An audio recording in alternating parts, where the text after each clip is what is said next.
Buhari is dead and buried in a shallow grave in Saudi Arabia.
Major bands, they live as if they are in the jungle. Lagos is Lagos. It is not jungle. You either obey our law or go to your own jungle. Okay now.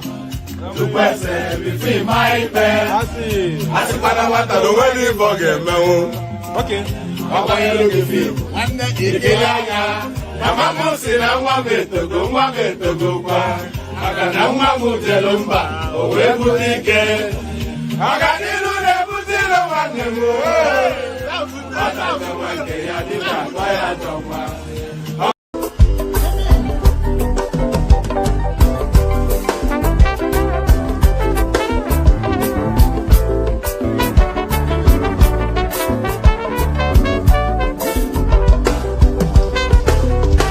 I don't suffer, no be small. But say I get sense. Poverty no good at all. Now it make I join this business. For one night, no be cheap. It's once again, everybody can pay up. If anybody follow me, my brother, National Airport, National Stadium, President, my sister, brother, we be the Mogo, I be the master. Oh, man, I go drop your dollar, I go take your money, disappear. For one time in the bed.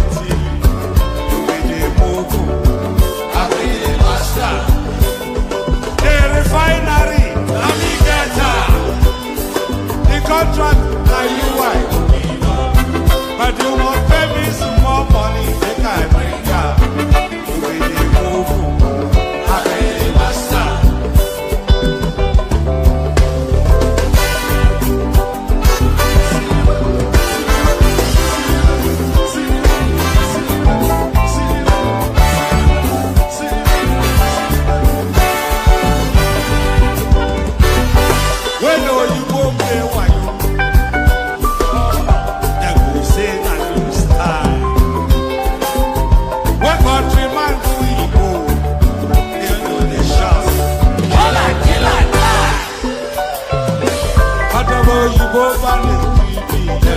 I say, I don't see them fire. That's why when they run enter my miracle, I will show them fire. National Airport,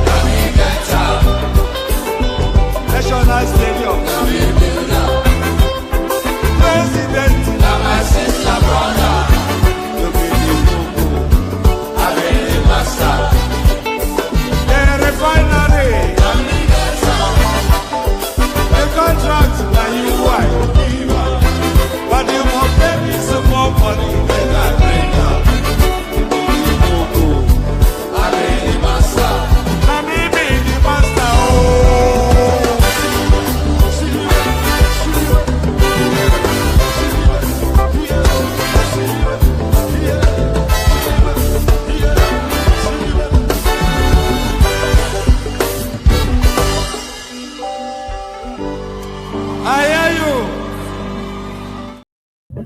And there it is, right there. So there it is right there. You be the Mugun, I be the master. How about that? How would you like that? You be the Mugun and I'll be the master.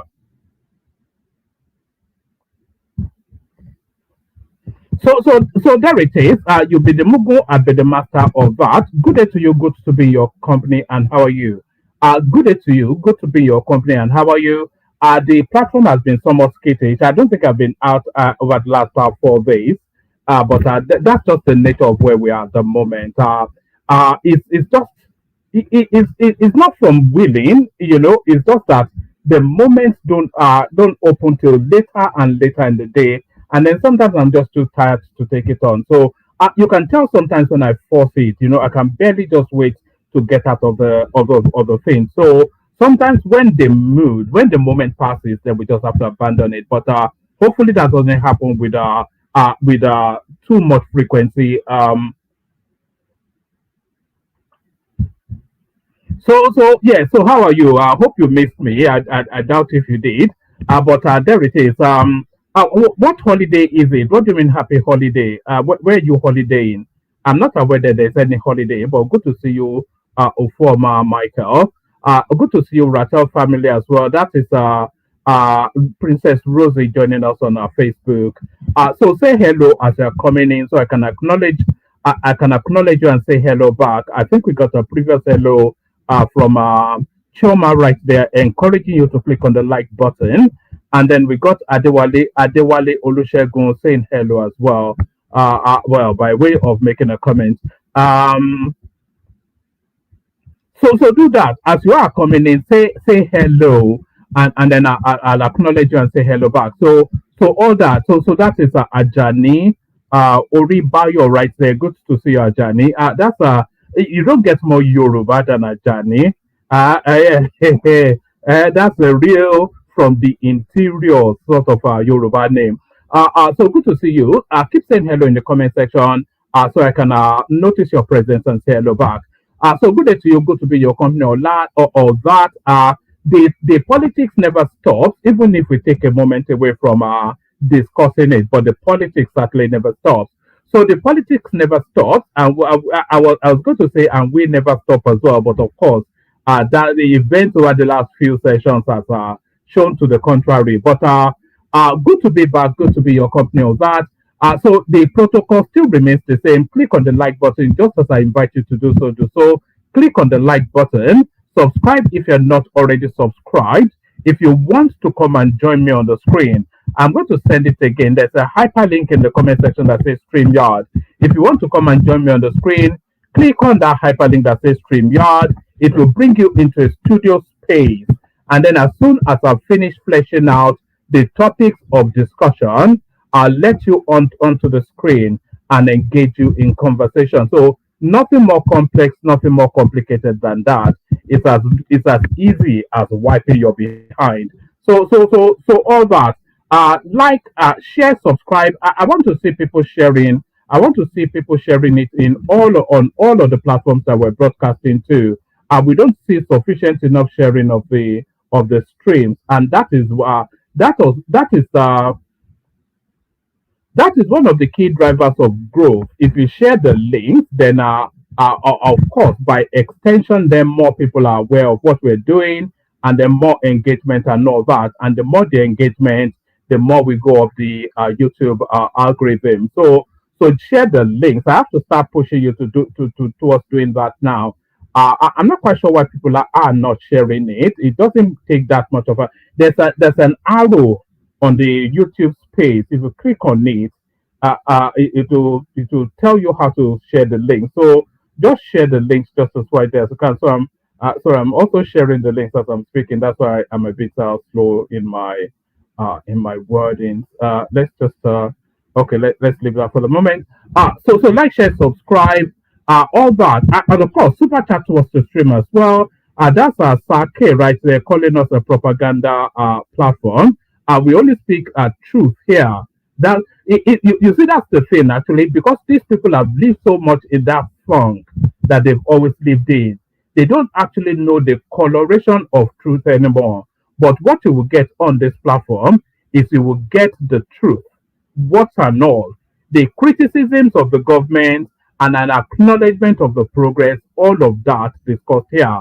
So he has not done anything. What has he done? Tinubu is the worst president. That's the evidence doesn't even good to see you. That's a favor a pay. That's still Princess Rosie. That's Uche right there. I'm not going to attempt your first name. So the evidence don't even align with your propaganda. If you are talking about propaganda, it's the pit of its face, of course. He has not done anything. The country is falling apart. The country is not falling apart. Investors are streaming into the country. The foreign reserve of the country is the highest it's ever been under this democratic dispensation. The building blocks that the country needs to put in place in order to lever growth are all being put in place. The tax reform bill that have put then governance directly, effectively in the hands of not the tax reform bill, so even that as well, but the local government financial autonomy that places governance directly at its most impactful point with the local government. and it gives them the weaponry, which is the finance, to actually effect impact. This has been done under this administration. They've been trying to rescue that financial autonomy for the local government from the states since the beginning of the Fourth Republic. As far back as the first term of Obasanjo's administration, they've been trying to rescue financial autonomy for local governments and they've only succeeded in doing it now. So that's a milestone right there. That's a quantum leap, and that is a progressive move as well.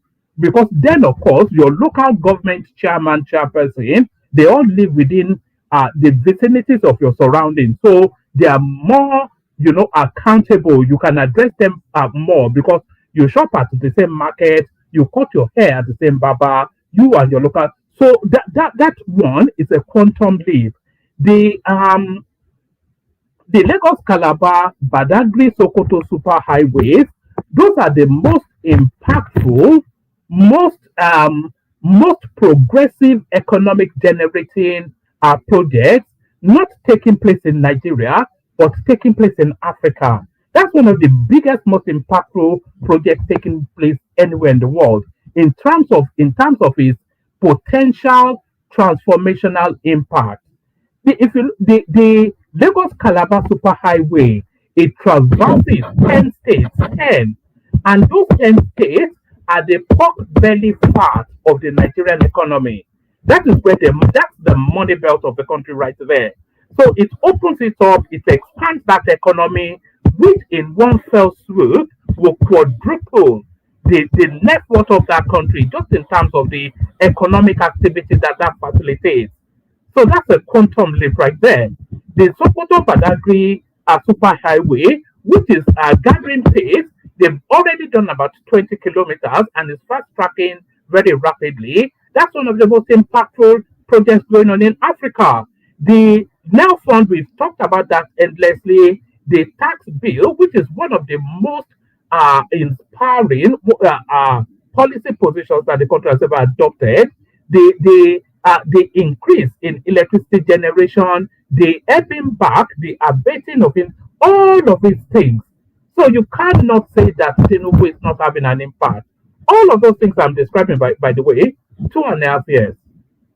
2.5 years, that's what he has done. So, and he bought private jet, and he brought a yacht. You carry on with that now. But the more those policies and projects continue to compound, the more those policies and projects, the more they continue to compound, and the compounding of it, of course, is the impact it will start to have. Do you remember when Tinubu brought about, was it 4,000 or 6,000 specialized agricultural equipment to stabilize the agricultural space and give us food security? So when all of these things starts to compound, and the compounding of all of these things is the impact it starts to have on the citizenry, it will be impossible. And all of these things will happen before 2027, by the way. The compounding of all of these policies and projects, they will happen before 2027. It will be impossible. Even the most ardent Okrika from the deepest depths of Igbo land, it will find it difficult to continue with the jingoism. Impossible. It will be impossible to carry on. The electricity generation has already improved to the point that everybody is acknowledging it. Nobody is talking about ebbing power anymore because the price of food is dropping at a rapid rate.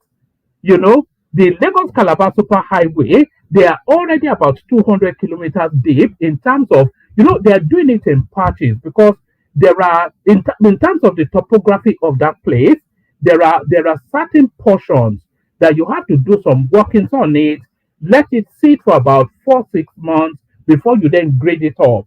But in terms of the stretch and reach of that project so far, is already around about 200 kilometers. And the more and more it starts to come together, it will be and the impact immediately visible, it will be impossible for you to say it's a bad idea. We already see that it is impossible for you to carry on with the NEL Fund. Do you remember when they announced the NEL Fund? They told us it was a scam, it was a lie. They just wanted to use it to steal money. All the students are coming out now. So that's compounding right there. That is what they mean by compounding. When the thing starts to have the effect that is intended to, that is when it compounds.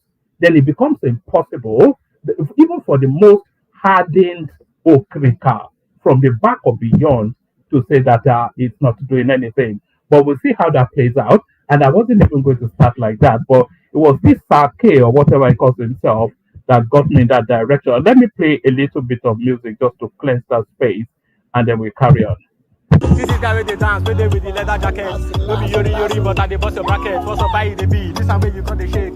You dey feel like man, you know say me, I know the rig. See the guy got the dance. You dey feel the way me say I come here to the yarn. Show them say you sabi, show them say you say you man. Hey, don't be lie, see the boy with the man. Hey, I see my guy normally I come to drop bars, something with the top notch. I don't dey shake the guy, he said on a shop vlog. Everybody they feel I'm the way and they drop some. The guy don't they smile, feel like say your head is on bug. He said he dey feel the way I just dey go, the flow is dope. He said he don't dey feel I'm on the low. I savage on the beat, you know say me say on a bad. Who be this your fine baby like this ready for your man? Fine girl, what's up? If I come now, make we talk now. I know say you self you play with man, but make it no come be like say me self go for your hand. Make we interact one on one. Did they get them out? Or this your girl she fine, be like say you pack it down. But everybody don't they feel them, they don't say he bad. Everybody don't they see them, don't say yes he do. Collect the fight, my guy. You self God, you know you joke. Collect the fight, make it no come they make me hungry. It's not like they come, you know that yeah the thing is banging. I like the guy because he be loving her.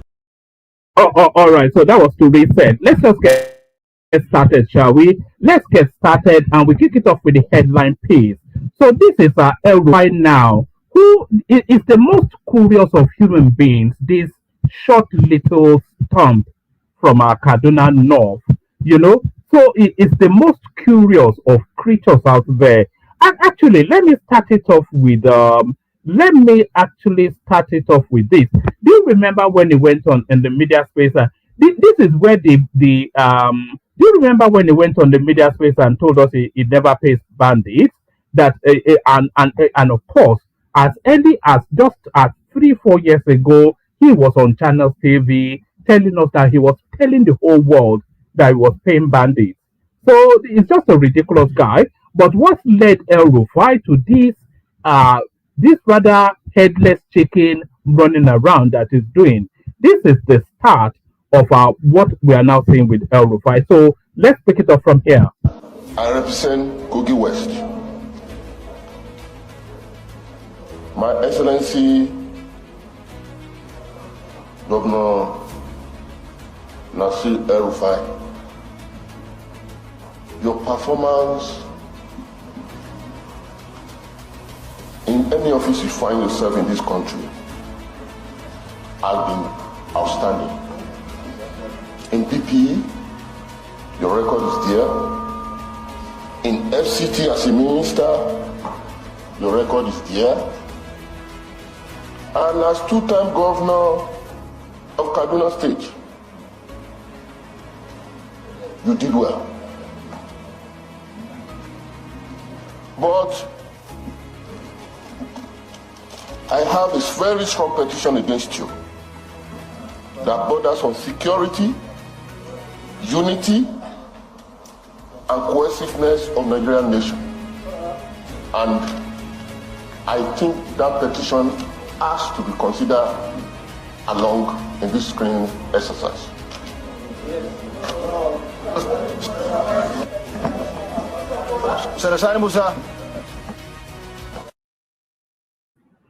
So that was the birthing of El-Rufai becoming an avowed critic and enemy of the Tinubu administration. That was the moment that he was publicly humiliated in front of the whole country and the whole world. That was El-Rufai's senatorial screening, where they rolled him out in public in the fullness of his finest regalia, only to strip him bare and mock him naked. So that was the nakeding of El-Rufai right there. So the nakeding of El-Rufai, it has now led us to where we are now. El-Rufai whisked away from Odenigbo lecture in Owerri amidst protest. So this is El-Rufai being chased out of Igbo land. A heavy protest erupted. Today at Odenigbo lecture Ozumpa, Ozumpa Cathedral, Owerri, as angry crowds demanded the immediate removal of Malam Nasir El-Rufai and warned against Peter Obi's presence. Let me just scroll down. All right. So that's that. For security reasons, El-Rufai was swiftly whisked away after protesters declared he had no moral standing to lecture in a cathedral of Igbo heritage, citing his past role as a stakeholder in chaos and hate campaign against Indigo. So that's El-Rufai right there being chased out of our Igbo land. And I think we've got clips of that actually. So this was just happened somewhere in Owerri.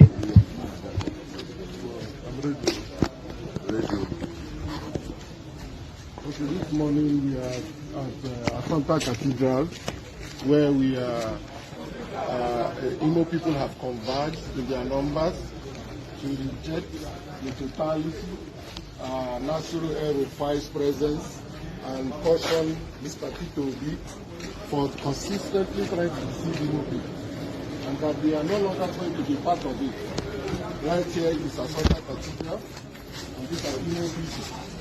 They are saying that a man who has sponsored hate comments against Igbo people, has sponsored all sorts of violence against Igbo people, cannot come and speak chronicles of democracy or development here at Modenibo lecture at Asanta Cathedral. That is impossible.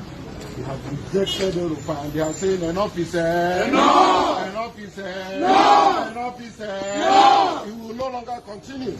We are not going to be deceived by political gimmicks. We are not going to be deceived by political antics. We are telling Mr. Peter Obi to stop deceiving Igbo people. We are not going to see somebody who has consistently sponsored hate against Igbo people and then all of a sudden, because of political desperation, you are in romance with them and you decide to use our people and our platform that have stayed for years to come and give chronicles of deceit. We are saying enough is no! Enough is no! We are saying no to El-Rufai and Peter Obi's alliance. We are saying no to El-Rufai and Peter Obi deceiving Igbo people. It's not going to happen. We are solidly behind the government against violence against Igbo people. We will not take it. As far as this Odenibo lecture is concerned, we are saying enough is no to El-Rufai and Peter Obi in this place. Thank you very much.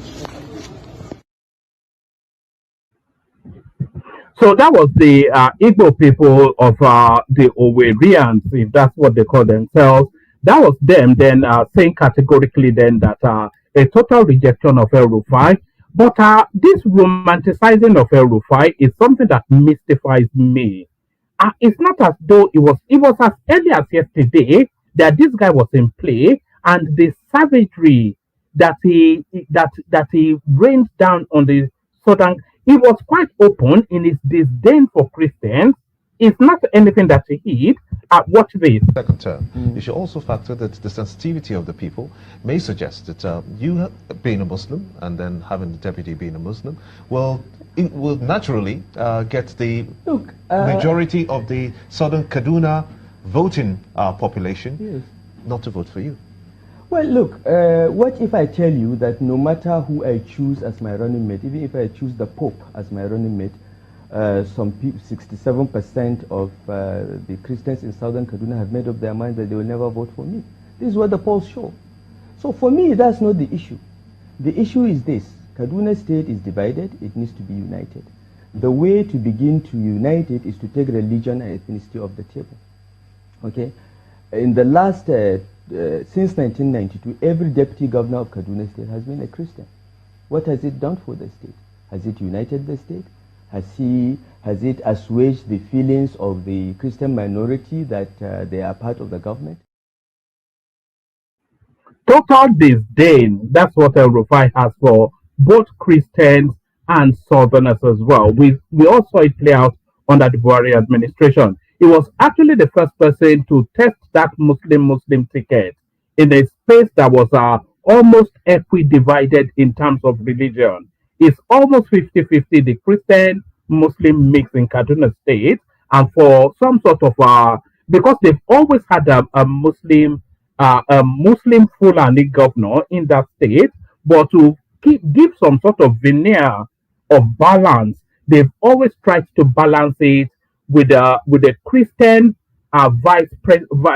deputy governor.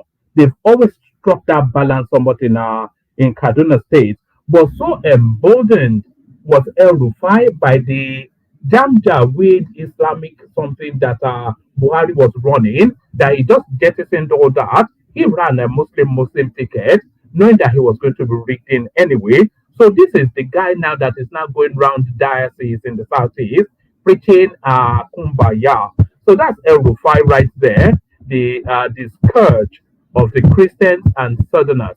The scourge of the Christians and Southerners. Let's go on from that to another one. Where are we going next? All right, let's go to this one. Actually, this was one. This was the one I was going to run yesterday. Opposition fume as Tinubu makes 15th foreign trip in 2025. So yes. So it's not so much what exactly, they are trying to build some sort of narrative around this guy traveling for the benefit of the country. So what exactly is it meant to do? Sit in Aso Rock and go to the mosque to pray for investors to come into the country, or go to where the money is, to go to where the action is and sell the country. He went to Brazil and he came back with a bountiful. Did he not? Petrobras is back. Airpeace making the first inaugural direct flight to Brazil. All and about $2 billion thereabout agricultural investment. A lot of it going to Niger State, because the Niger State governor, of course, he had the cranial function to follow Tinubu to Brazil and canvass for his own home state. So all of those things came in as a result of that trip to Brazil. But the raw meat eaters who just see any and everything as reasons for criticism, opposition fumes as Tinubu makes 15th foreign trip in 2025. The People's Democratic Party, Labour Party, the New Nigeria People's Party, and the Coalition for United Political Parties have criticized President Bola Tinubu for his frequent overseas trips, describing them as insensitive and a reflection of the government's lack of commitment to strengthening Nigeria's healthcare system. So I'm not quite sure. Tinubu has just built now 6 ultra-modern purpose-built medical facilities in the 6 geopolitical zones in the country. All of that within this still 2.5 years. So this is what he has done. We also, when they opened all of them. So at what level? Tinubu is a very wealthy man, and wealthy people have the privilege of having the best that the world has to offer. So that's just how that works. The People's Democratic Party, PDP, Labour Party, the New Nigeria People's Party, and the Coalition for United Political Parties have criticized President Bola Tinubu for his frequent overseas trips, describing them as insensitive and a reflection of the government's lack of commitment to strengthening Nigeria's healthcare system. The parties, in separate interviews with correspondents, alleged that President Bola Tinubu's numerous foreign trips are as a result of his state of health. He must have doctors all over the world there, because he's in India, then he's in Brazil, and then he's in China, and then he's in some African country, and then he's in the Middle East, etc., etc. So he must have doctors everywhere. The parties, in separate interviews, alleged that President Bola Tinubu's numerous trips are as a result of his state of health. The outcry comes as the presidency announced on Tuesday that Tinubu is embarking on a 10-day vacation to Europe. The vacation will last 10 working days. The president's special advisor on information and strategy, Bayo Ononuga, revealed in a statement he signed on Thursday. Since taking office in May 2023, President Tinubu has undertaken at least 43 foreign trips. A lot of that to the African Union meetings, the ECOWAS meetings, the United Nations meetings, the G20 meetings, trips to Japan, that then opened up opportunities. They even created a Nigerian village or a Nigerian community or Nigerian homestead in Japan off the back of Tinubu's trip there. Trips to Brazil, we saw the bountiful. Petrobras is back. Investments in agriculture, or direct. So all of these trips, we're seeing the impact on the country. So what exactly is the criticism? Since taking office in May 2023, President Tinubu has undertaken at least 43 foreign trips. The latest trip marks the 15th international trip across 11 countries that Tinubu has undertaken in 2025 alone. He only recently returned to the country after a trip to Japan and Brazil. His various trips include high level summits, bilateral engagements, presidential inaugurations, and short holidays. So, which of those is anomalous? Which of those shows this insensitivity? High level summits, this is the all these trade meetings that they hold in all these um in all these bigger, more financially robust countries like the summit in Saudi Arabia, summits, etc., etc. Maybe you should have gone to the. I don't really like those summits anyway. That they hold African summits and gather them all together. But that's the nature of where politics is at the moment. Then bilateral engagements. Should you not attend those? Presidential inauguration. A president gets elected. The president gets elected in Ghana. Should the president of Nigeria attend or not? And short holidays. Is he entitled to a holiday or not? Or should we just nail him to the desk in Aso Rock? On January the 6th, Tinubu kicked off his diplomatic itinerary with a trip to Accra, the Ghanaian capital, to attend the inauguration of President-elect John Mahama on January the 7th. He was at the United Arab Emirates to attend the Abu Dhabi Sustainability Summit from January 12 to 16, where he held side meetings with Gulf investors and officials on trade and energy cooperation. From January the 27th to January the 28th, he visited Dar es Salaam, Tanzania, to participate in the Africa Heads of Energy Summit on February. Let's say from January the 27th to January the 28th, he visited Dar es Salaam, Tanzania, to participate in the Africa Heads of State Energy Summit. On February, saw the president travel to France before attending the 37th African Union Summit in Ethiopia, where he joined other African leaders in discussions on regional security, climate adaptation, and continental trade integration under the whatever acronym that is. From April the 2nd to April the 21st. So I'm still seeing where the misstep is. So which of those so far should it not have attended? It should have sent Shetima B, because Shetima is the head of state. So they're having an African summit of African heads of state, but it should have sent Shetima, because him going there will upset Peter Obi and his mob. From April the 2nd to April the 21st, President Tinubu embarked on a 2-week working visit that included France and the United Kingdom. So that may classify as a medical trip. If it's a medical trip, Tinubu is a 72, 76-year-old man, whatever, 70, is it 73, 74?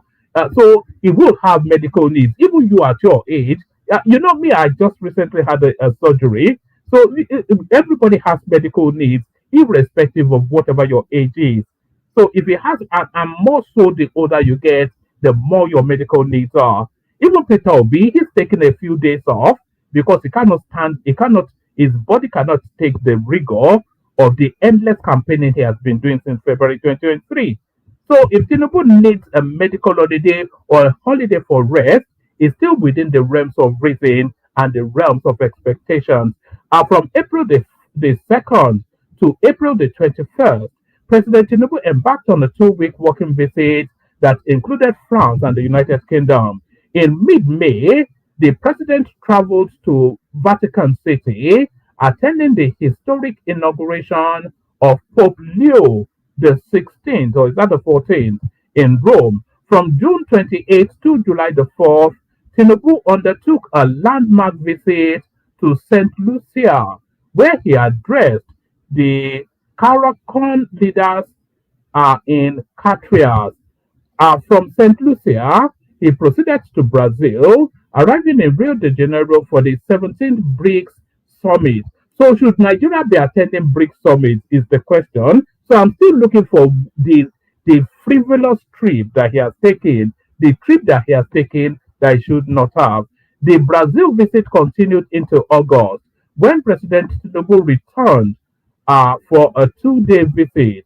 This came after he visited Japan in the same month to attend the Tokyo International Conference on African Development, where he pitched Nigeria's investment readiness to Japanese multinationals and met Prime Minister Fumio Kishida on maritime security and digital infrastructure. Before he arrived in Japan, Tinubu and his entourage stopped over in Dubai, UAE, on August the 15th and arrived in Yokohama days later on August the 18th. It was his second visit to the Gulf country within the year.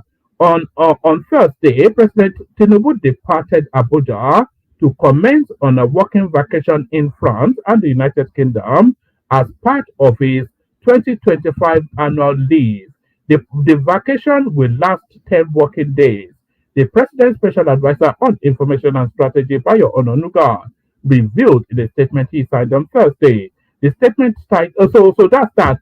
So I'm not quite sure which of the, okay. Okay, let's carry on. It carries on.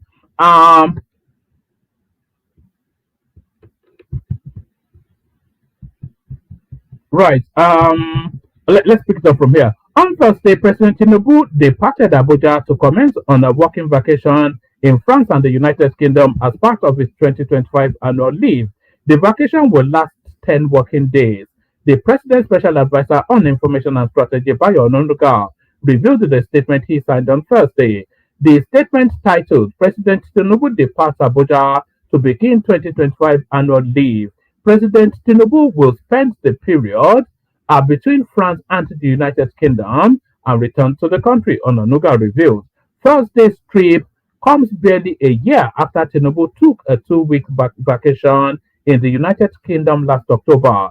He later headed to France, where he spent the remainder of his vacation. In his reaction, the PDP deputy leader, Timothy Osadolo, lamented that taxpayers' money is being wasted on not unnecessary trips. So, which trip was unnecessary? Is it the trip to Brazil that brought Petrobras back and gave us a direct flight route to Rio de Janeiro and brought back about $3 billion in agricultural investment, a lot of it going to Niger State? So how is that? Which one is frivolous? How is that frivolous? What I mean, I don't get it. Is that just hate, isn't it? In his reaction, the PDP deputy leader Timothy Osadolo lamented that taxpayers' money is being wasted on unnecessary trips, adding that the Tinubu administration has failed to provide good governance. I think this is the first time we've ever experienced yet good governance in the country. The nearest we got to good governance was under Babangida, but he derailed. You know, that's the only time we really ever had a hint. Do you know that it was Babangida that built is it the second mainland bridge or whatever it's called? Is it the third mainland bridge? Do you know it was Babangida that built that? You know, it was Babangida that built Abuja. So we had somewhat the veneers of good governance under Babangida until it derailed. So that was the nearest we've ever gotten to good governance until we've now landed on this administration, which is now defining what good governance means, not just for Nigeria, but for Africa in its entirety. Osadola stated, I think the president's frequent trips are highly insensitive. They show a lack of faith in our national healthcare system because the reason he's traveling is for medical tourism. So I'm not quite sure if they've made a special revelation to Osadolo, but I'm not quite sure that the president's spokesperson has not told us that it's a medical trip. Even if it was a medical trip, it means nothing. If his doctors are in the abroad, he's always had those doctors. Everybody has the same doctors.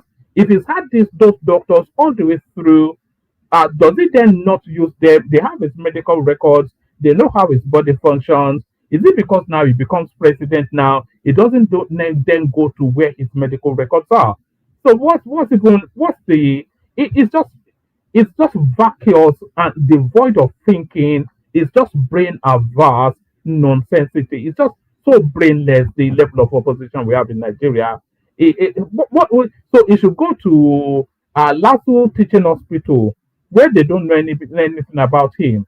Somebody that is cosseted and so finely managed medically will go to it's horses for courses now. It's horses for courses now. Anyway, let's carry on. Also, Dana stated, I think the president's frequent trips are highly insensitive and they show a lack of faith.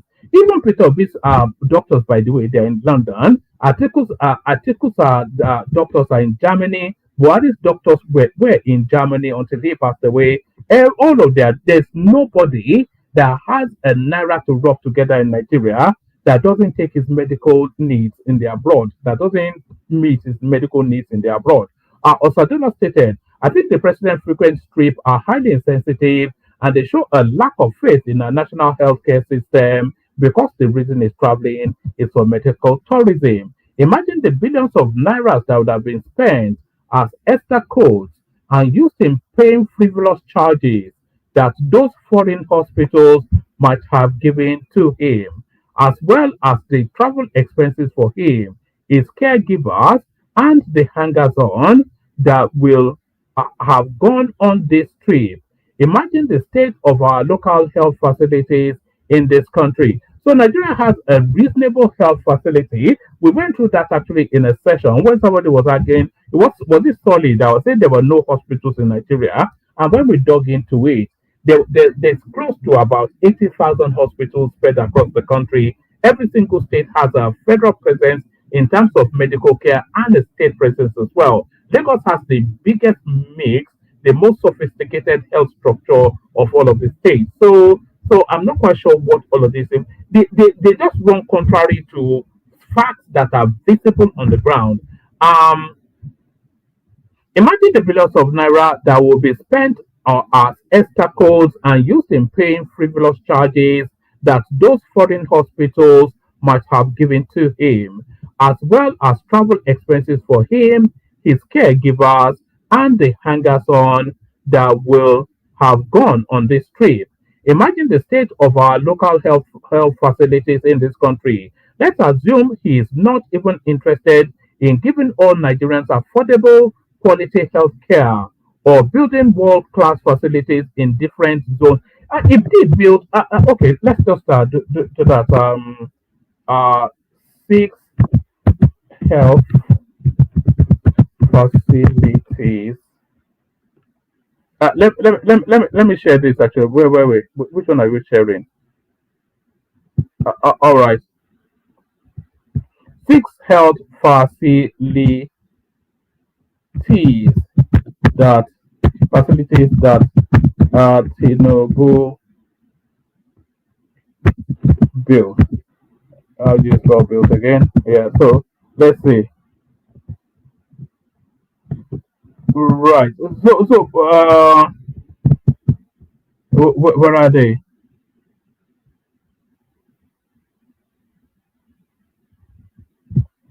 All right. We can pick it from here. Actually, let's pick it from here. It says, yes.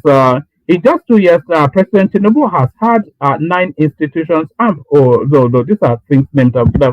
But you can look it up anyway. So, if you want me to look it up, I can. Within this last 2.5 years, he has built about 6 health facilities for the country. So, I'm not quite sure what more he could be doing. You know. let's assume if anybody has the link to those health facilities, by the way, send it to me via Instagram, because I know the naysayers now, they'll be wanting to make a song and dance about that. So send it to me via Instagram. Let's assume it's not even interested in giving all Nigerians affordable healthcare or building world class facilities in different zones of the country. The Aso Rock Clinic, where we have billions of nairas voted into its budget annually, year after year. What is the state of that facility? We have never heard that the president went to Aso Rock to take a checkup or to take an injection, but rather we hear he jetted to France. So we've never heard that the president jetted to France for medical needs. We work on the basis of an assumption. The PDP leader called on President Tinubu to refrain from seeking re-election, while urging Nigerians to reject both him and the All Progressive Congress APC. So that's just it goes on and on, but I think we get the drift of that. Oh, so let's go on from that to something else. Let's go on from that to something else. So let's go on from that to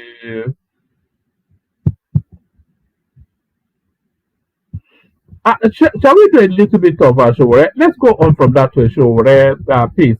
You know, of course, the government listed Showore. I think they actually wrote to was it Twitter or something, requesting that they take down Showore's account, or make him take down a tweet or something, so Showore back in play. You have become Mr. Protester of Nigeria while your wife is slaving away in America. This is Igbo mocking Showore, who has now become somewhat of a laughing figure, a laughing stock.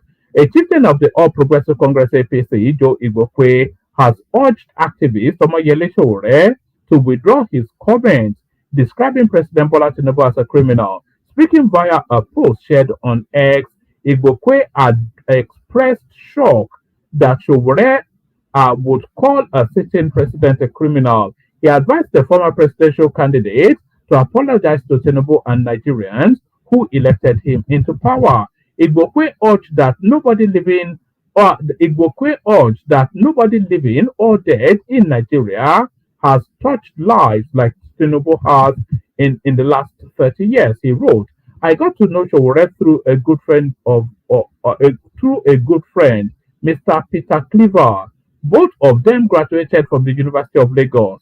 We have been friends for years, and we have reasoned together and interacted for years. However, I was turned into disbelief and in total shock when he called a sitting president of the Federal Republic of Nigeria a criminal. I advised him to withdraw the shameful, scurrilous dribbles and apologize to the president.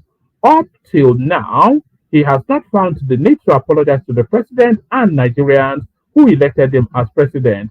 President Bola Ahmed Tinubu is not his mate. The president is an international chartered accountant, an international scholar in the best tradition, former senator of the Federal Republic of Nigeria, former governor of Nigeria's economic nerve center called Lagos State for 8 years, and now the president of Nigeria, the biggest, most populous country in Africa and the most endowed. Nobody, living or dead, in Nigeria has touched lives across Nigeria the way President Bola Ahmed Tinubu has done in the past 30 years. Go and verify. Go and ask questions. Go and do due diligence. Apart from being the president of Unilag Students Union, I have not recorded any significant progress since he left Akoka, apart from a Luther continual business and life on the streets.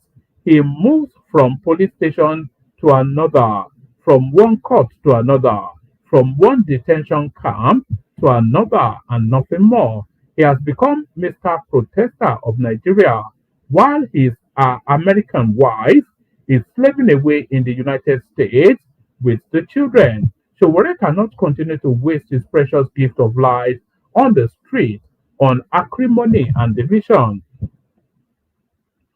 These activities are getting diminished every day and does not make sense to people like us again. He has been playing a dangerous game. He is becoming too arrogant and at best silly. I urge my friend Chowore to rethink and stop this work on the streets that has become irrelevant and at best a non-event. And those are the cold harsh. I've even tried to engage the guy and point him that look, there is no. It's become somewhat comical what Showore does. We will take to the streets. We will shut the country down. And it's just ridiculous, isn't it? It's been doing it for God knows how long. What impact? But he doesn't know how to do anything else, so he just has to continue doing it. Because I don't think he's equipped to rise beyond that particular one trick that he knows. Just aluta. Where has that gotten? And what impact has Showore had as a result of his alutism since he started it till now? Has it impacted on corrupt practices in Nigeria? No. Has it impacted on bad or good governance in Nigeria? No. Has it elevated anything from a state of badness to a state of goodness? No. There's been not one attribution that you can attribute to Showore's activities in terms of development and growth in that country. He has not moved the needle 1 inch for 30, 40 years that he's been on the streets making noise. But does he know a different trick? No. So we just continue to aluta. So that's Showore right there, aluta continua. So that's Showore right there, aluta continua. So now this next piece was going to be the headline piece. Should I go on? Let me say, maybe I should go. Hold on one moment. Una momento, por favor. Una momento, por favor. Is anybody sharing the links? I'm not saying in terms of engagement that people are sharing the links. You should be sharing the links. Why are you not sharing the links? What's wrong with you? What's wrong with you? Are you all right? Are you all right? You know, when they ask you that in the United Kingdom, when they ask you, are you all right? They're not asking after your health. So they are insulting you. They are saying, are you all right in the head? Is what they are saying. That's what they're really saying. So you're all right. Are you all right? There's that right there. Let me just do this. I need to do something quickly.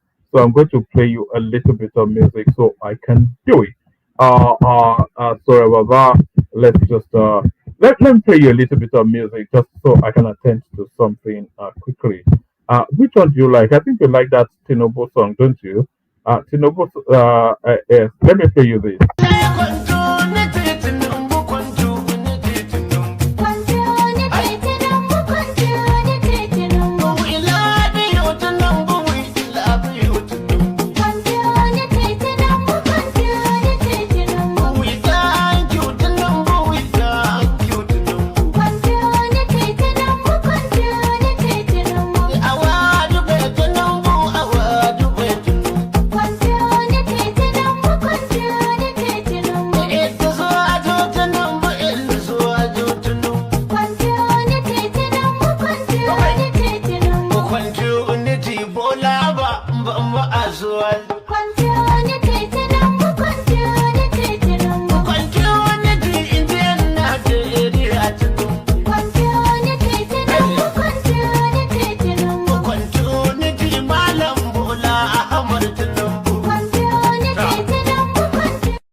All right.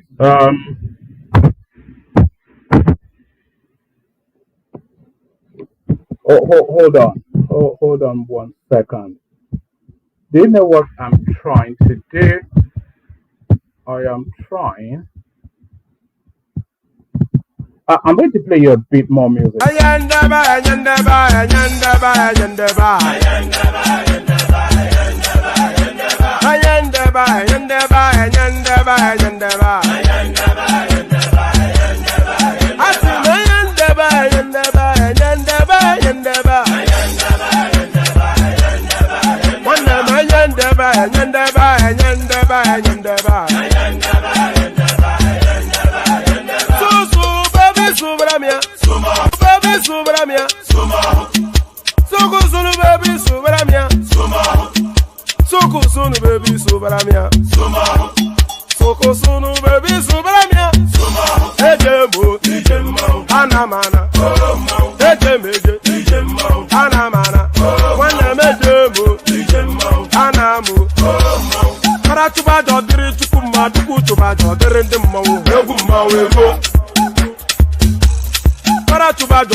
Since I was born.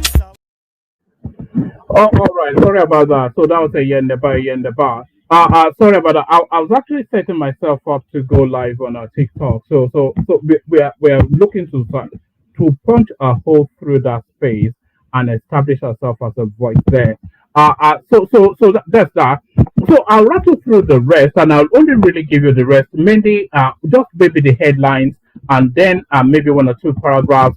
So next up, 70,000 naira no longer sustainable. 70,000 naira no longer sustainable. Labor workers demand minimum wage review. So I'm not quite sure why 70,000 naira is no longer sustainable, because the prices are starting to drop at the market. The naira has established a plateau against the dollar in terms of the exchange rate. So it stays where it was when they agreed that 70,000. The price of food is starting to drop. A bag of rice now is now about 50,000 naira, as opposed to about 100,000 naira, which is what around about December, Christmas time last year. So what makes it no longer sustainable? Because the purchasing power continues to increase as the economy compounds. So what makes the naira no longer, what makes the 70,000 no longer sustainable is where the question is. Hold on. All right. 70,000 naira no longer sustainable. Labor workers demand minimum wage review. So this is Joe Ajero wanting a bit more dollar out of Tinubu. The Nigerian Labour Congress (NLC) and the federal government workers have demanded an urgent review of the national minimum wage insisting the current 70,000 naira is no longer sustainable. And by the way, I think most of the states actually pay significantly more than that. I know in Imo State, our Popusodima has increased it to well in excess of 100,000 naira. They made the demand following the bold steps taken by several states across the country to increase the minimum wage of their workers above the 70,000 naira benchmark in response to the prevailing economic realities. The labor unions and workers who spoke to correspondents in separate interviews contended that in the face of galloping inflation, rising cost of food, transportation, housing, and other essential services, the 70,000 naira minimum wage could no longer sustain them. It will be recalled that President Bola Tinubu signed the new minimum wage bill into law in July 2024, raising the minimum wage to from 30,000 naira to 70,000 naira. So it's not really so much the minimum wage being increased or decreased. It is really a narrative of the economy strengthening to strengthen the purchase power of that minimum wage. So it's not, they can pay them a million naira if that minimum million a month, if that million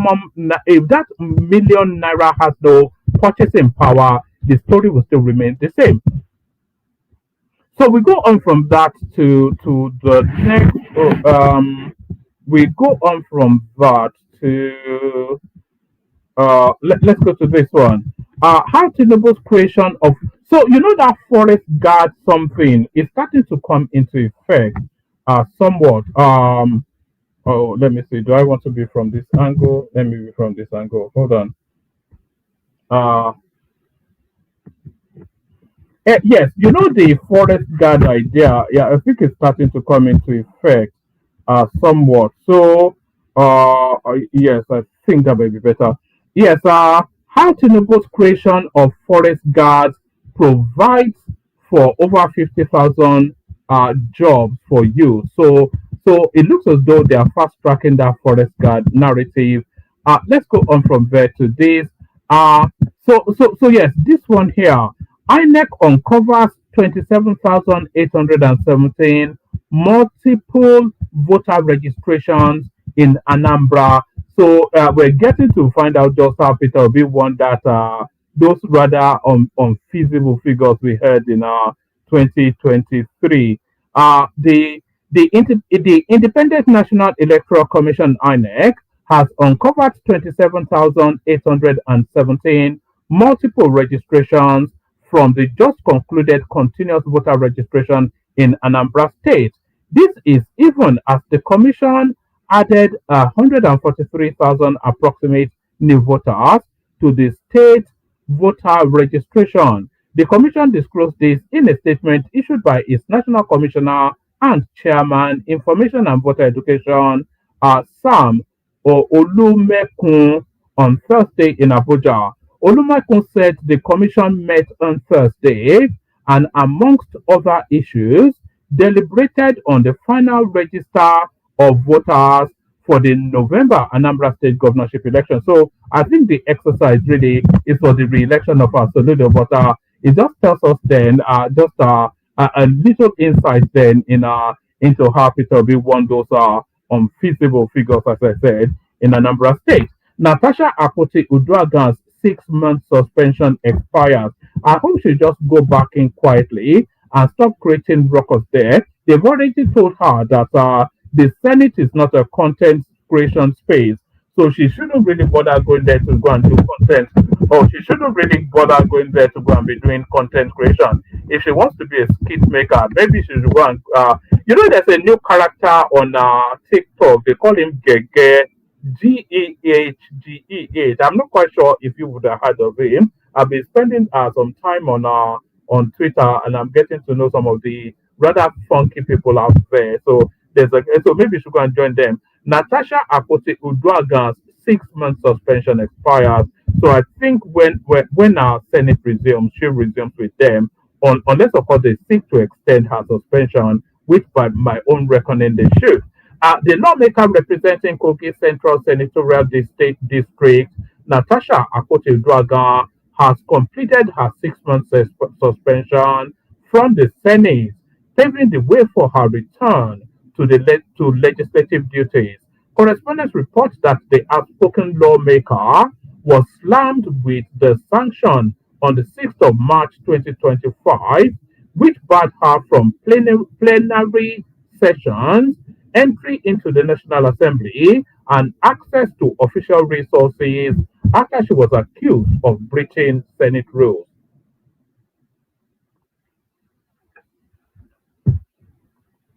I put it. Oh goodness me! This thing will keep on dropping. Let me just.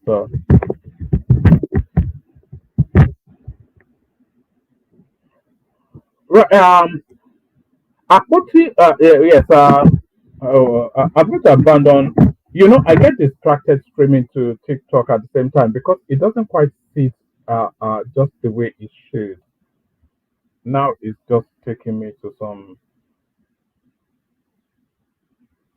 Hold on.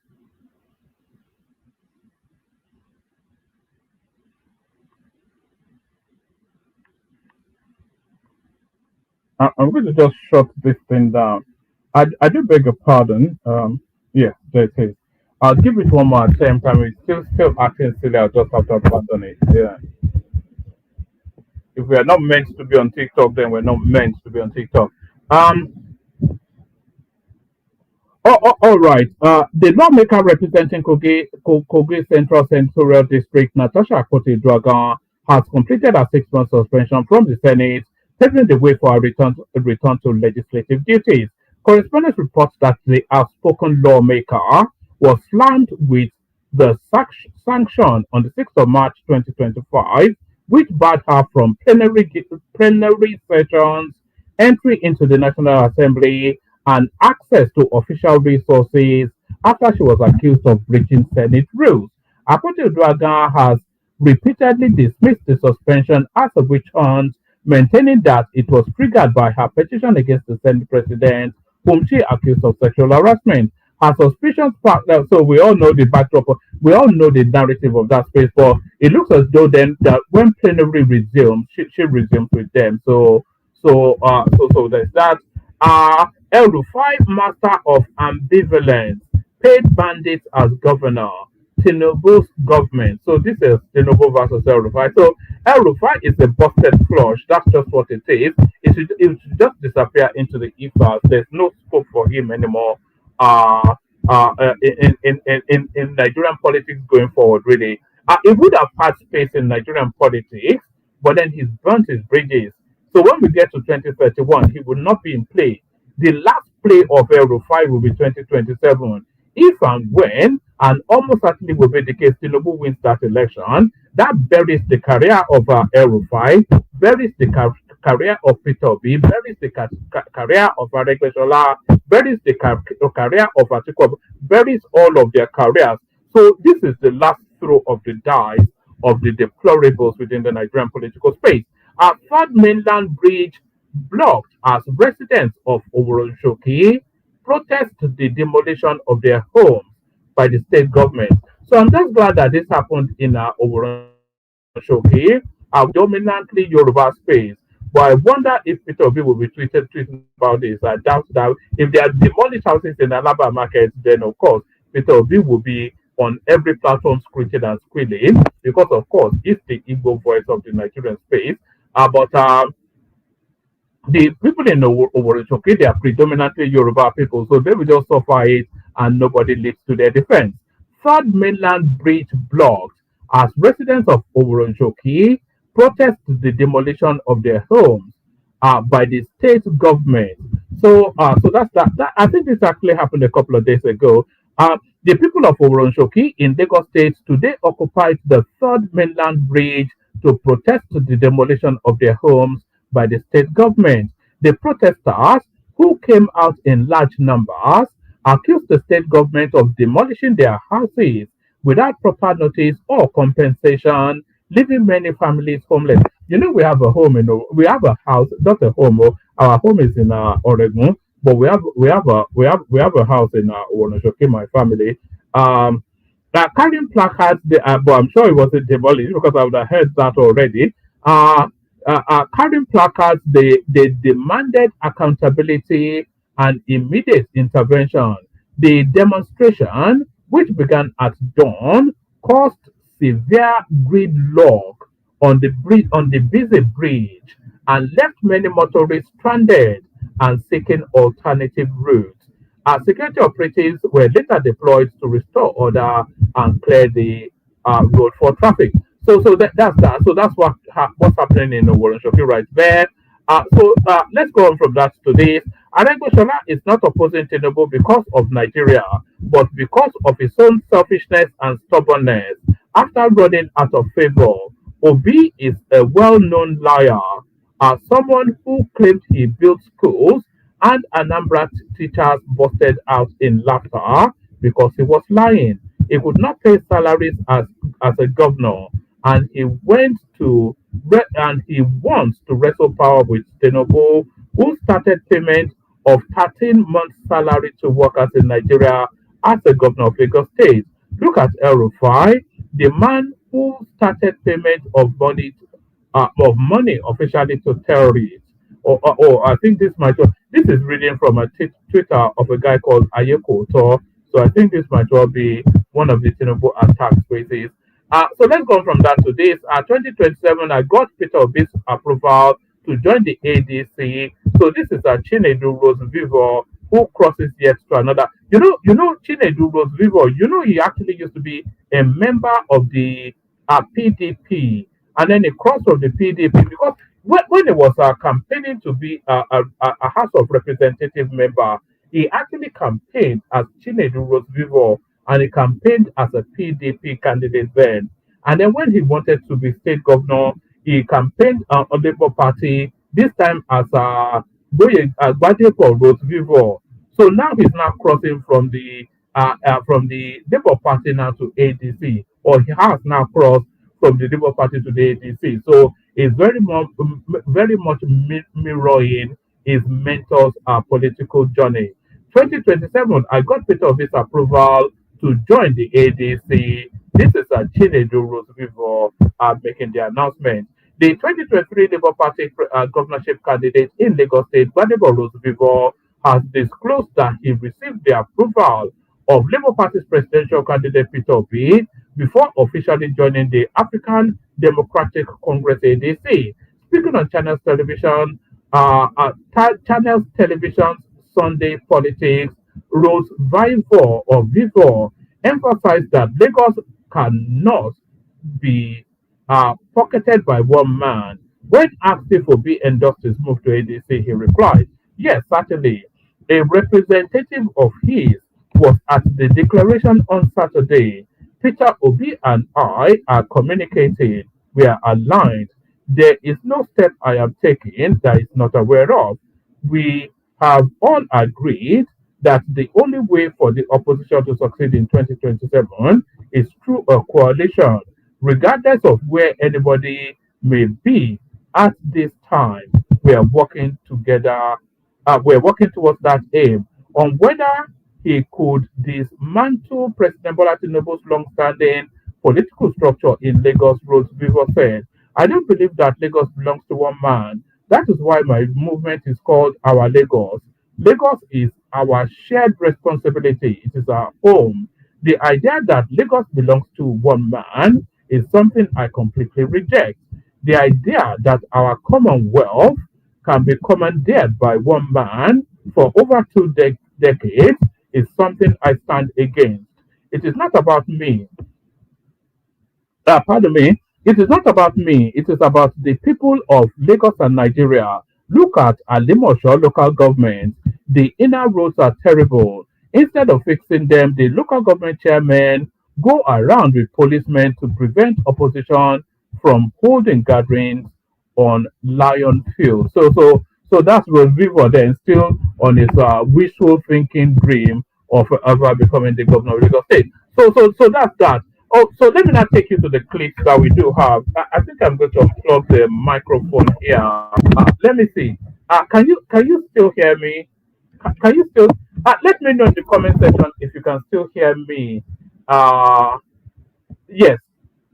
I wonder if you can still hear me. let me know in the comment section. Let me know. Can somebody tell me if you can still hear me clearly in the comment section? I'm waiting. If you don't, because I've unplugged the microphone. So if you can hear me clearly in the comment section, let me know because I want this to fit through. Oh, okay, brilliant. All right. So we carry on. So we go on to the clips then. Let's see what clips we do have. Um,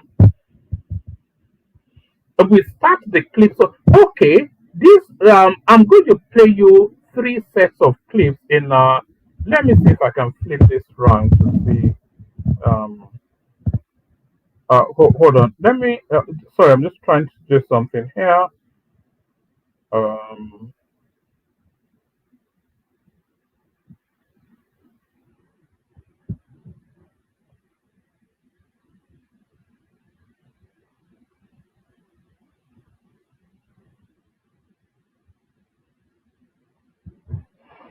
all right. Let's just carry on. Okay. I'm going to play you. This is not actually working for me because let me see if it goes. I beg your pardon. I'm trying to stream to. I've already told you what I'm trying to do anyway. All right. Let me play you this. I'm going to play you three clips in succession. They are all interlinked. So we're talking about the narrative of the demarketing of Nigeria by certain characters. You all know who those characters are, and this is how these people, because they think they are hitting hard against either for reasons of ethnicity or reasons of politics or a combination of a myriad of the two. They think they are hitting against the Tinubu administration, but when they put all of these things out onto the internet, it's being seen globally. I'll show you the sort of things that they put out, then I'll show you the impact that it has.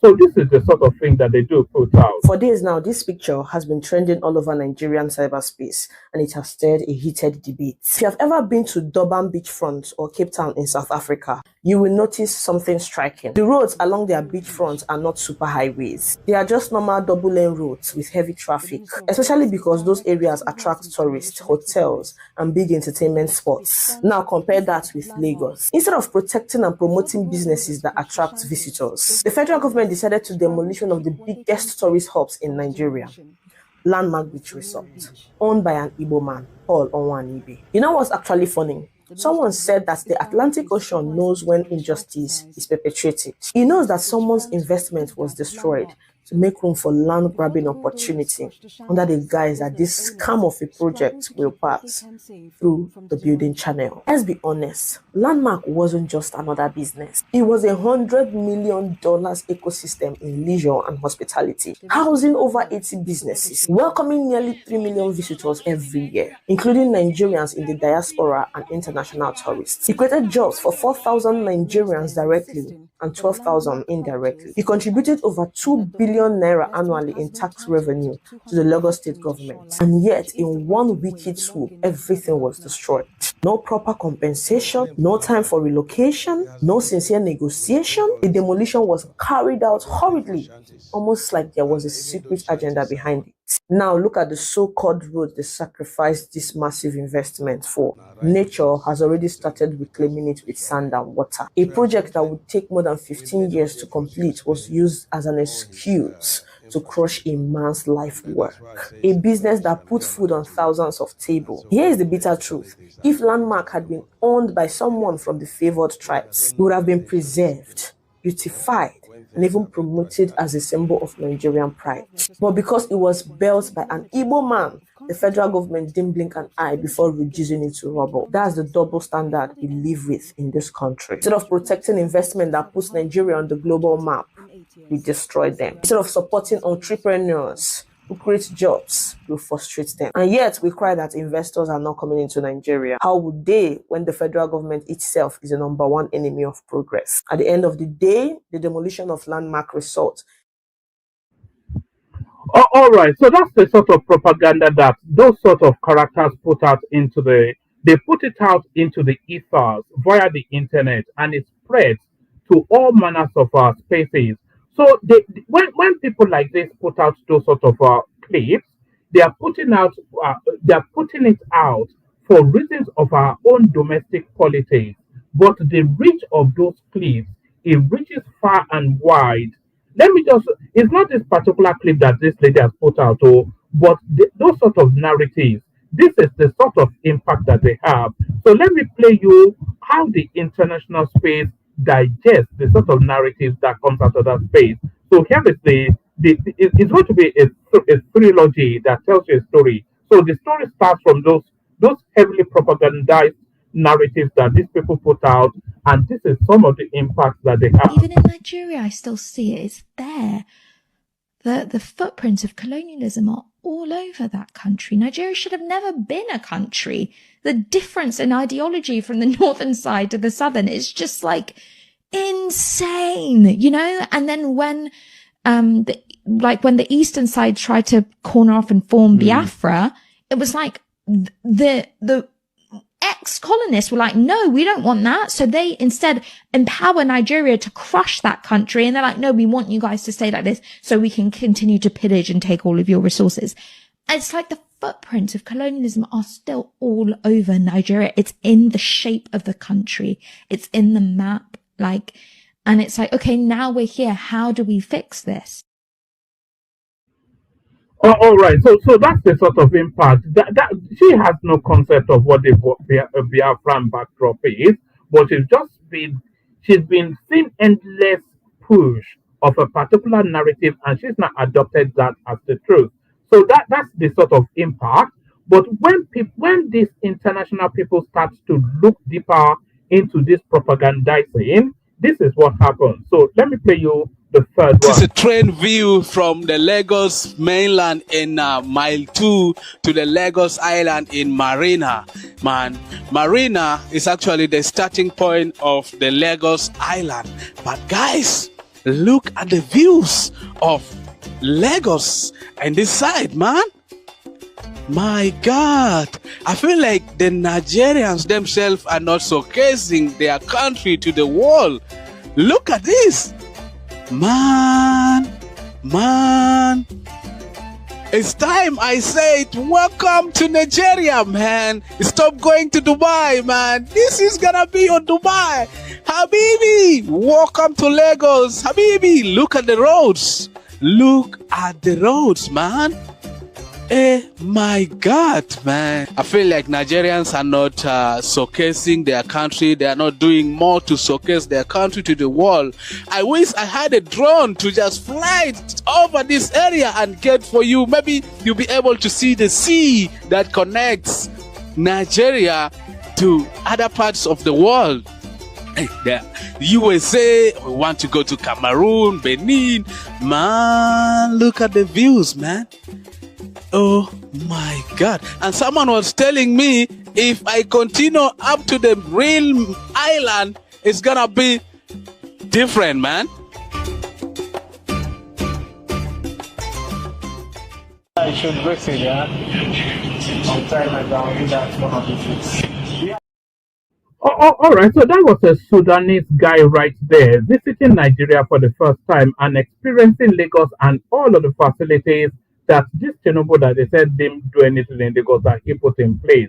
And he was so astonished and impressed by what he saw, and he was saying, forget Dubai. That's from a Sudanese prison.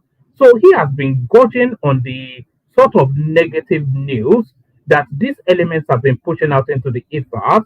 So when he decided to come and see for himself, it was the direct opposite of what they've been telling him, that as soon as you get down out of the airport, they'll start shooting you and whatnot. He could not just believe just how sophisticated the city Lagos was. So that's the trilogy right there, from the propaganda to how it's been digested, and then when the people start to come. And by the way, we have 30 December coming, Mark 2. They enjoyed it so much. All these diasporans, people from America, Canada, etc., all converging on Lagos last Christmas. They are back again this Christmas. So the rebranding is already starting to take place. So there's that. Let me take you on to the next one. What are we looking at? You know, the contention on who started Nollywood, as ever, is always a chasm between the Southwest and the Southeast. The South, anyway, let this guy tell the story. This one speaks then to that cousin on who started Nollywood. You cannot find to date any actor my age mate or slightly younger who will tell you he studied theaters in the East, because theater never existed in the East. When I was a student in Ife, we had something we called NUTAF, Nigerian University Theaters Festival. Only 6 universities at that time. None existed in the East. One very popular account was that Nollywood started with Living in Bondage. The first movie that you call home video was actually produced by a man who is still alive, IGBO. We call him Big Abbas. That your Living in Bondage thing. It was in the early 90s. Shonsho Meji, as produced by IGBO Big Abbas, was around 1988. What of Things Fall Apart? Things fell apart on television now. It was in the 80s, mid 80s. It was just a TV series. It was when home video started here. And the success of the whole thing. Now. Oh, all right. So that particular one then speaks to that never-ending chasm. Or is it really should be a friendly rivalry between the Southwesterners and the Southeasterners, because in terms of advancements, those are the two most enlightened spaces within Nigeria. So I'm not quite sure why the chasm is so sharp and aggressive, but it should really be just a brotherly sort of jousting. But there it is. So there's that. I think that's enough actually. Let me just play you the K-Guys music. I'll send the link again. If anybody wants to come on, come on. So we play the K-Guys music. We get the session started if we have a panel. But first, let's play the K-Guys music. If we can find them. Yes, the K-Guys. Only water, where they see ma.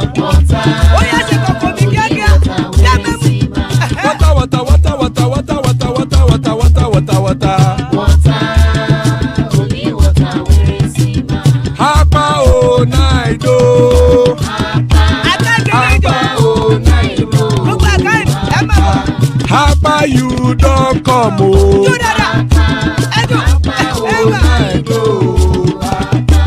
Hapa oh night oh.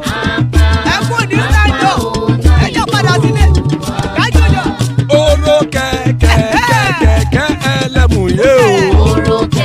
Ilé ṣọ́dí kẹ̀kẹ́ rẹ̀ ẹlẹ́mù rẹ̀ o. Bobby master kẹ̀kẹ́ rẹ̀ ẹlẹ́mù rẹ̀ o. Chifu Faila ti kẹ̀kẹ́ rẹ̀ ẹlẹ́mù rẹ̀ o. Eruku lẹ̀lẹ̀ ẹlẹ́mù dé. Eruku lẹ̀lẹ̀ ẹgbẹ́ ẹlẹ́mù dòde ojàre o.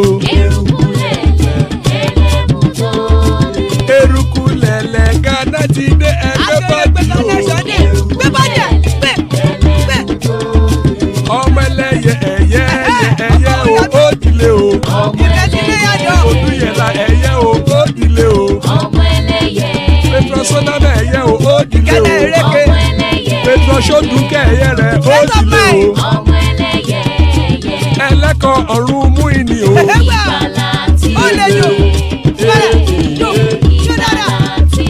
Àkùkọ ọ̀run mẹ́kọ̀.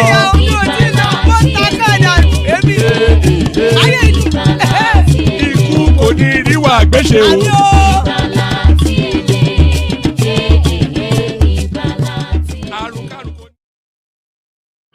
And there it is right there. Akuko Onume called the cockroach of the heavens don't crow yet. Iku kone riwa gbese may death have nothing to do with that. So amen to that on behalf of myself and you, my friends. Amen to that on behalf of myself and you, my friends. So joining us, the cleverest woman on the planet, that's Zita right there. The hands in the air in surrender, that's a Kenny right there already given up on 2027. The elegance that Prince Daddy is in the house. We have Gloria Part joining us as well. So still plenty of room in the studio. Anybody else that wants to join. Anybody else that wants to join. Have you, ladies and gentlemen. We kick it off with Gloria part, who I think is joining for the first time. Gloria, or is it Glory part, not Gloria part? So Glory, unmute, speak to us. Good to see you. Glory, Yeah, what man? How are you doing? How are you? I'm okay. I'm not a newcomer here. No? Yeah, This not a is new. my Why is your voice so low? this is my second line. Is that Patrick Uche? Yeah. Now, wow. Who are you hiding from that you're hiding your identity? No, this is my wife. My wife for phone. You get wife? Eh? So who I, are you to have a wife? I have 8 children now. 8 children? Yeah. Did you say 8? 8. 7, 8? 8. Why? Why would you have 8 children? Huh? Why would you have 8 children? Why? I'm a human being now. So back to one man. What a question, one man. Yeah, but I thought the standard was you know the standard family is 2.5. So that is to say you can either have 2 or 3. And the standard Nigerian family is 2 boys, 1 girl. It's sorry. Do you want to tell us the mix? How many boys do you have? I have 6 boys. Yeah. So it wasn't even like you were chasing a son and you kept on having. Oh, anyway, so sorry about that. No, So that just caught me off guard. I will marry second wife by next year. So. Second wife? Are you not a Christian? I'm a Christian. And you marry second wife? Yeah. I want to just casually like that. No, it's in the Bible now. God is in the Bible. You can marry someone any amount you want to marry. It's not a sin. It's not about. Sometimes it can fuel them. You know. Yes, not to delve too much in your finances, but your wallet carry on. You marry a second wife, and then she will have another string of children. Are you trying to repopulate? We open business for her now. My first wife have a business. Yeah, business. I think you're I don't believe you for 1 minute. I have 8 children. Are you under 50? Huh? Are you under 50? Under what? 50 years old. Are you under 50? No, I'm 40. You're a 40-year-old man with 8 children? Yeah. God. And you're from the southeast. Is that allowed? Yeah, I'm from southeast now. I'm from Anambra State. Anyway, sorry, that caught me off guard. Did that catch you off guard, Prince? Not really, but the age though. I thought you were like 50 or older, but that's fine. And quickly on that issue of having a lot of children, I kind of responded to Elon Musk post on X not too long ago. It's he's always been concerned about the white population dwindling, right? And and I guess the other races around the world they're increasing in numbers. But you made a point earlier that in Nigeria, Nigeria, people have like two children or 3. Is that a standard and from when that is? And, one man. Do you know one guy called Matthias Cynthia? No. That used to. He's a popular guy from Mbo on the Anambra State. He used to preach about the traditionalists. I think he's also that kind of 40 something. So he also have almost 8 children, and the wife is still young. So it's not. And all those 8 children are from the same woman. Yeah, from one woman. Yeah. The guy is wealthy. The guy is in well. All right. I think Glory dropped. Maybe I was too personal. I beg your pardon, of Glory, if I was a bit too personal. But now you would never do that, would you, Ekene? No, I don't have the car. I don't have the strength.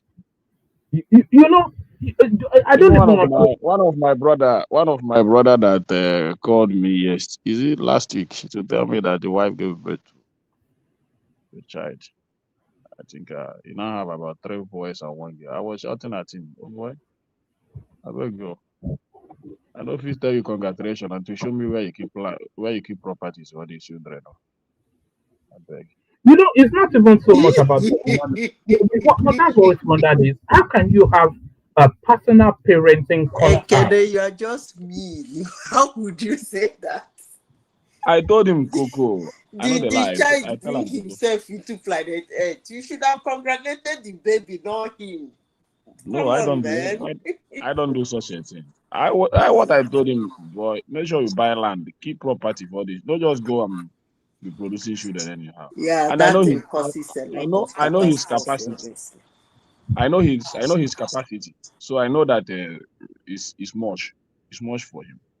So all these now God they train picking. I know they like those kind of statements. I really hate that. But you get them, not to stereotype or anything, you get that a lot amongst the Muslims that they will have all these children and they'll say it's God that looks after children.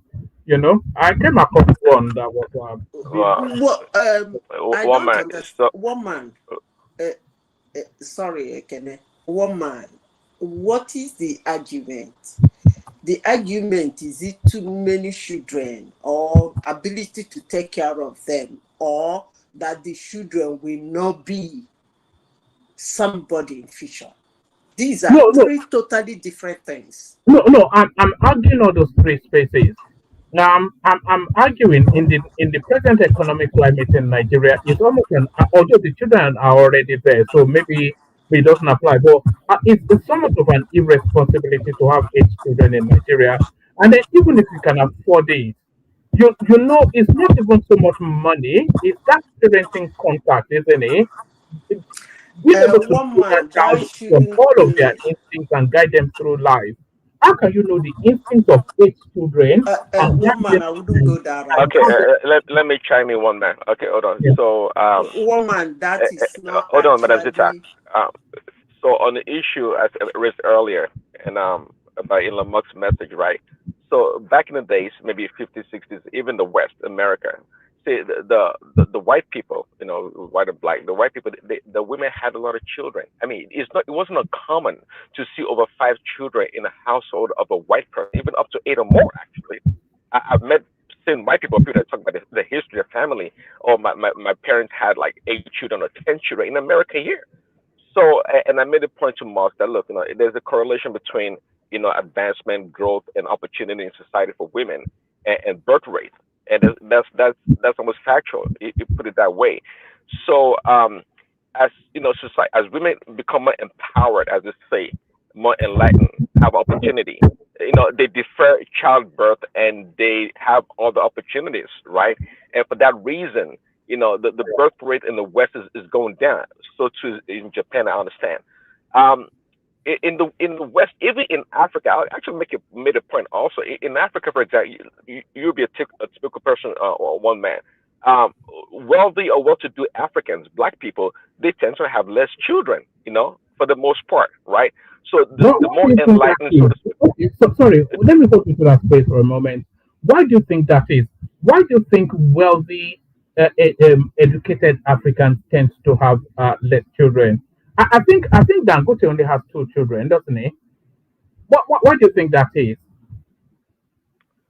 Well, you know, One man. again, it all goes Dangote into doesn't have only ambition, 2 children. opportunity. Where did you Now, get that a one? wealthy man that marries a well-to-do woman that's educated, that has ambition, is not going to be out there trying to have, you know, 5, 10 children. She's more likely to be more interested in other things. You know, she's not a housewife, so to speak. So that's part of it. You know, advancement in society, you know, education, and all these things that we copy or we get from the West. The same thing applies. But people that don't have such opportunities and they still have that mentality or that lifestyle that, you know, children are wealth to to or asset to them, and the more children you have, I guess the better off you are. So it kind of that's the way it kind of goes. So most complaining, other people complaining about people having a lot of children. It's kind of relative. I would say it's everywhere. It is everywhere. Japan is one of the most advanced nations in the world. They have a birth rate problem also. In Europe, I understand Europe also has a big problem actually. So the more advanced a society seems to be, or wealthy a person seems to be, the lower the childbirth that they tend to have, and that's just the observation one can see. Can I say something? Actually, sorry, Peter, I'll take your correction, but only marginally. Dangote actually has 4 children, but 3 of them are his biological children. One of them adopted. It's the son that is adopted anyway. What's that? I said the son is adopted. Yes, that's what I said. He has 3 girls, and then the boy is adopted. Okay, actually, using those people as an example is actually a wrong example. First of all, Elon Musk has so many children, but he didn't have it with one wife or one woman. He goes about pregnanting women, donating his sperm for production. So it wasn't like he married a woman, kept him in his house, and he had 14 or 15 or 20 children for him. That is one. Two, when you talk about child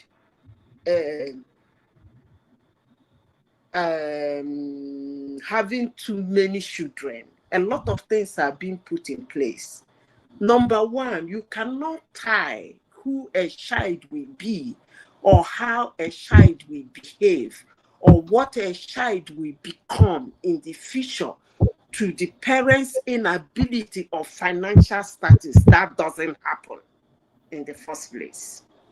Secondly, if I want to argue on childbearing, reducing the number of child a family will have, I will not go the route you guys are going. I will actually concentrate on the health of the woman, not on the inability of training, because most people who become today and are still becoming, most of them did not come from a wealthy home where their parents could afford everything.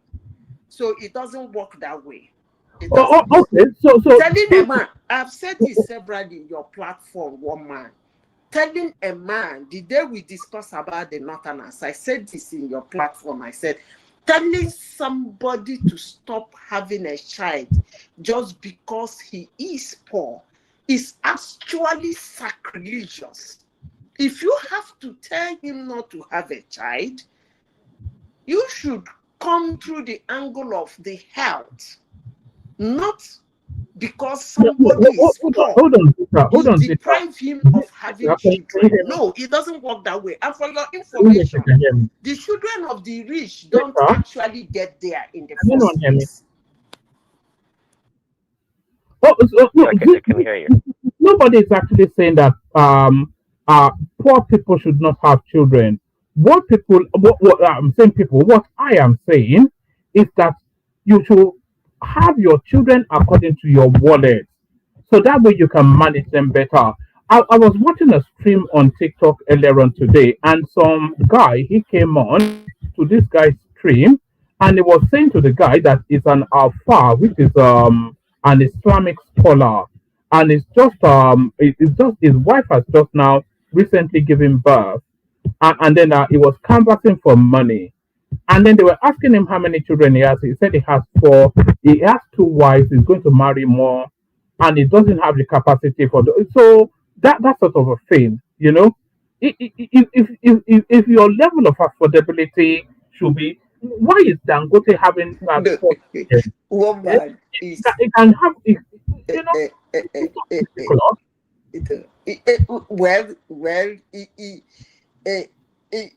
that's why nature is actually funny. Most people that are extremely wealthy had fewer children, most times not because they want to have fewer children, but because that's the only one they could have. How do you mean? Okay, let me give you an example. They are Since not we are mentioning capacitated name, to have children, hold or on. Let me give you an example. Since we are mentioning name, Dangote married twice. I mean, legally married twice. yes, The first one was the one that had the 3 children, 3 daughters. He married the second woman who could not give him a child. right. He has to adopt a son. So are you saying now that Is religion because allows him he's for? rich, hold on, because Is he's rich, religion allows him for though? because he's rich, God should open the tap of children for him. Oh no. And somebody who is poor, God should reduce the tap of children for him. But We for have them, said this it's not severally for in this your example platform. now. I'm not going to Otedola is hide this. another example. Otedola has no more than 4 or 5 children. Why is he not having 10? Like our pal there that has 8 and wants to marry again? One man, my argument is that you do not, and nobody has the right. I've said this on this platform severally, to tell a human being not to have a child because he is poor. Come on now. You can have as many children as you want. And then who If takes they care of keep them? coming, Who takes care of them? if they come for you to help to take care of them, say no, period. And then what happens? So we should watch their children suffer and die. Say, say Not the only problem we have in the north. Is that I not don't the want major people problem in the north? Can we go to the topic of today? I don't discuss such things. Well, I don't think it's to restrict people that not to have children because they are poor. To me, it's not ideal. By the same time, you can be poor, not being able to take care of your children, and have 10, 12 children. That's like that's ridiculous in itself. Also, so it's about understanding what you can afford. Yeah, people have to understand. Check the countries that did that child birth control. How far? They almost finished them. They've reopened it again. You don't do such a thing. Is that not do such a thing. China is blossoming? You don't do such a thing. Well, you're looking at saying, we can't always get things right. Saying you're looking at the negative side of it. 1 second. If they hadn't curtailed that rate of childbirth, okay, that population would have exploded to the point whereby they may not be able to handle it. Maybe it's about 2.2 billion people or more. So, yeah, when they stopped it, they could have found a way to rejig it, and they're trying to encourage them now to have more children. But in the case of Elon Musk, just like it says Zita, Elon Musk has many children from different women. So Elon Musk wasn't concerned about himself. He was more concerned about the white race, the white people not having enough children. That was his concern. Okay, let me say this, and I will end this topic. You guys can discuss it for all I care. You see, as I said before, I mentioned some factors, some for or against childbearing. But when you talk about childbearing in general, it is not actually being tagged to somebody who can afford and somebody who cannot afford, because the ability for somebody to have a child is something that sometimes that is beyond science. So if you as a human being start restricting those who are capable of having them, you are actually reducing the number of humanity, period. So there are some people that have everything. They have millions of them on planet Earth today. They can have a child. It's as ABC. So if you are a government or a people or one individual who think that because somebody is poor should have 1 children, not only that you are restricting something that is beyond science, you as a human is trying to restrict it. You are trying to curb the number of humans being created on planet Earth, period. And I end it. All right. If you don't mind, let me go first. Give me a couple minutes to go first, if you don't mind. All right, you carry on. Floor yours. Yeah. So I heard you earlier talking about Shore, right? See, we all don't. I guess many people don't like Shore's, way or his approach to his Aluta Lutaism, as you call it, insulting Tinubu and all these politicians. Not because he himself is righteous, but I disagree with you in the sense that because Suarez enterprise as what they call it, revolutionist or whatever he calls himself, because it hasn't manifest to something positive in the Nigerian space, or we haven't seen the impact, doesn't mean that him starting it or doing it is a bad thing. At the end of the day, he may not be the person that actually brings about the change. Somebody else down the line may take over that space, so to speak, and be more effective in promoting his or messages to the public or to the Nigerian people. So we should give Shure credit for starting what he's doing right now. Yes, we may not agree with his approach or his method, but nonetheless, starting it, being some sort of an opposition is a good thing. Right now, I may not be yielding anything. That is fine, but he should get credit for being a voice out there in the Nigerian space. Again, many people, many people may want a different person with a different personality to have been a champion of that space. But nonetheless, Shure should get credit. He should be commended for what he does. I'm not I don't support him, but at the same time, not against Shure as a person. But what impact has his voice had in the 30 years that he has been doing this at Luther, whatnot? What impact has Showore's voice had? Well, that's what I'm saying, one man. Because he hasn't had any impact doesn't mean that it should not be. I mean, some things. If he's not had any impact, then it's not served any purpose. Well, it hasn't really been 30 years, one man. To my estimation, No, in college. Union's Day now. Yeah. I mean, come on. Well, I mean, what does that mean? I mean, he was fighting for Abiola this and that election. I mean, to me, we have to demarcate and have a timeline that you truly want to begin to judge Shure as a politician or as an influence or whatever you want to call him in the Nigerian space. Not when he was Nalutai in Unilag or in college. To me, that doesn't count. It's been at it for a long time. Yeah, it gets credit because that's accumulative, work. You're going to put that with body of work. That is fine. I accept that. But Shure to me actually came on the scene when he ran the first time against Buhari, right? Whenever he ran. The first time around. I think that's when he actually came on the scene. So maybe we should count from there. And it hasn't made much impact, but at the same time, I think is a valuable asset at this point in time in Nigerian space. So you should get credit. That's just what I'm saying. You shouldn't be dismissed and just discounted. What frustrates me about Shure is that Shure sometimes it comes across as a missed opportunity because he's established his voice as a voice of the common person, but then for him then to pivot that voice into political impact, he's been unable to make that next step, and that's what frustrates me about him. So in his students' union's day, he was on the streets holding placards and doing "We No Go Gree" and singing all these workers' socialist songs. That's what he was doing when he was the students' union leader, Union Lag. Now, today that we speak, he's still doing exactly the same thing. He's still on the street holding placards and singing socialist songs. So there is no progression. So he's established that voice, but he's not been able to impact it. And that's why they're now mocking him.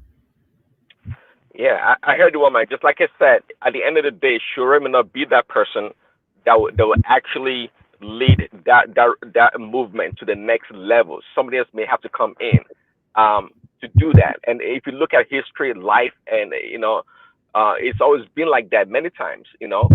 Somebody starts something, but somebody else comes about to carry it on to the next phase or the next level. That's just the point I'm making. Quickly on the issue of the Nollywood, I guess you want to call it beef or tiff between the I guess the Yorubas and the Igbos or whatever. I've kind of heard that before. I personally, I don't know. I think that the term Nollywood was coined by the Igbos or the Southeasterners. If I'm anybody can correct me if you want. And when they came on the scene around 2000s, right? They push a lot of movies or movies, no videos. And I personally enjoy greatly those Nollywood Igbo movies. I love the characters, even the Okonkwo guy, you know, all these people. This guy they call Orange. I mean, they provided great entertainment. They did very well. They brought about culture, and in one interesting thing also, time to time I do watch this Nollywood thing movies on YouTube, right? And it's a great how do you call it? It's actually encapsulates Nigeria progression over time. Because sometimes when you watch those videos, you see the old technology maybe or the scenery of the streets of different parts of the country. They capture it in their videos, in their movies, which is kind of beautiful. Prince, the one thing I will concede to the southeastern Nollywood, they do their videos. It's very colorful and very scenic and very very full of culture. I really like that, and I've always liked the backdrop of the southeast in movies. I love their music also, especially that flute. They have this genre of music. They call it Ogede music. I'm not sure if you've ever heard it. It's just so beautiful. The one thing is that they always do their movies in English, which translates more internationally. But the Yorubas is just, some babalawo something, and that's just the long and short of it. It's just some babalawo turning magic, voodoo money, and all this, and they do all their movies in Yoruba.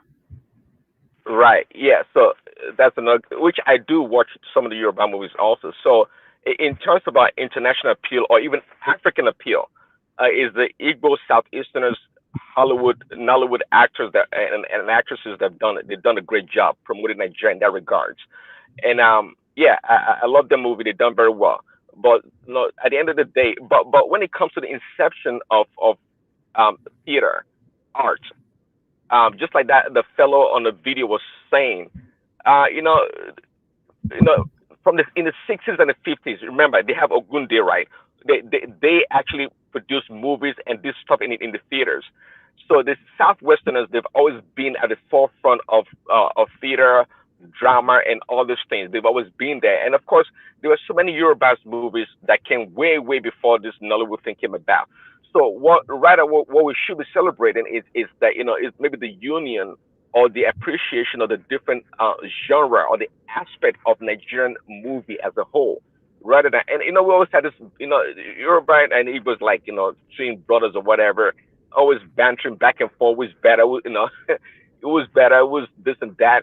But nonetheless, the Southeasterners Nollywood, they have to acknowledge the inception, the creation that came about this movie thing in Nigeria started by the Yorubas or the Southwesterners. They gotta acknowledge that, okay?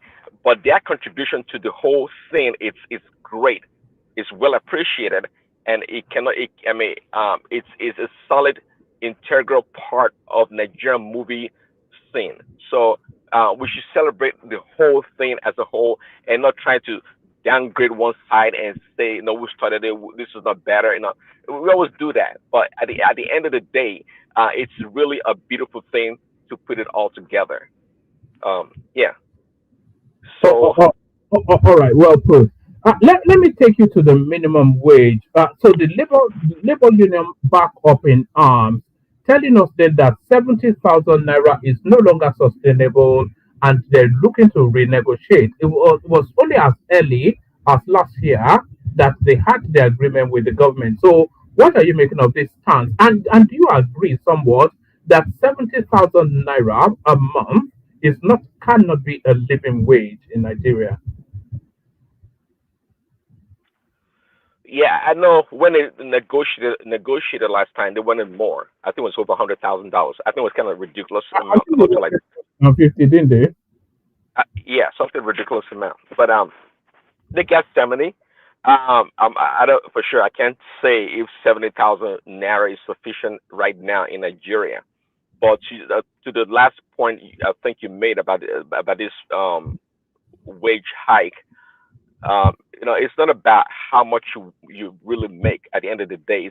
It's all about how much things cost, the inflation and whatnot, the opportunities in the country. So, they can raise the minimum wage, but but we don't want to go on this, what you call it, this run whereby every quarter, every year. The inflation. Huh? If they raise it to, how is my voice, by the way? Can you hear it okay, or should I put my mic back on? I can hear you. Oh, all right. I said if they raise it too sharply, it could lead to inflation. Correct. Exactly. So doing it quarterly or every year, it could lead to inflation. Of course, people are going to see they're going to increase price of goods and commodities and this and that. So it's all, at the end of the day, to me, I'm more for trying to improve the economy, strengthen the naira, and giving the people a better, stronger purchasing power than trying to jack up the rate of jack up that wages. We don't want to end up like Ghana and some other countries. It wasn't too long ago the Ghanaians were spending, to buy a loaf of bread like a million cities, something like that. Daddy. Ridiculous. Praise Daddy. Yeah. See, I don't know what you guys are arguing about this minimum wage. Sorry, can I think your voice? Are you aware? Yeah. Are you aware that the politicians are also projecting or wanting or even wanting to pass a bill, if not they have passed, that their own wages should be increased? Are you aware of that? Did you come across that news last month? So no, I didn't. No.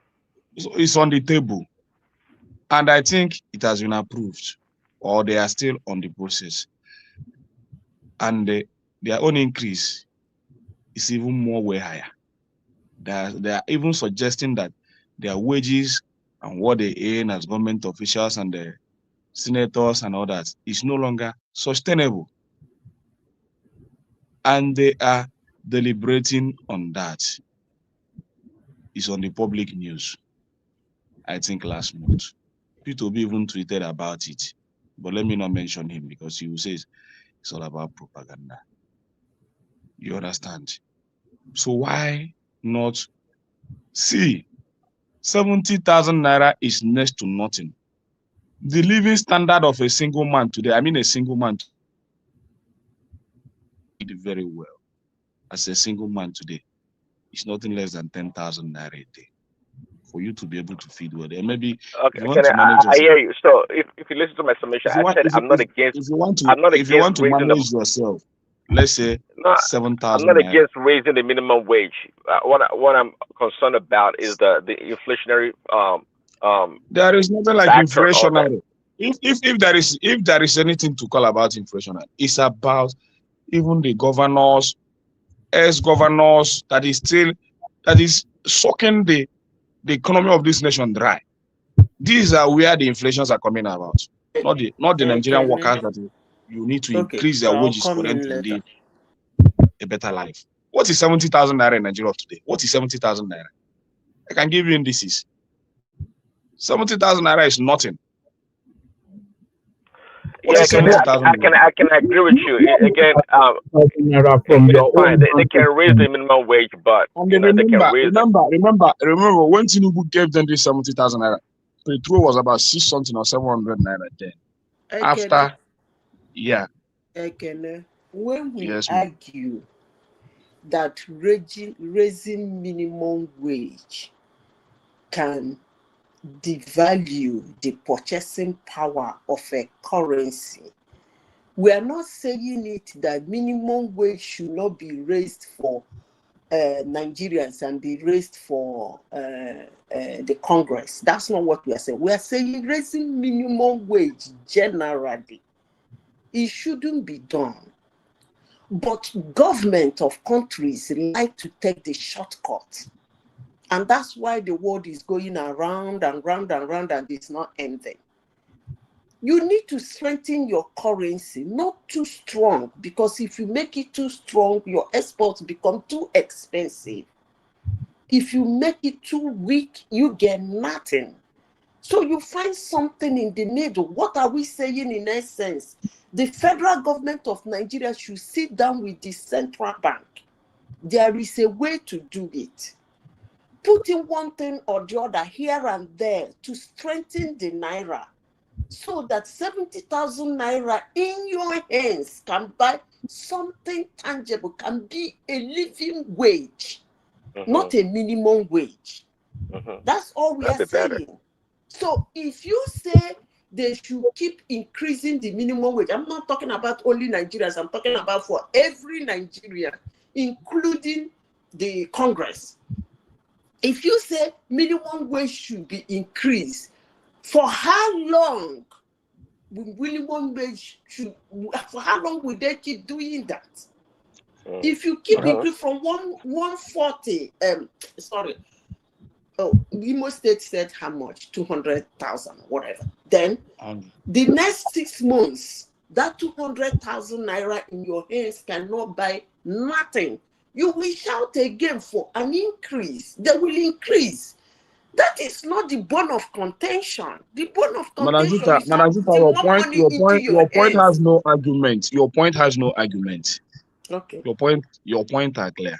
And I've also I think I also have the same idea of what you are saying. But you made a valid point which has no argument.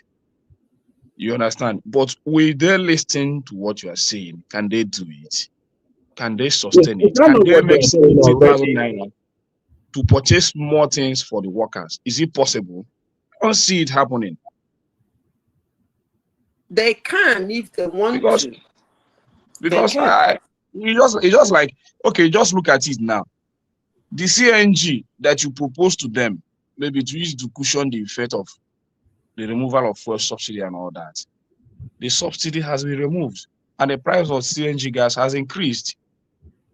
You are now added 5 naira tax to the petroleum. So things, you see the areas the workers are coming in, but even the workers or the labor union, I don't even know what they are doing. We don't have them anymore. I think the best thing they should do is what you just said, to make that 70,000 naira affordable. Because now that the CNG gas has increased, 5 naira tax to the petrol, tax here and there, everywhere tax. There is nothing in Nigeria today that is free. Everything is tax. It's remaining. Let me wrap up before you. I think you're next. Let me wrap up. One minute on a quick comment on Gbadebo's Vivor trying to, or it's already been already gone to ADC, right? He said at the behest of Peter Obi. Is that right? Yeah, he said with the consent of Peter Obi, yes. So is Peter Obi even officially part of the ADC camp? Well, as far as we're aware, he's not a registered member. Well, you said it well. You know, he's following the path of his mentor, Peter Obi, jumping from one party. It was part of PDP, LP. Now is going to ADC. It's all good. Yeah, I wish him well. I wish him well. Anyway, thanks, one man. I guess Kenel Madam Zita can take over. Thanks. All right, brilliant. Stay with us just as long as you can, Prince. We go from you to Ekene. Ekene, you know the talking points, but you can just free flow because I think you are always inclined to free flow. So Ekene, floor is yours. Okay, one man. Thank you.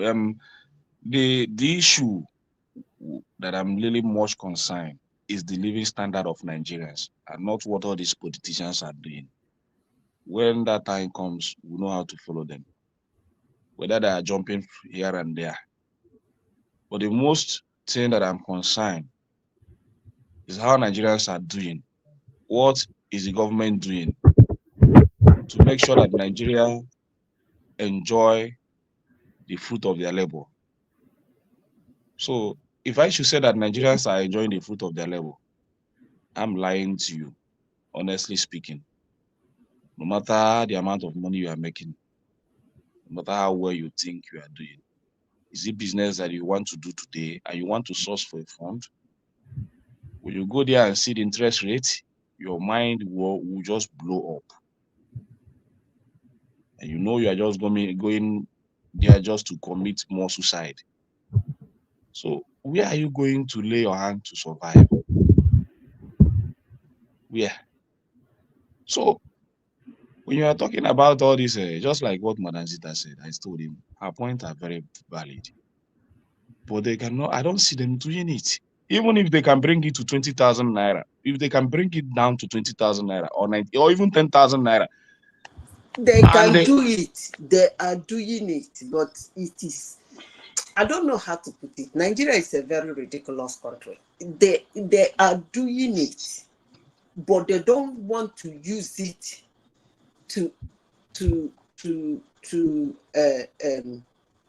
increase the value of the naira, because the easiest way to make a currency a little more strong, not too strong, because you don't need your currency to be too strong.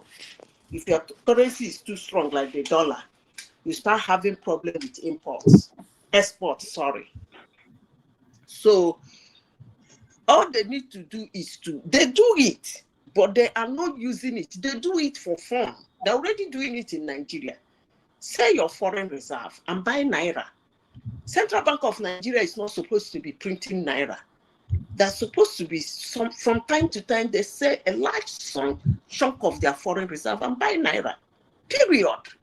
That way naira will be strong, not too strong, but strong enough for somebody to hold it in his hands or her hands in the country and buy something tangible. Period. It's not difficult to do. It's not. But sometimes it looks difficult for them, because it's when you not. That do look, there is some look. Ekene. One thing I noticed in Nigeria is that Nigerians do execute policies outside of implementation. Let me explain. Nigerians sell their dollars from time to time to people who don't want to buy it, but it's not in the implementation. If it is a policy that is being implemented and adhered to, that from time to time, when your currency has a free fall, all you need to do is to cage it. I have said it several times. Cage it.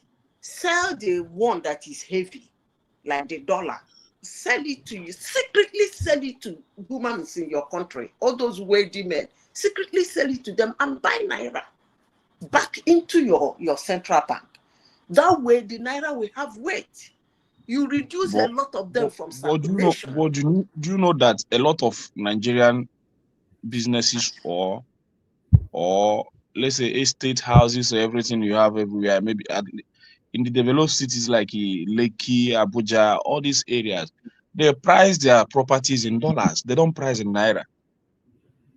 Actually, very wrong. That is very wrong. Current economy. And the government are even involved. So you see, I don't see. The only thing is that the law, the Nigerian law is very weak. It's not weak. The thing is that the people making the beautiful law are still the crooks that refuse to implement it. That's all. It's a very funny country. Actually, you know what you were saying about strengthening the naira. This is actually what is going on, isn't it? If you look at how the government is positioning, they are actually they're trying to grow the economy, which is what will ultimately strengthen the naira. But in between the processes of doing that and its impact, so there has to be a pain period. Nigeria is going through the necessary pain period that we necessarily have to go through in order to win ourselves of that heavily subsidized life that we've always lived. And that's just what is going on. If you look at how we have been living, it's not sustainable. Education subsidized, electricity subsidized, fuel subsidized, naira subsidized. Everything man. One man. One You man. This think year, somebody selling a house in dollar in Nigeria, the government is not supposed to put a law that that person will go to jail? But they stopped that now. Have they not put measures in place to stop that? Where did they stop that? What? I think they stopped that now. You know, they've not stopped it. It's illegal to do that It's now. not stop, they did not stop it because there is one discussion I'm having. The person is quoting dollar. Then he's doing it illegally. Okay. Because they're supposed to go to jail. In most countries, you don't try that kind of bullshit. But in Nigeria, don't you know that all those houses, they say 200 million, 300 million, 400 million, that is the conversion of the dollar that are calling for those people. How can you be selling a house in Nigeria for 400 million? Are you mad? That is not where even a bag of cement is 12,000 naira. You are selling a house for 400 million. Is it built with gold?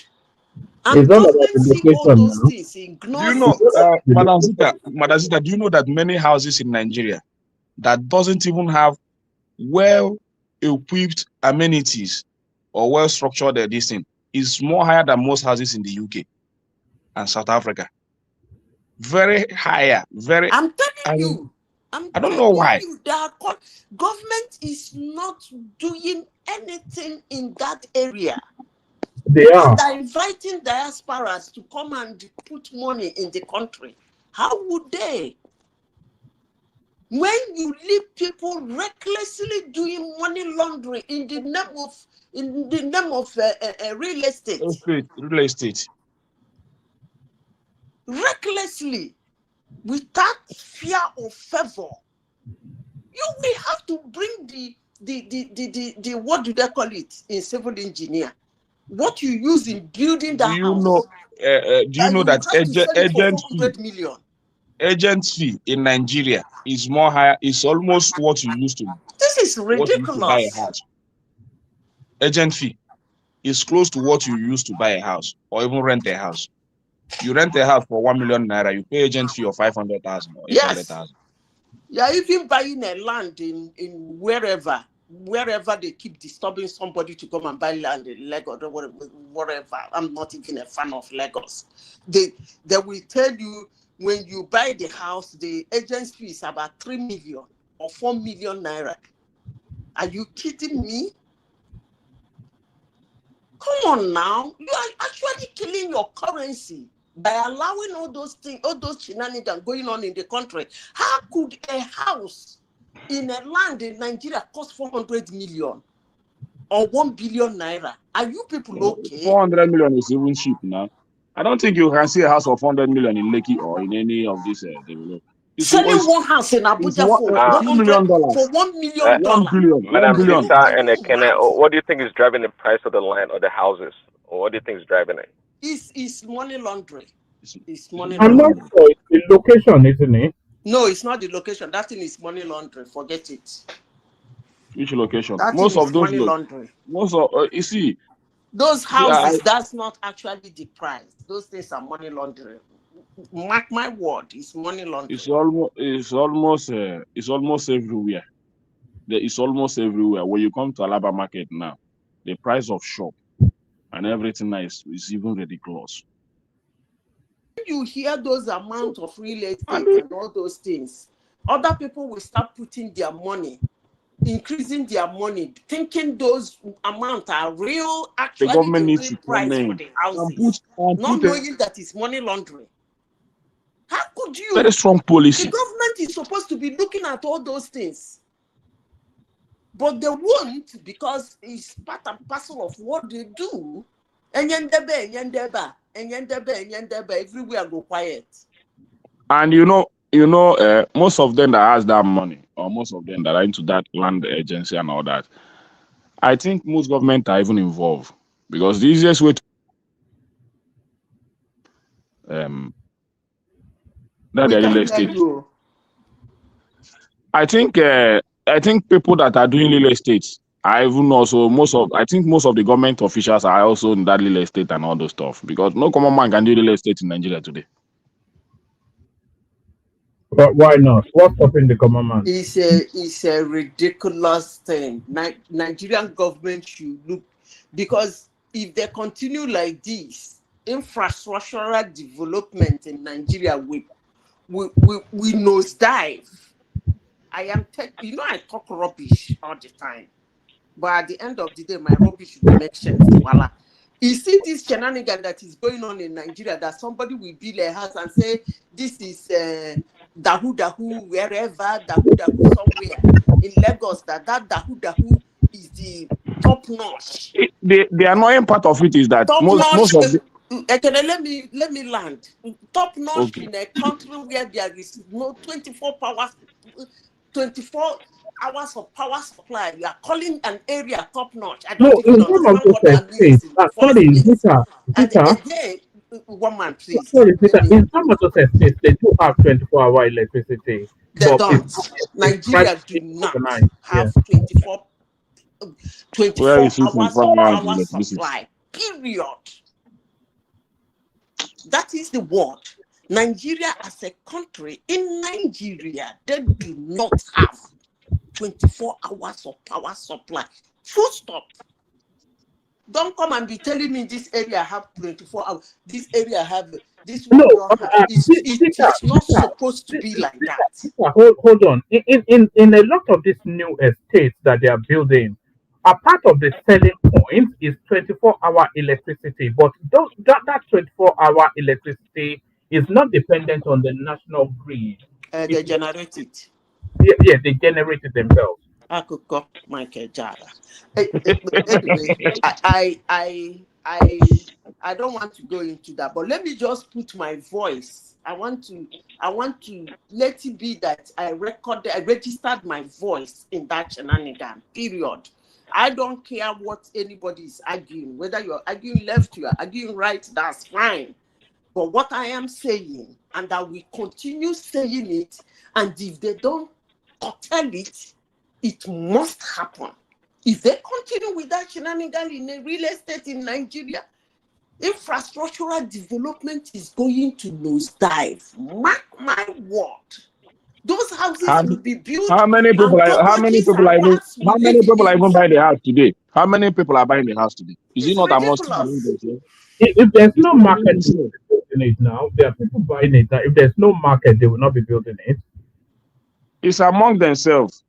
It's just among themselves. But I don't tell me which civil servants that you are paying. You are talking about 70,000. I will afford such a property. Listen, these things you evaluate it. Government should come in, evaluate lands, evaluate property. You can't just wake up one day, buy a land for maybe 10 million. After 5 years, you go there, or you buy 200. You are even talking about okay. Landlord. Is that not what free market is all about? After 5 years, you borrow money from the bank. After 5 years, you come and sell them 100. You people, come on, man. What are you even talking about? But stop that nonsense. Oh, hold on, Zita. I thought you were a free market sort of a person. That's the exact free market now. Willing buyer, willing seller. You can ask for whichever price you like. If there's anybody willing to buy it, then that establishes the price. That's free market. Madam Sita, somebody bought a shop of 45 million naira in the market. A shop, 45 million naira. I asked them, 45 million naira for a shop. How many years is he going to do business there? I don't think that man will do business more than 30 years. And then when he put one spoon of rice there for 300,000 naira, you people will say prices of things are expensive. High. Yes. Because that is where he will recover his money. I told him there are a shop of 1.5 million naira. You go for it. I can easily go and be paying rent for 1.5 million naira than to buy a shop of 45 million naira, which I don't know. I might decide to change business tomorrow. Then you sell it. Then you sell it. Is that not what it is? How many people wants to buy it? How many people wants to buy it? Sorry, please. Let me just cut in a little bit. You see, I just think that you guys are thinking in the way of socialism or communism. We're a capitalist nation. I don't know, Madam Zita. There are estates that offer out with 4-hour supply. They generated themselves. It's a competition. Those estates, when you go there, they share the power. Some of them, they use solar. Some of them, they use generating sets, and they share. Hold on, please. Let me just land, please. Let me land. They share. Okay, sorry. They share the bill amongst themselves in the estates. Those estates are pricey. Over here too, there are estates I won't go to pay for. So in every society, when you go, you look at your level, and but everybody cannot be the same in Nigeria. We cannot have a flat economy. Everybody, because no, now. If you have your money, just like where you are, you work so hard for yourself. If you want to build a house, you build it to your tastes.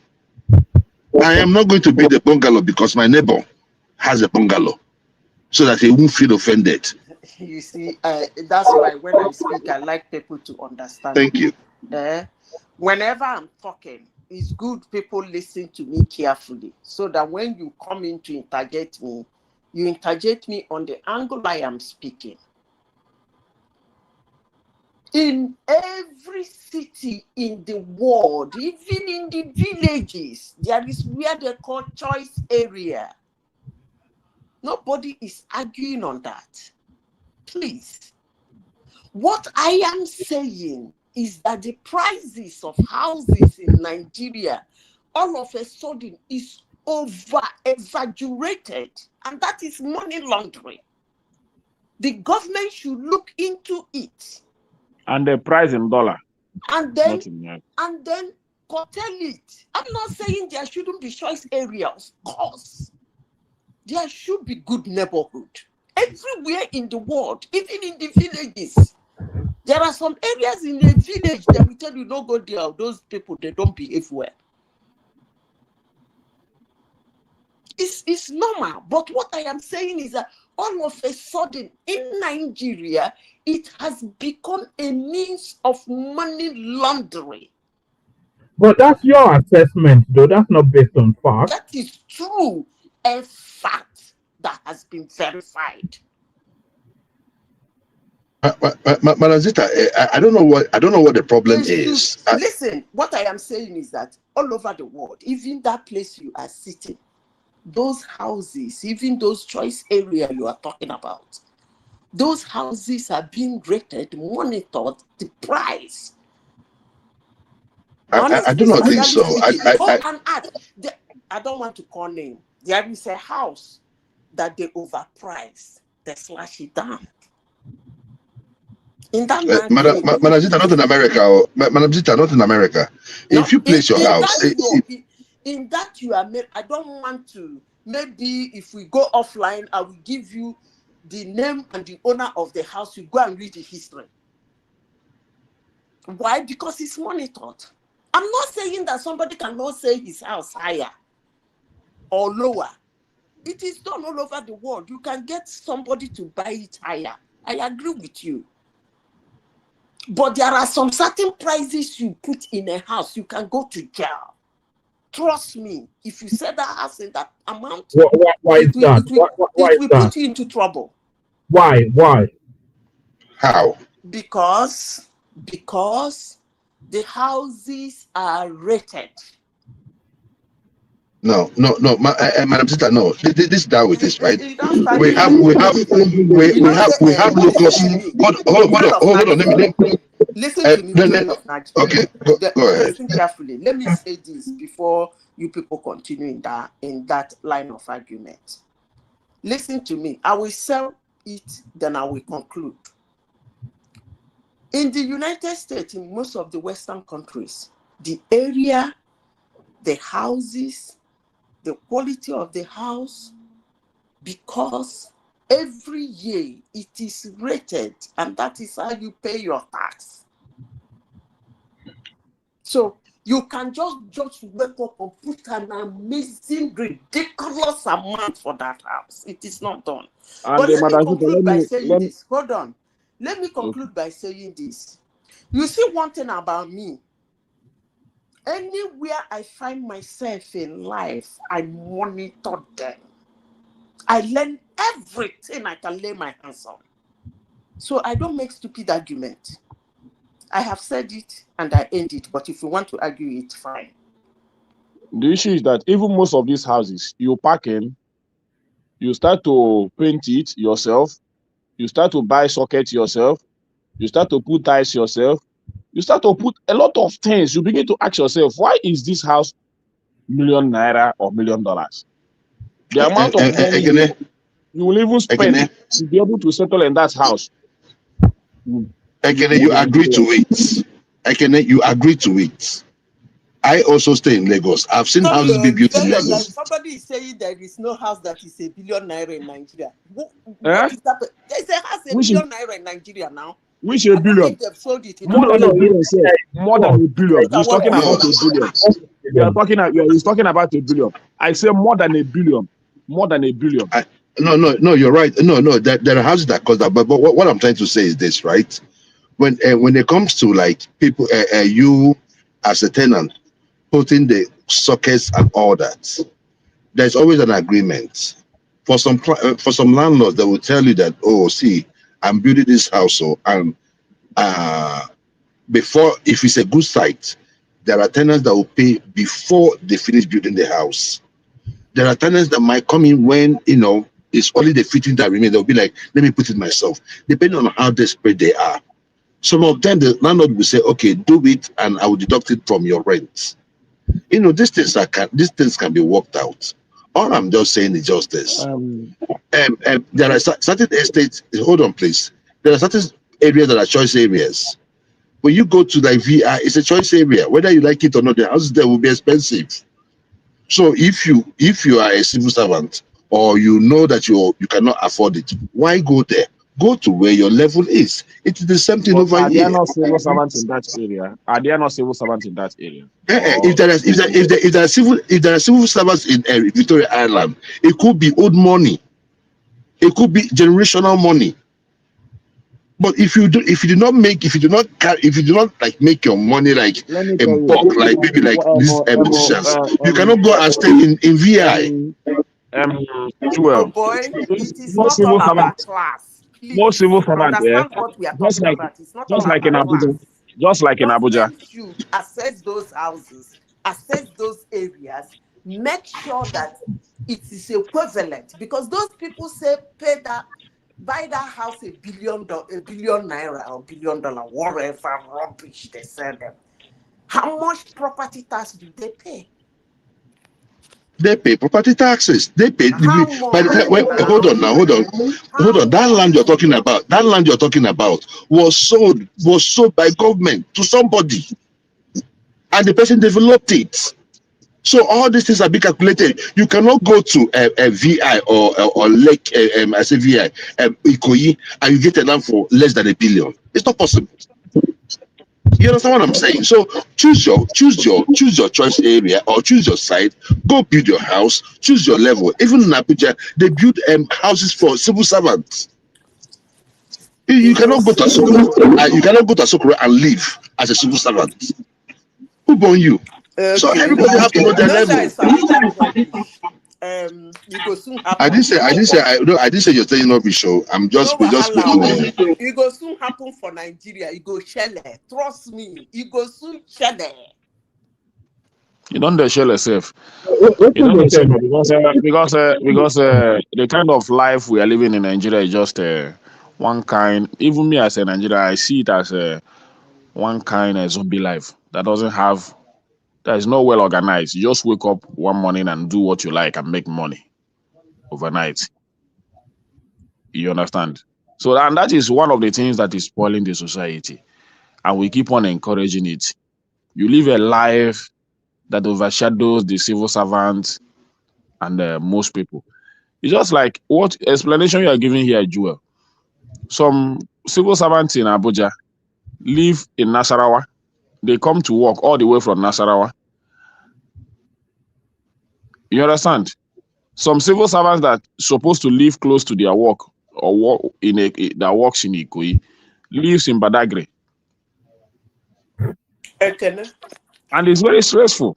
Yeah, So when they start up, a country whereby their choice area can be bombarded by miscreants, you can even lose your life in their choice area without anybody giving a hoot to find out how that person getting or what happened. Joel is sitting down here comparing it with choice area in the United States. You know what happened in choice area in the United States? You don't even walk around those areas anyhow. Trust me. Police will come and ask you questions. Of course, and you don't do that. You don't do that in Ikoyi. But most of those choice areas you are talking about in the United States, some of them are not $1 billion. Because when you talk about 1 billion naira, you are trying to convert it to dollar. No. Naira is naira, and every currency has its own power in its own kingdom. So it's just because you are converting it to a dollar, you think it's no money. It's a lot of money in Nigeria. So for you to sell a house in Nigeria, calling it choice area for $1 billion naira, Madam Sita, even when you convert it, even when you, Madam Sita, I have checked it. Myself to use. Madam Sita, I have checked it. Even when you convert it, most of those houses, when you convert it, it's even the naira is even the one we sell in Nigeria in naira is still more higher than the one we sell.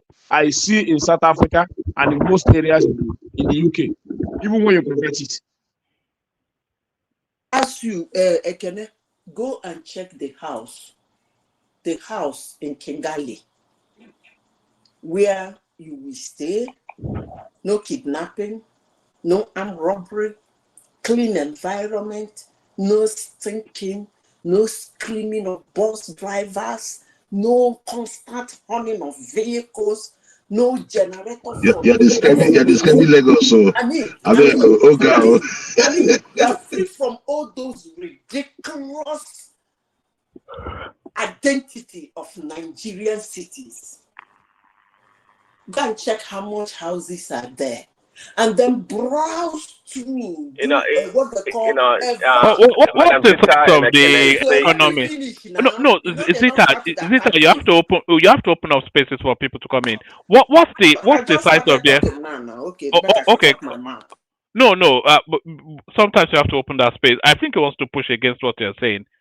Prince.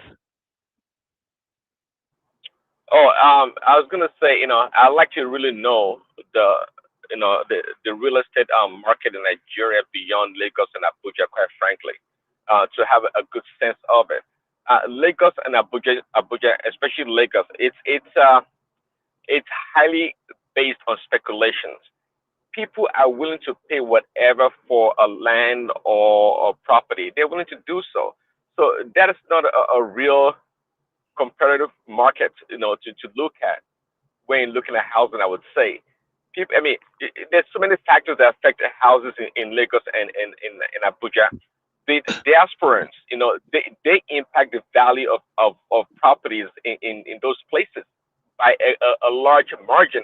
It's not based solely on the income of the people that live there locally. We know that it's not for such people. So I can be talking about people who can afford houses in DI. It don't work that way. And by the way, just to make a point.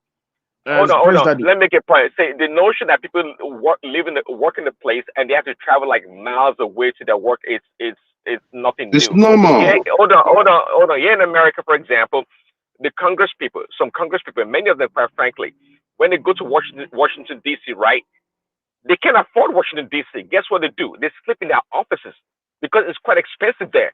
These are officials of the United States government. They are not wealthy. They sleep on the floor sometimes in their offices.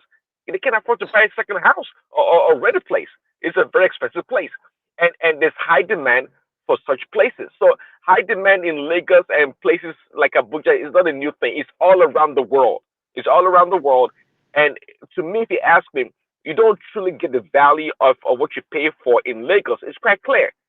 But that's irrelevant because speculation of a thing, of an asset is more valuable than the actual true value of the asset. That's life.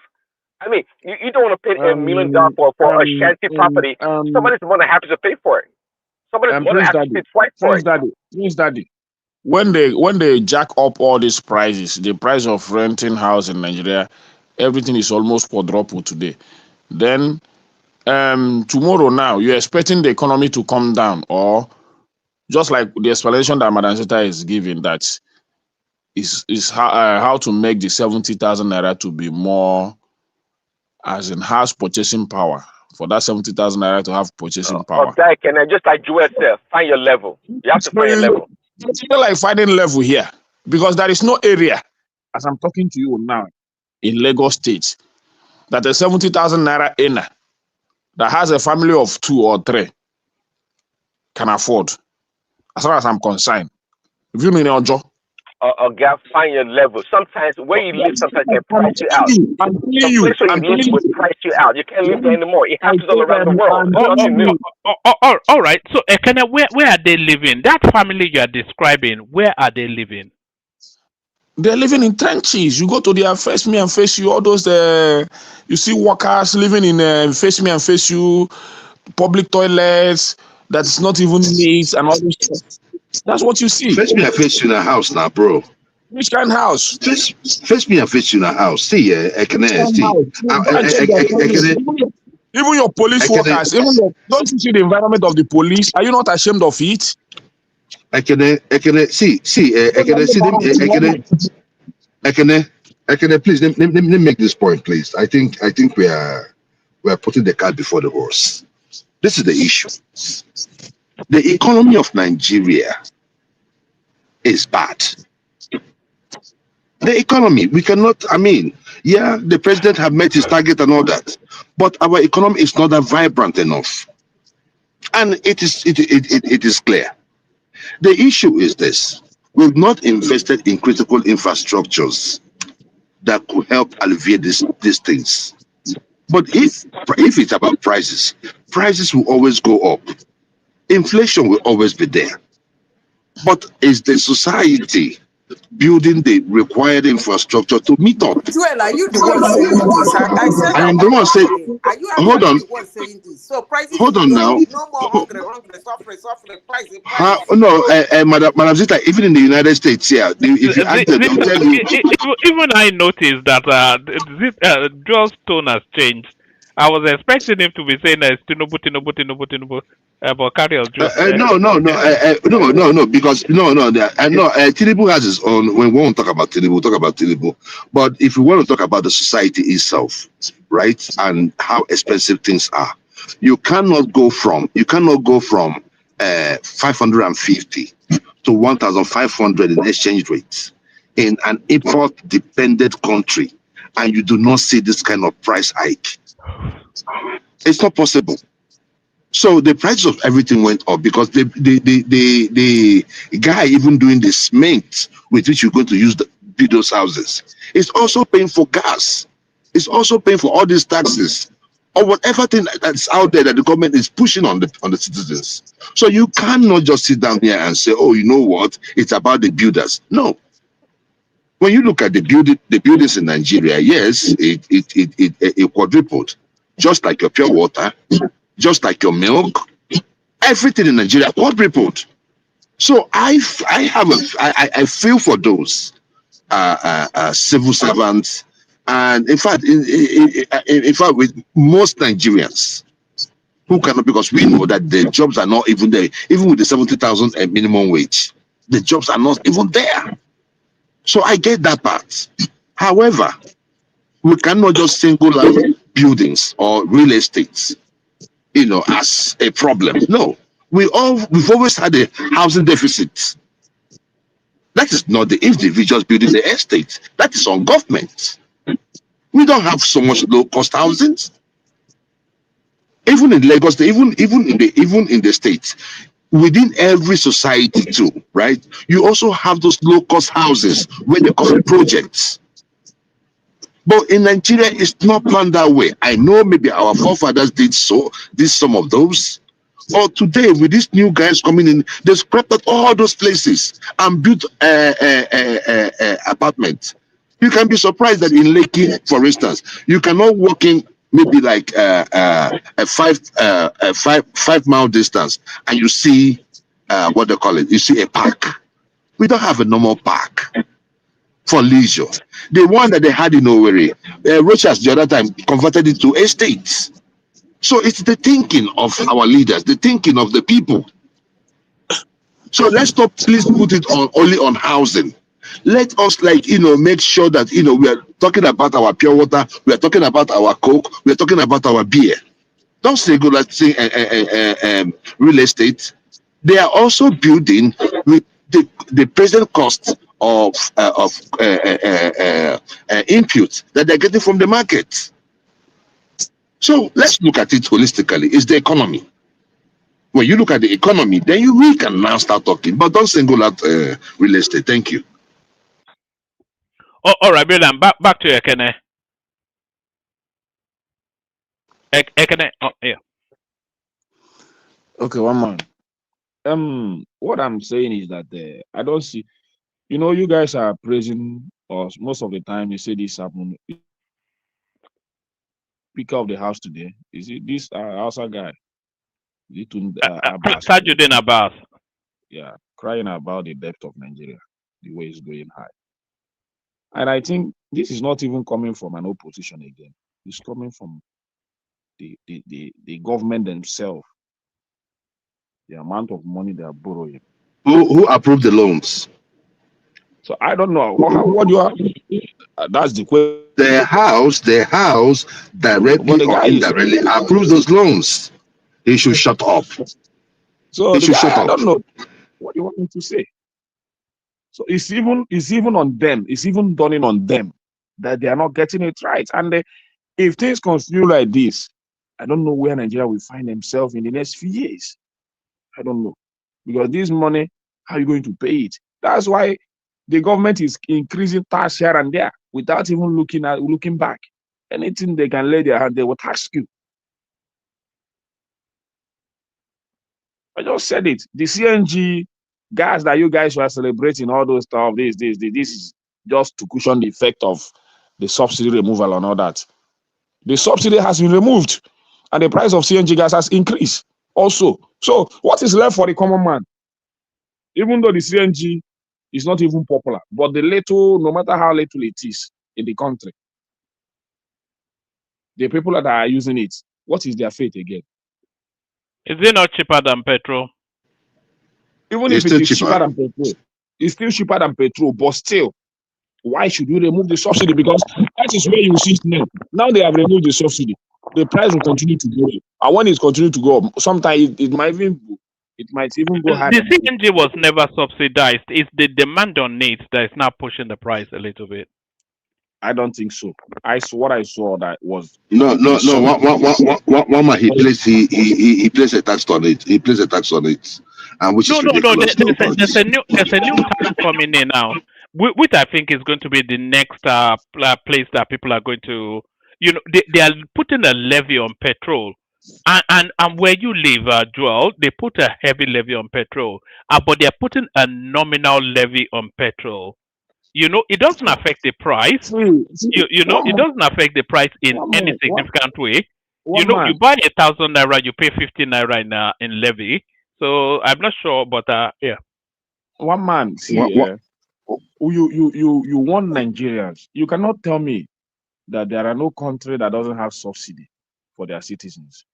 It's either in education, or in health, or in the exchange rates.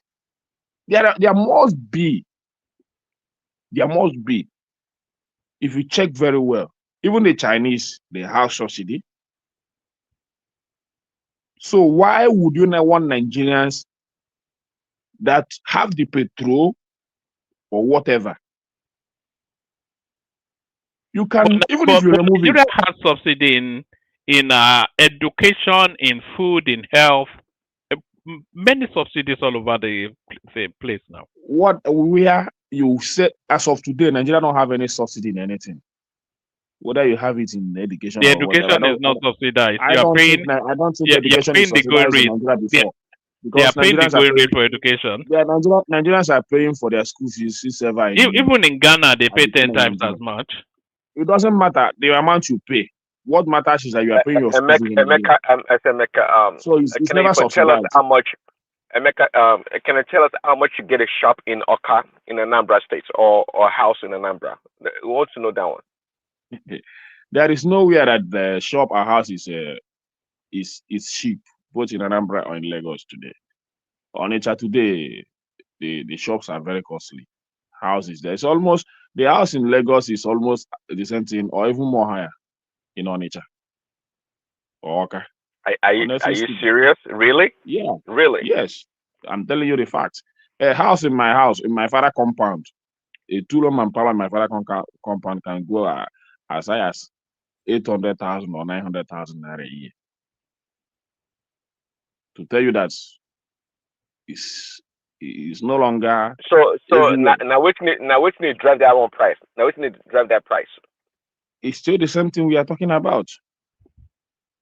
So who are we to blame? Everything is just Nigeria is just do as you like. You know, when Tinubu said he met the dollar at 1,900 and bring it down to 1,004, 1,005. He don't even know where he met the dollar. He said he met it at 1,009. He never remember that he met dollar at official rate of. I think he misspoke. I don't think he misspoke. Go and watch the video very well. He never misspoke. He wanted to deceive us. He never knew he met the dollar. No, Ekene, he might be right. You see, let me tell you what we are doing before now. They subsidize it. That's what we are doing. So if he says he made it at 1,009 or 2,000, he might be. I'm not saying he's right, though. I'm saying he might be right. Okay? What he did was allow it to float at his own value. So the other people were trying to save the value, like if it is worth 2,000, they subsidize the remaining and tell you that it's worth 400 or 300 or 200.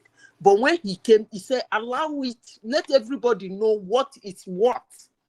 So he might not be like, I don't think he misspoke, but I don't know whether it's up to 1,000. I don't think your explanation might be his explanation, Madam Zita. But because no.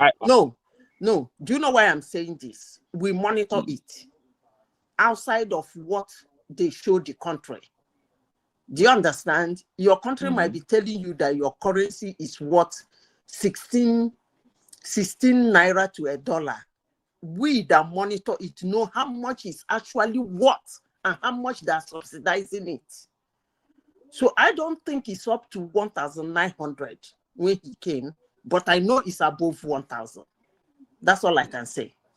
Well, whatever it is, or however he wants to explain it, the only thing that Nigerians know is that he met the dollar at the official rate of about 450 when he came in. So if he has his own explanation of how he met it, I don't even know why they call it official rate. They shouldn't be calling that thing official rate. They should have been calling it the subsidized rate or Nigerian rate. Because that's what they give. There is no area in Nigeria. There is no area in Nigeria you don't have official rate. It's just like when you say that passport is 100,000 naira, I think 5 years or so. The other one is 200,000 naira. That is official rate. Then when you go to the immigration office, they will tell you the real price. Because I don't think you get it for that 100,000 or 200,000. 50,000 naira or 20,000 naira must be on top. But that 100,000 naira is the official rate. It's almost in every sector in Nigeria. But a lot of those processes are done online now. So you don't go to the passport office and hand over cash. Yeah, it can be done online. Maybe when you are able to do it online. But there is no way because you still go for capturing. So when you go for that capturing, you still pay. You must drop something. So by then you know that 10,000 naira has top on it or 20,000 naira. So maybe at the end of the day, it will be 120 or 130. So in Nigeria, we have official rates. Then in the market, you have the real price. So, Ekene, what you're saying is that if you walk into a store and then you ask them, I'm giving an example, a restaurant. You ask them how much is a plate of food. They tell you it's 5,000 naira. When you finish eating, you tip the waitress or the waiter. You tip her 2,000 naira. So when you go out, they ask you how much is a plate of food in that restaurant. Then you will tell them that a plate of food in that restaurant is 7,000 naira. Is it how it works? Because that's what we are talking about. It's not how it works. That you go to pick your passport and decide to give people tip doesn't necessarily mean that you have to add it at the price of the passport. It doesn't work. No, there is one thing. There is different thing of giving tip. There is different way of giving tip, because if I want to give tip, it's not something you force me to do. It's what I do willingly based on how you do my job. I can decide to come and maybe what I needed, maybe what I will be waiting to get in 2 weeks. You do it for me in 1 week or 5 days. There is every possibility that you receive a tip of 10,000 or 5,000 naira from me to say thank you. That one is different.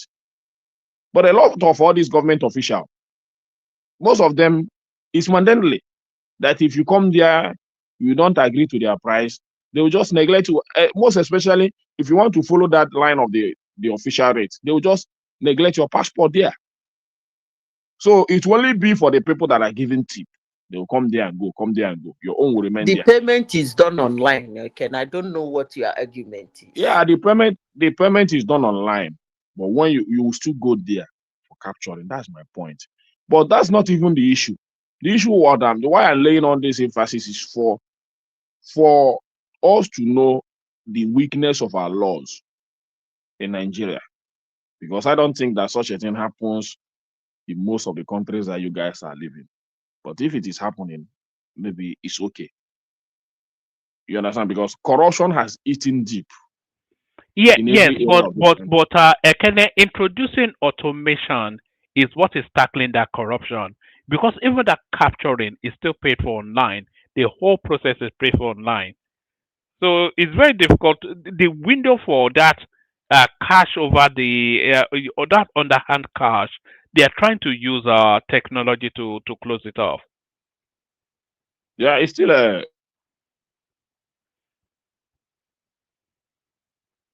Are you there? Can do what he's doing. I think we'll get most of the things done in this administration, but other ministers are just sit on the look. I think he's the only most appeared minister in the television. He's the only one you see on the television speaking on his policies, speaking on what he wants to do, and even acting on it. How many have you seen? The major ministers that you need to see every day to speak to Nigerians, especially the financial ministers and all that, they have not gone farewell in Abuja whenever he wants to depart the country.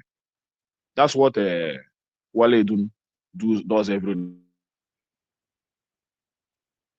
To go and beat Tinubu farewell. He joined other governors or even enter plane to go and wait for him where he will land. When does he have time to manage or think about our economy, if that is what he's doing? All right. Can I give us just in about 4 minutes? Give us your views on El-Rufai's trip to the east and the experiences there, and Gbadebo Rose Vivo leaving the Labour Party to join the ADC. So just give us a very short flavor on that, and then we go to Zeta and then Joel of Nashville. Ekene. Well, the issue is that ADC now, I think, is now the adopted party for the opposition. And every opposition is working very hard to align with it, even in this Lagos state, even in our constituency, everywhere. So I know the reason why he decamp. Labour Party is no more viable for any candidate that wants to run 2027 election. Even P2B himself supported the ADC candidate in the last election that happened. And the guy did very well, even though the woman did very well, even though she didn't win. So, but the point is this: ADC. Which party is going to present Peter Obi in 2027? I don't know, but I will not say that Peter Obi doesn't know where he will run. You understand? Because he cannot be doing all these things in vain. Because Labour Party is no longer viable, like you said. Even Abrabambi came out and said they don't want him in the party anymore. So Labour Party is no longer viable. It's not wanting Peter Obi. Labour Party is no longer viable. It's not even wanting Peter Obi. It's not even whether they want Peter Obi or not. Present. Who do you think will get the ticket for ADC? Well, that I cannot tell. Honestly, one man. But you have an opinion now. You know who is going to get the ticket now. I know that AGC, for my own opinion, or the way I'm seeing it, is an article party or whatever. But how they are going to do it, I don't know. You know why I'm leading you into that conversation. There's a lot of people are permutating that Peter Obi might not even be on the ballot in 2027, not for reasons of not wanting to run, but reasons of not having a party to present him. Labour Party doesn't want him, and even if they want him, the party is just a shell now. It's just destroyed. So there's nothing in the Labour Party. I wouldn't want him to run. And he's not going to get the ADC. He's not going to get the PDP. If Obi happens to be my father, my biological father, I will not allow him to run. I just want him to continue doing the things he's doing the way he's doing it until he gets tired. Yeah, but what's the profit in that? It has a lot of profit. If the prospects of him being president is no longer open, I think you'll see Peter Obi fade away. If Nigeria wants him, they will call for him. You know what Peter Obi is doing? You know it takes a lot of energy. What he's doing, and the only thing that's pushing him is the prospect of becoming president. Do you think he's able to expend that level of energy in perpetuity? He can't now. It's possible. If 2027 doesn't open, Peter Obi will fade away. It's possible. No, Peter Obi can beyond 2027. Not even whether he's the president or not. But I still see him relevant in Nigerian politics beyond 2027. Because he will still lay out. Because the issue is this: it doesn't matter if Namibia or if Nobina my papa, I will not allow him to run. Because the system, the way I'm seeing it, what I've seen within the past few years in our politics, it will be very, very difficult for this man to win an election. Let me just be very sincere. Not even in Tinubu government. I think Buhari is a Democrat, honestly speaking. Buhari is a Democrat. But not in this government. This government is far more than what you can mention to be a Democrat. They are very, very below. So you cannot even say that this government, if you want to measure it, you measure it with Abacha, authoritative government and all that. You do what they want, or you get away, or they sanction you. That's how I see it. And it's very difficult to fight them because they have the money, they have the police, they have the army, and they have the navy and everything. And everything is under their control. So the best time that Obi had to run was in that 2022-2023 election, because I think he would have fight. No matter how people are going to label it, that it is because he's an Igbo man. I think he would have put off more fight in that 2023 election. But he easily. And he cannot fight in this government. So one man, whether he runs or not, I will just be looking. I will just sit down and look. Any option that the ADC brought out in 2027, I will decide to follow or to relax. But the only thing I know is that the only person I am supporting is Peter Obi. Until I see, and I don't believe that if Obi is not the president, there will not be any other candidate better than him in the nearest future. So if it happens that he was not able to make it before his time will be up, we'll still find another option. But if what is happening in Nigeria today, if I tell you there is hope, I'm lying to you. There is no hope for the common man. That is it. All right, excellently put by Ekene. It always lands on a gloomy note, but that's Ekene, of course. We're going from Ekene to Zita, who is also with us. So Zita, floor is yours. Free flow to the conversation as you will.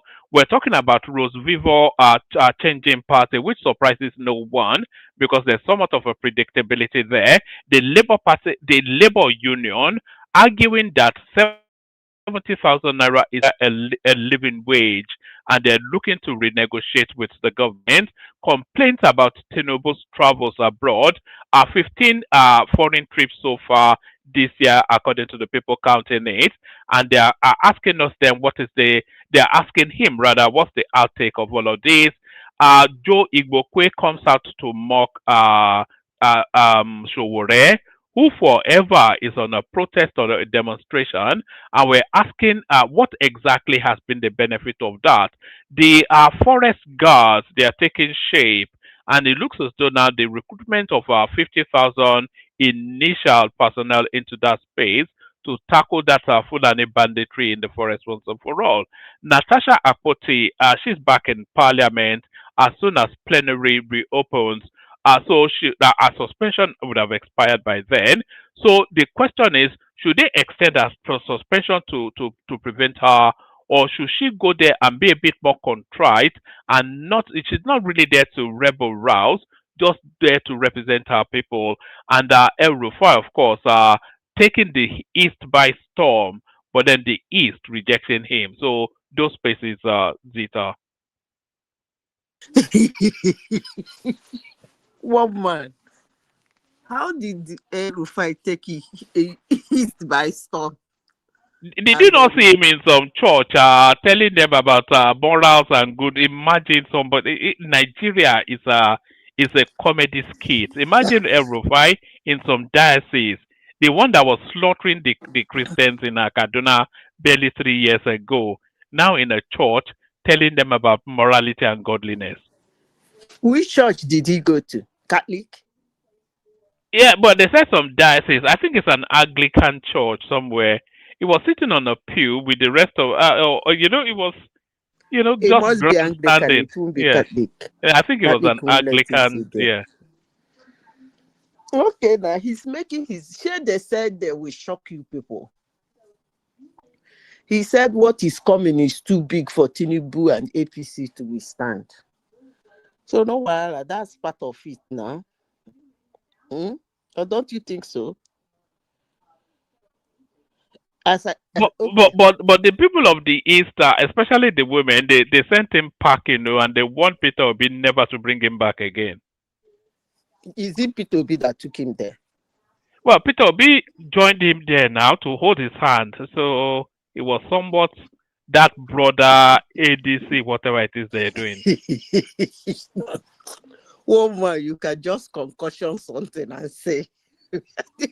No, Obi invited him though. Obi was the one that invited him. So he held his hand and raised his hand in the church. No, Obi invited him. Obi invited him to the occasion. No. You're not understanding why I said one man concussion something. Did Obi hold? Well, they hugged now, and like I said, it knocked him through. That probably more the better phrase. Anyway, so that is the ADC now established, right? Not according to the women in the East, though. Let me show you the response they gave him.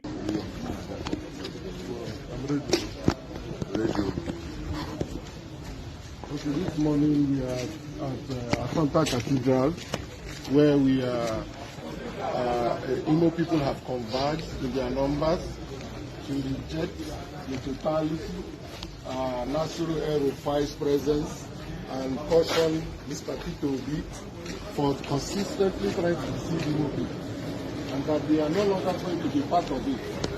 Right here is Asanta Cathedral. So they told him to get lost. Anyway, one man, elections are not being calculated that way. Okay, as I said before, it's still a long way to go. I just pray that they are cooking up something very good. But I don't see anything good they are cooking. But I just pray.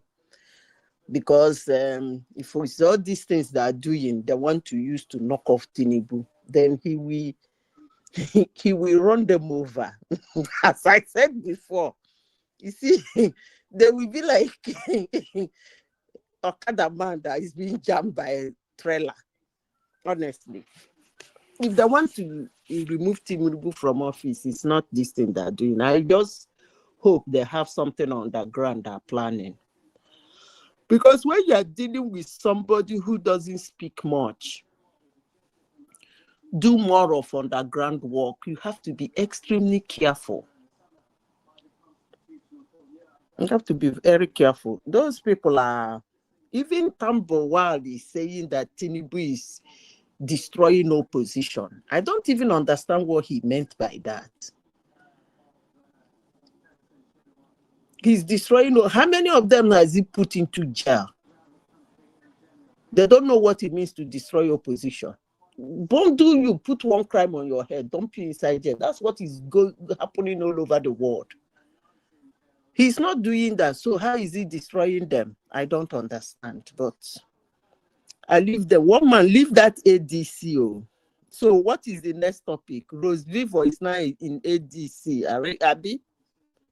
Yes, it smacks of desperation, doesn't it? All this, you know. Although you can see why he would leave the Labour Party because, you know, they just it's reverting back to what it was pre-OB Labour Party. They just want to be some parochial little party, just collecting their little money, and you know they don't want the noise anymore. So he's left, but Let me ask you a question. I hope ADC or ABC, I hope they have room for expansion, because they told us that Labour Party have a rule that doesn't allow them for expansion. What do I mean by the expansion? Whereby some people will come to your party, join your party, and take it from where you people are and expand it. They said Labour Party don't have such. Their policy won't let somebody who is their candidate be the leader of the party. I hope they won't come out tomorrow to tell us that ADC is the same as Labour Party. Because for you to, I really want them to form a party. Honestly, I want to see what Peter B. You mean move away from ADC and just from their own? No. What I mean by basket of deplorable party. Imagine that they go to INEC. We want to register a party basket of the deplorables. No. What I mean by, okay, let me rephrase my statement. I really want to see what they can build out of that ADC. Because do you know why I'm saying that? All the names you guys are mentioning that are ADC, those people are joiners. They have always been joiners. They have never built anything from scratch. They always join something that is already made. Well, ADC is a party. Well, it is a party, registered party. It's not much of a party. I want to see what they can make out of it. They're not going to build from scratch, but I still want to see what they can make out of that ADC. Honestly, sincerely speaking, because those people, when it comes to leadership and building, those people are not that type. Zeta, I don't think they want to make anything out of it. They just want to use it as a special purpose vehicle for 2027. No, After now, how will you 2027, use it as purpose? Eh? they will. After 2027, they will all leave. I know, but within now and 2027, I want to see what they can make out of it to be able to use it judiciously. That's my argument. I want to see what they can make out of it so that they can use it judiciously. Remember, ADC have to have at least office in maybe every city in Nigeria. Even every local government area. Forget the local government if they're too much for them to achieve. They should reduce the expectation. At least, but they have to have a presence in every local government, especially for the election, because they have to have people monitor. You see, this is why people feel that the whole thing is a nonsense. They have to have at least 3 personnel in every polling booth, 774 local government areas. I think we can afford that. Obi can afford that. They're very rich. Yeah, that but one is no problem. But they didn't get rich by being stupid. Now, to expend, we're talking about that's a near $2 billion spend. So they have to convince themselves that they have a realistic chance of getting Tinubu out of power before they expend that money. And I don't think any of them, in the deeper recesses of their mind, believe that they can remove that guy from power. So who's going to go and burn $2 billion just on a folly? One man. You see, I repeat myself again. That they are not capable doesn't mean it is not possible. See, the problem they're having is 2. 1, what are they doing to remove Tinubu? That's just what you just said now. They know they're not doing anything, so they don't want to stake out their money. Number 2, who do they have that they think that can defeat Tinubu? That's the second problem they're having. Because all the people, Atiku and Obi, has been tested with Tinubu, and Tinubu run them over. This person, what is his name? What this former stupid drunkard? What's the former president? What's that his name? Goodluck Jonathan. Goodluck Jonathan. Goodluck Jonathan, even when Tinubu was not in office, Tinubu kicked him out of office. So you see where their problem is. Bringing Jonathan back to contest with Tinubu is still not too sure. And apart from the individuals themselves not having somebody who can defeat Tinubu, what are they doing? What are they putting on ground, like plans to remove him? Because you can have a very good plan. Even if your candidate is not strong, it might go a long way. But those people don't have to. And I told you that these people are very stingy. Do you think Tinubu was 100% sure that he will kick out Jonathan when he opened his vote in 2014? He wasn't 100% sure. It's a game of politics. That's why they call it a game. He played the game and he won. So these people should play the game. And let's see if they will win. They should bring out their money, open their vote. All of them are very rich. More especially that one that is from Benue State, that crook. He should bring out his money. Thank God he's in ADC now. He should bring out his money. What's his name? The one that was... Is it David West? The one that was Senate president for how many years? David West. Yeah, whatever you people call that crook. David Mark. David Mark. David West was eating the 40 minutes out. He has a lot of money. He should bring it out. Atiku should roll out his... All of them should open their vote. That's what makes a daring devil. They should dare Tinubu in every area, in personality, in their plan, and in their vote too. But Tinubu will open the central bank now, so the Tinubu will open the central bank. But what is his name? Jonathan, did Jonathan open central bank? Yeah, but he didn't know how to use the content. But Tinubu knows how to use the content. You are still going back to what I said. You are still going back to what I said. So one man is about buying the election. You don't have it.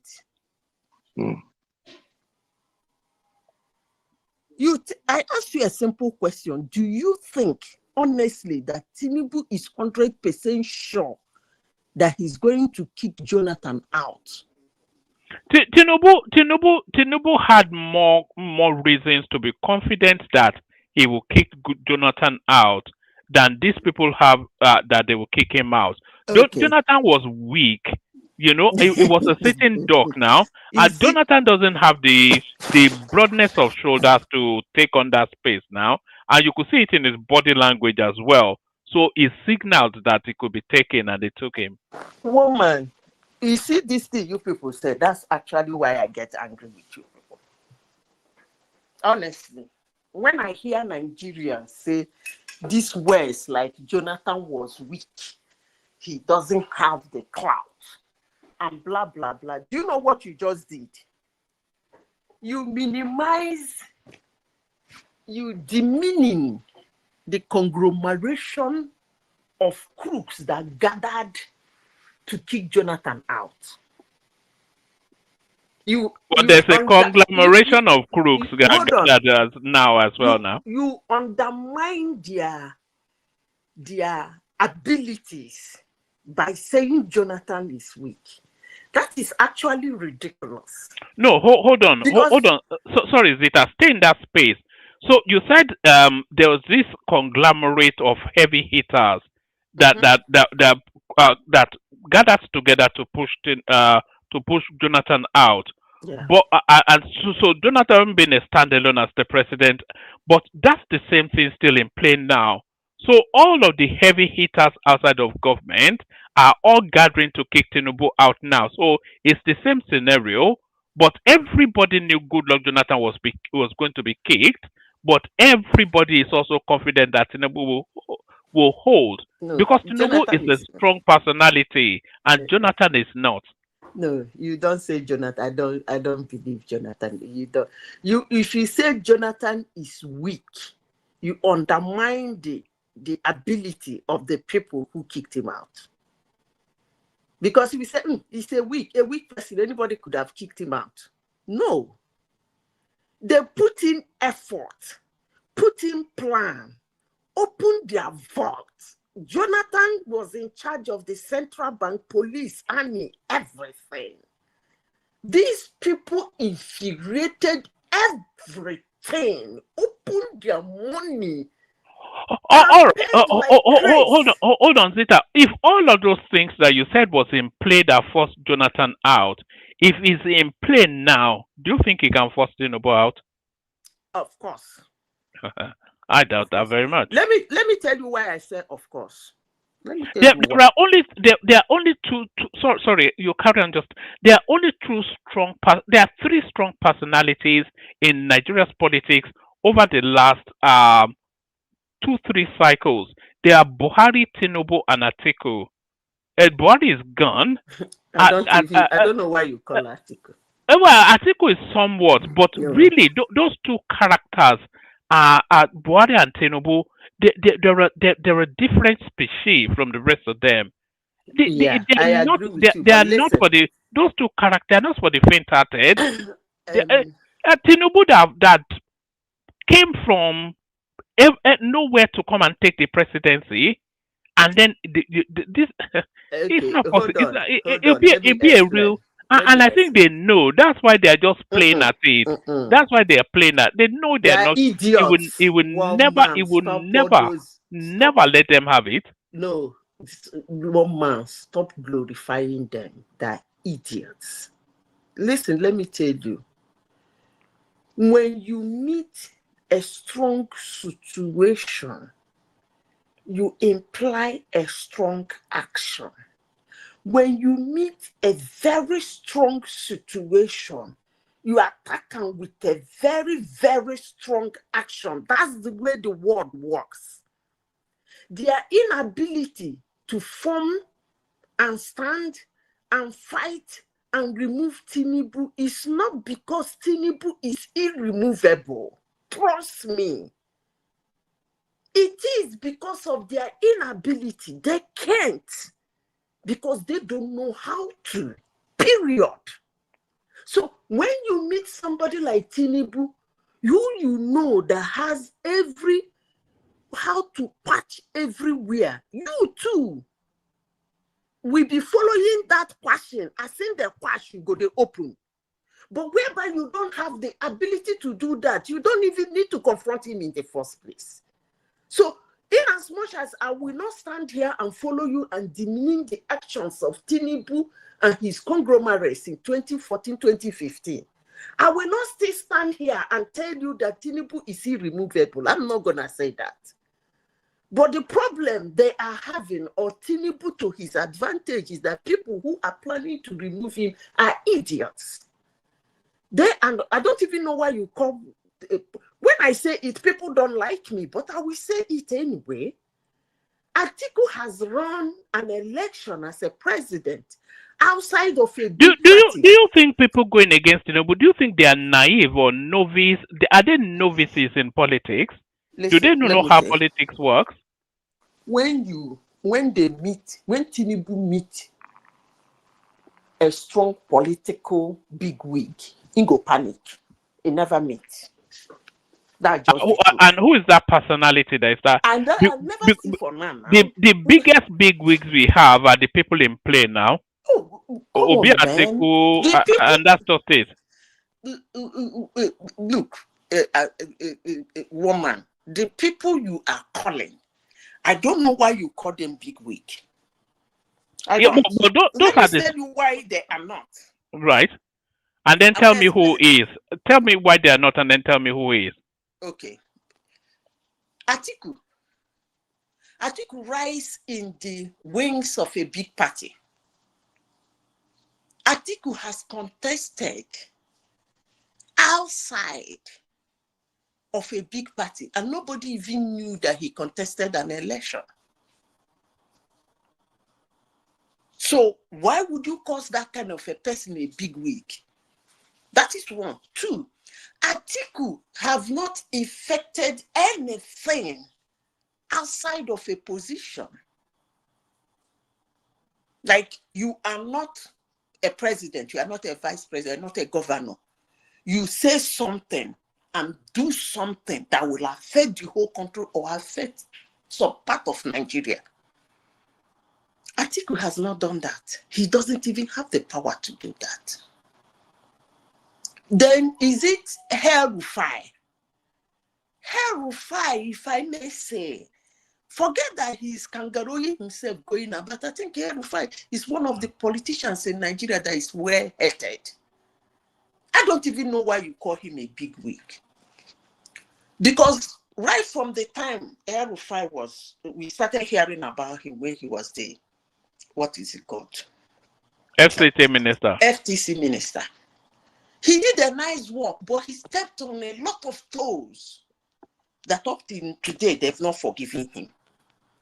Then he became governor through riding on the wings of the shenanigans going on in those days in a conglomerate of Tinubu and his conglomerates and Buhari.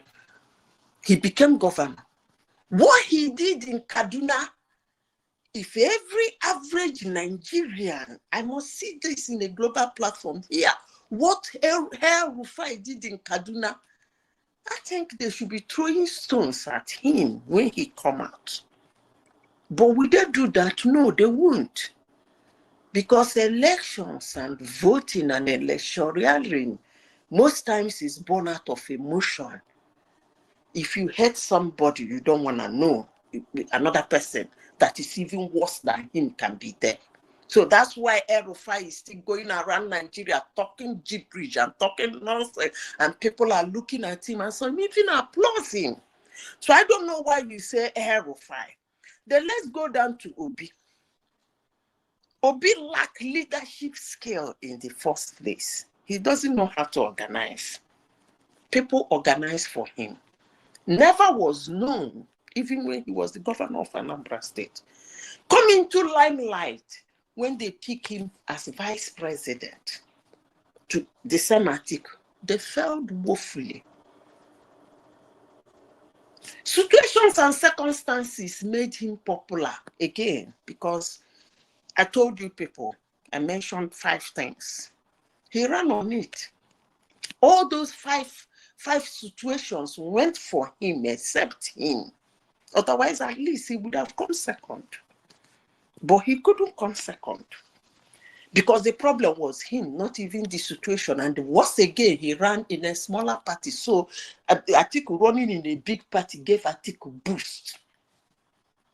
Now, these are the 3 people you are talking about. You want me to go to Bala Muhammad and so forth and so forth. That being said, now you are asking me a question. You said, who can? I don't know. But let me say this. That doesn't mean there is not somebody somewhere who can defeat Tinubu. Obviously, yes, there is somebody somewhere who can defeat Tinubu. Well, then you have to be able to name them if they have the Hold on prospect now, of. let me finish. Yeah. After all, when Jonathan came a second term, when he finished his tenure with Yaradua and came a second term, on normal circumstances, nobody will believe that Jonathan will defeat Buhari, but he did. So it is what it is. But let me say this. Can I interject? Let me finish before I lose my thought. One man, there is an adage in Igbo land that said,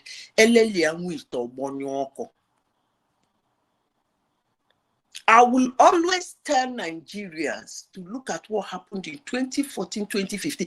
They don't listen to me, but you will still ask me this question over and over again.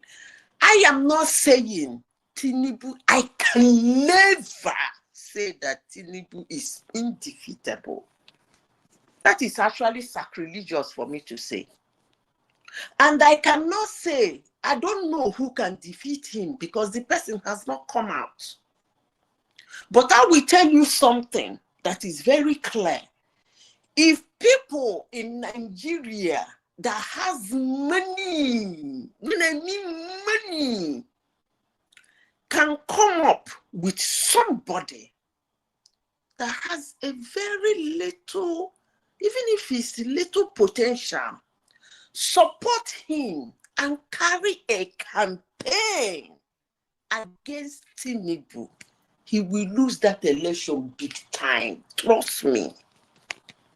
But the problem that having, according to Tambawa, that is running his mouth as if he has diarrhea, is that Tinubu is infiltrating their coalition, somehow trying to destabilize their coalition. But it's true. But that still shows weakness on their part. It's not weakness, madam. It's not. But that's politics now. Is that not politics? No, but one man. That is not politics. Why are we making this whole thing? No, hold on, please. Undermining the opposition is not politics. But no. You don't destroy parties. You don't weaken oppositions that way. Even here, they play that kind of politics. They don't play that kind of politics. You don't go to try to destroy. Hold on, please. What did they do to Donald Trump? You say they attack Donald Trump. They did not destroy. They attack Donald Trump. They do not attack the Republican Party. They did not go in there to put spanner in the works. That is not what they did. They attacked Trump. But what Tinubu is doing is systemic. You see it, and look, see, name it. If he walks and quacks like a dog, it's a dog. Let's not sugarcoat it like we don't know what is going on. All of a sudden, you have a PDP, LP, even ADC, the new one. You refuse to register new parties. What's your problem? Somebody was asking, oh, they should register a new party. Has INEC agreed to register any new parties, or you don't follow what is going on in Nigeria? So please, when we come out here and we make all this permutation. 2014. Please, let me at this point, please. They have your floor. 2014. We make all these people look like they are so important or they are geniuses. They are not geniuses. It is the event of the time. In 2015, why Jonathan lost 2015? It wasn't like he even lost like that. It wasn't, the margin wasn't that much. But he lost because it was the turn of the North. Many people thought that it was the turn of the North. And what happened? Tinubu capitalized on that. That was how they won. Buhari already has his own vote. His 30 million, 40 million votes from the northern and from the corners. So they already know it was coming. They already know he has that. But in this, he did something in the south. That was how he came back. So nothing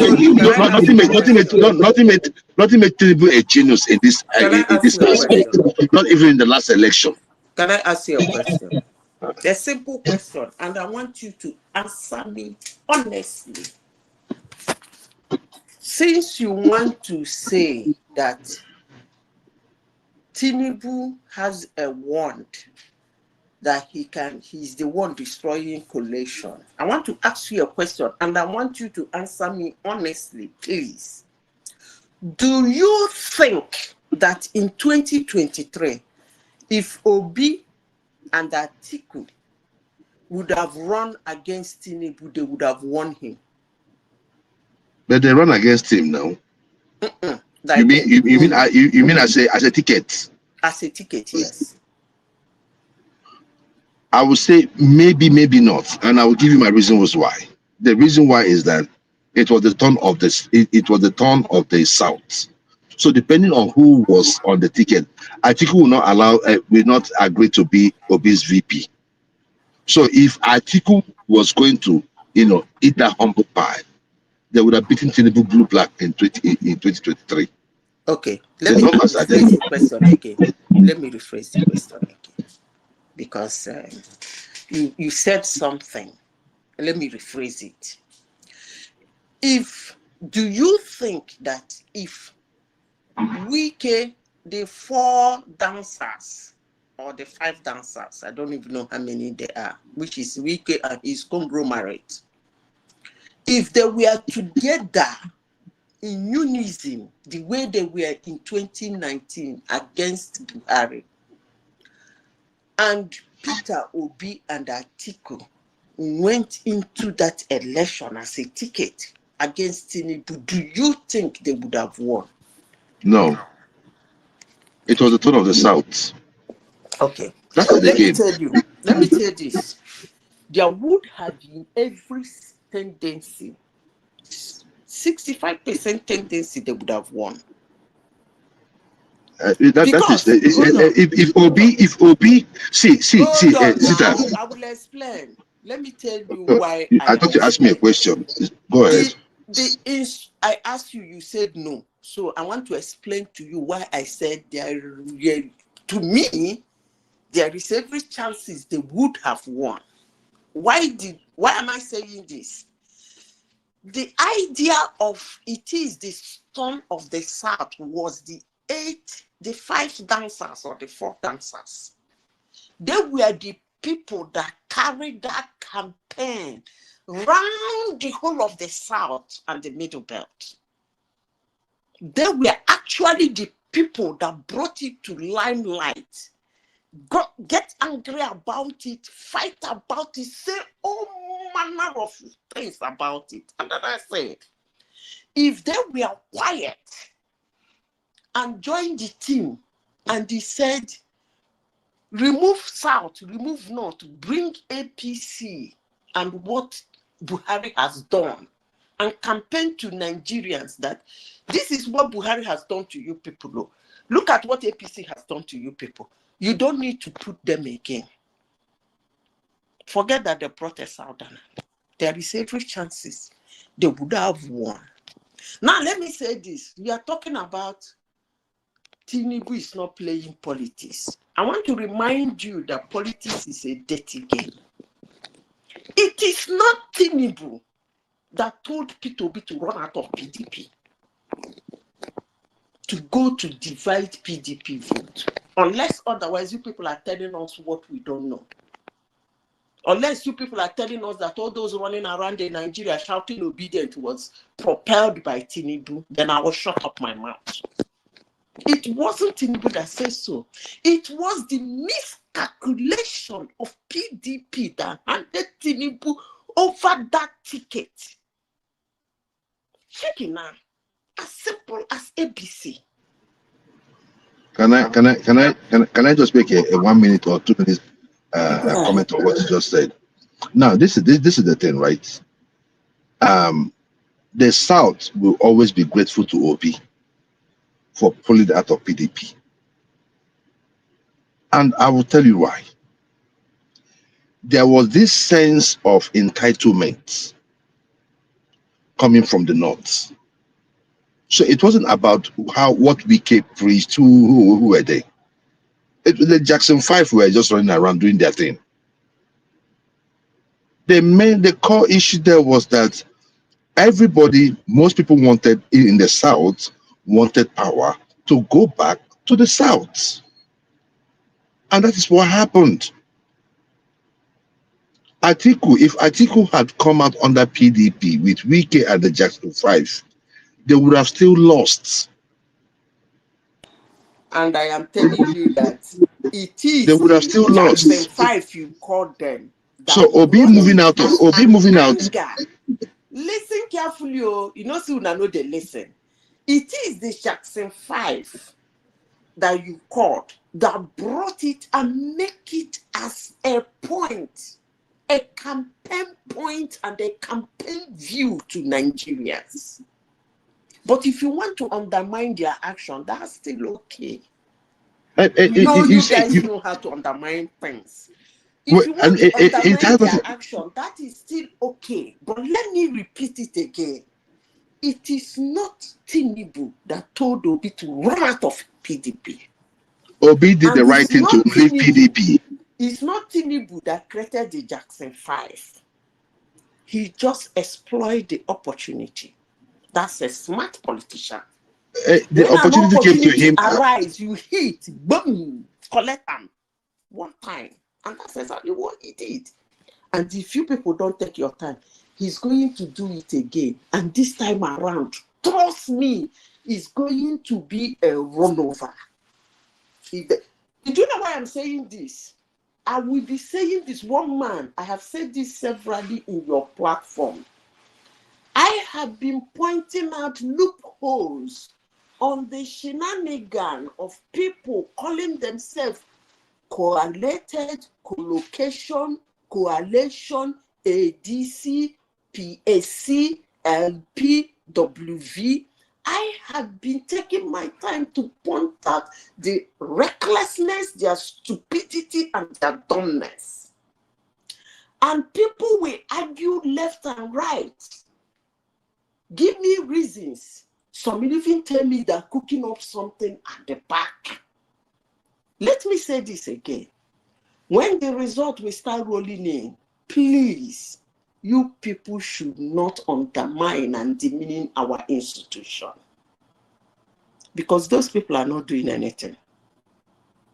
So far, they are not doing anything. That is not how to remove somebody like Tinubu. The guy tight now. I give it to him. He's tight. That doesn't mean he's irremovable. No, but he's tight. You don't remove him like that. And stop saying that he's infiltrating you people and destroying your... What kind of dumb statement is that? He's a politician. You open door, you go wire. You raise leg, you go break. That's how they run. That's politics. That's why they call it a dirty game. You see what happened in the United States of all countries. They mocked the presidential candidate, hammer him left, right, took him to put millions of dollars on his head, 90, 100 and something, call him felony. Oh man, he was still campaigning. Instead, he was using it against them. And it worked. So these people, if they think Tinubu is doing anything, they should use it against them, against him. But do they have such brain? Now for their dream. One man, next topic, I beg.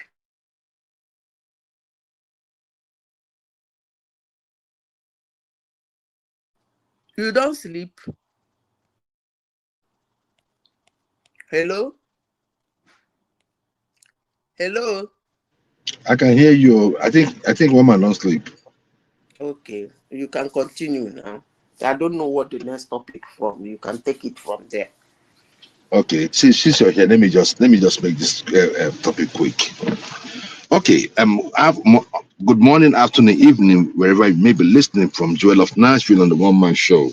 Been a minute. And to my fellow panelists, I agree to. I want to start by saying this. The situation we find ourselves in Nigeria today is a different one. We have someone in power that has a questionable past. And you can clearly see those gestures in the way the economy and the affairs of the country, including the political parties, are being managed. It is like a gang kind of a thing. You know, it's not about the people, it's about who is going to outwit each other, or how you're going to outwit the opposition. But this is the issue. When I go back and look at the history of how certain political parties or certain individuals emerged as presidents or winning parties, I look at the situation at that time. Like I said earlier on, it was easy for Buhari to win Jonathan because it was the son of the North. When it came to making making Buhari the president, something important happened. And that is what the people in ADC are not doing today. When CPC merged with AD, I think AD of Tinubu, either ACN, something happened. When they wanted to merge, they knew who the presidential candidate was going to be. They knew it was going to North. There was no dragging whether it is coming to South or going to North. No. They knew that the government, the presidential candidate was going to the North. And who were they going to pick as a candidate? The star boy, which was Buhari. In the ADC today, you don't have such consensus.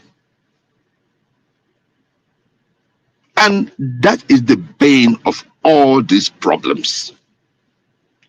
Some of them say that they're trying to hide their card because of what Tinubu is doing. I can understand that too. But I believe that this is the turn of the South. Don't joke with it. If you are looking for something, that we defeat Tinubu now. Oh, definitely. Zita, this is my point. If ADC came out and said our consensus candidate is the star boy from the South, because the power is zoned to the South, and our star boy is Peter Obi, forget Tinubu is nothing. They will lose me. Trust me. No. See, Madam Zita, look, in the last election, Obi won the last election. I said to people, Obi won the last election. The reason why Obi did not win the last election was the issue of structure. Yeah, the people were the structure. The people show where how they could be the structure. However, you needed that little edge. That little edge was what Obi needed. They rigged him out. If not, I mean, and I still believe, Zita, that whether Obi wins 2027 or not, along the line, Obi will be given that presidency posthumously if he's no more alive. I believe it. Zita, look. It happened with, listen, it happened with MKO, right? It happened with MKO. We all laughed, right? Obi will be given that if Obi does not present itself in 2027, in our conscience, in our national conscience in future, he will be given that position posthumously. Okay. It is no more here. However, if the ADC were prepared, as I thought they would, there is no need. Rotimi Amechi, let's look at the candidates. Rotimi Amechi has no political value. Even the last election that they had in his own state, what happened? Atiku, it is not the turn of the North. It's not the turn of the North. It is not your time. And you did the same nonsense in 2023. And now you're reading out your ugly head on this same issue. It's not possible. You have to take a back seat. The only star boy these guys have. Can I come in? Joel? Go ahead. You see, when you people make these assumptions and say things like this, it becomes very ridiculous. What assumption? Are telling somebody who came second that won the next person behind him with almost 1 million votes to step aside. Why won't he step aside? Hold on. That the person who came third is a star boy. This your Hold on. Okay, continue. See, Zita. It is not a question of how many votes that you can gather at this time from the North. It is not just your turn. Period. Let us think. And that's what I was trying to make you understand. That during the time of APC, that they did not need to move around to look for who their candidate was going to be. They said it was Buhari. And everybody, the machinery, party machinery, every message, everything they were doing was on point. Look, Zita, look. If Obi is given the ADC ticket, Obi is going to beat before 12 o'clock. That election is over. Forget with all this political might. Let me tell you something. Tinubu's main base, why do you think Tinubu is doing what he's doing in the South? Because he knows that his main base in the last election was the North. Over 50% of his vote came from the North. Okay. And he has mostly, as it stands today, he has mostly lost that goodwill from the North. So that is why Tinubu is boxing in the South. You'll be shocked. Hold on. Let me just land. Let me be shocked. He's boxing in the South. That is the reason why you see all this threat and all that going on in the South. But there's something Tinubu does not know. Presidential election is different. Presidential election is different. If the people of the South decide that they want to vote, they're going to still make their voice known. They're going to make their voice heard. Doesn't know that presidential election is different. Joel, now what for you? You see, I did not say that. I did not know. I'm not talking about. See, I'm not talking about how he feels about it. He's a candidate. So he's going to have more vested interest. I'm talking from the people's perspective. Madam, look, let me tell you, Madam Zita, give this thing to Obi. The funding and all these things will be done. They're not going to look for the funding. We did it in the last election. Let me ask you a question before I leave. See, do you think election is only about the goodwill of the people? No, it's not about only the goodwill, but the thing there is that if the people... hold on. Okay. Goodwill. What else? It could be the corruption that goes on within INEC. No, forget and about a lot of factors. Those ones. No, but that's the main thing. That's the only way they can win election. Forget. Let's talk about election. The way election is. Forget about all those side talks of corruption. Okay, if you want us to look, at it, let's talk at people that's in abroad, right?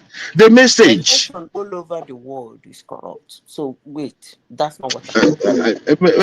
It's not all of them. I would say the percentage of corruption. Hold on now. The percentage of corruption. Government. So forget it. Let me finish. I don't want to go into there. It's not the topic of today. Today we bring democracy. Then I can explain how corrupt democracy is. And it's even not only that it's corrupt, it's extremely expensive. So that is not what we are discussing today. Apart from the goodwill of the people, elections are actually 60% of election is done on negotiation. Madam, we know those ones now. We know those. We know those ones. Obi and Atiku, they do not have the capacity and capability to negotiate for votes. What are you saying? How did they get 2 billion? Listen, let me tell you. They don't have the capability and capacity to negotiate for votes. So that is why the other person can even take vote from the people who have goodwill for them. That's how an election works. If you don't know how to negotiate, you might even lose most of your goodwill vote, period.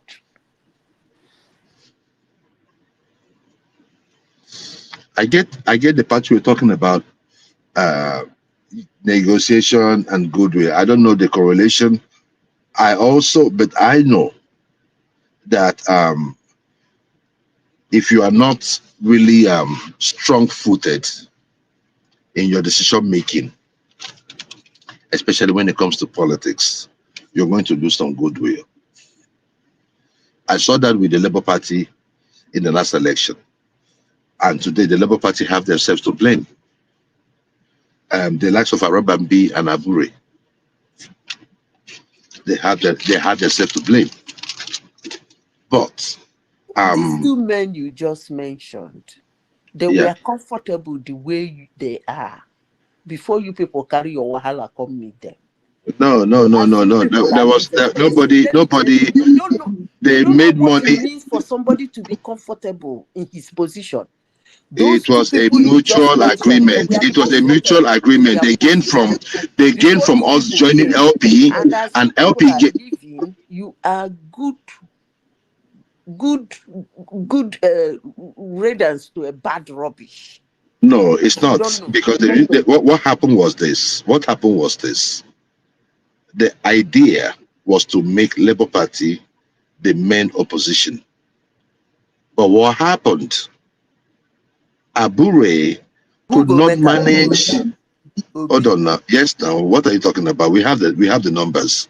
The issue there is this: Abure and his gang could not manage success. They were so little-minded. They were looking at the crumbs they were getting to undermine the wishes of the people. The people were ready to join Labour Party en masse. The people were ready. The problem was just simple. They weren't thinking. Little crumbs Abure wanted to hold on to something that he never knew was going to be big. Arabi was there running his mouth with his badly dyed hair. So all this is what's going on. If it were you, Obi did not. You say Obi does not have the power of organization. Obi cannot be perfect in everything. But if you have a man like that, Okay, that let me says, kind of do a, you like to make Obi this infallible God that doesn't exist. By the way, our friend, hold on. let me land.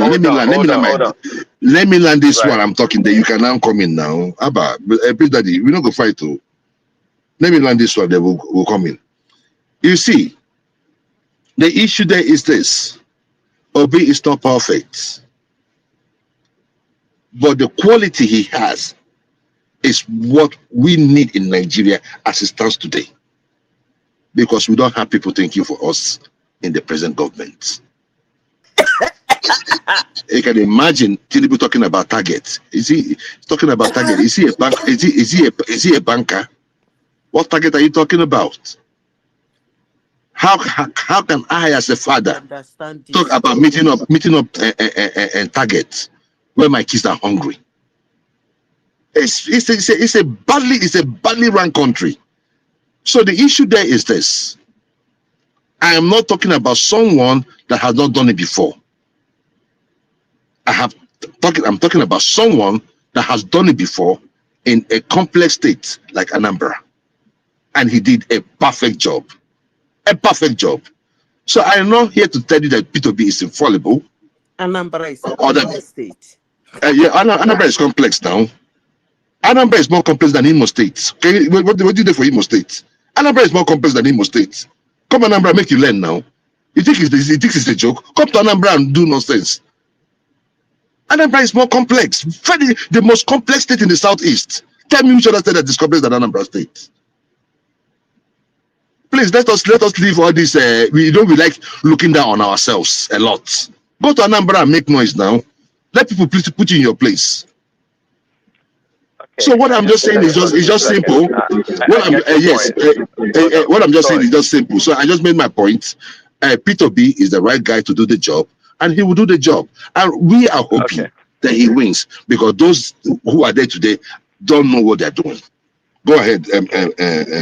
Yeah, so it's quite clear you're one of those people that believe in micro zoning. But it's not. We've said it on this show. I've said it, but I know you don't have to listen to us. The perfect person for you to listen to, and I hope you did, was Kenneth Okonkwo. He said it himself so clearly and plainly for everybody to understand. He does not believe in what you believe in, and that's why it was quite clear on. I think it was channels. Who's Kenneth Okonkwo? Please let us talk about. You are talking about. You are afraid to Kenneth. Who's Kenneth Okonkwo? Please, please, let it be the first and last. Please, Daddy. You are my good friend. Please, you are my good friend. I don't want us to dent it because of Kenneth Okonkwo. Please. You're talking about a caricature character. What are you talking about? Oh, baby, Kenneth Okonkwo. That went to bat. Hold on, the same Kenneth Okonkwo, I heard it many times on a right television and other channels that went to war for P2B and defended P2B to the last core. That's Kenneth Okonkwo, right? So yes, and he said it himself. He said, look, contrary to what you're saying, he doesn't want the party, the ADC ticket to be anything. El-Rufai supported APC and Tinubu. Where is he today? Please let us talk. We are talking about people here. You're talking about Kenneth Okonkwo. Leave that model, that idiot. Look, let me tell you something. This is the thing. This is the thing. I believe in something. Look, when we talk about ideology, right? I'm a MAGA.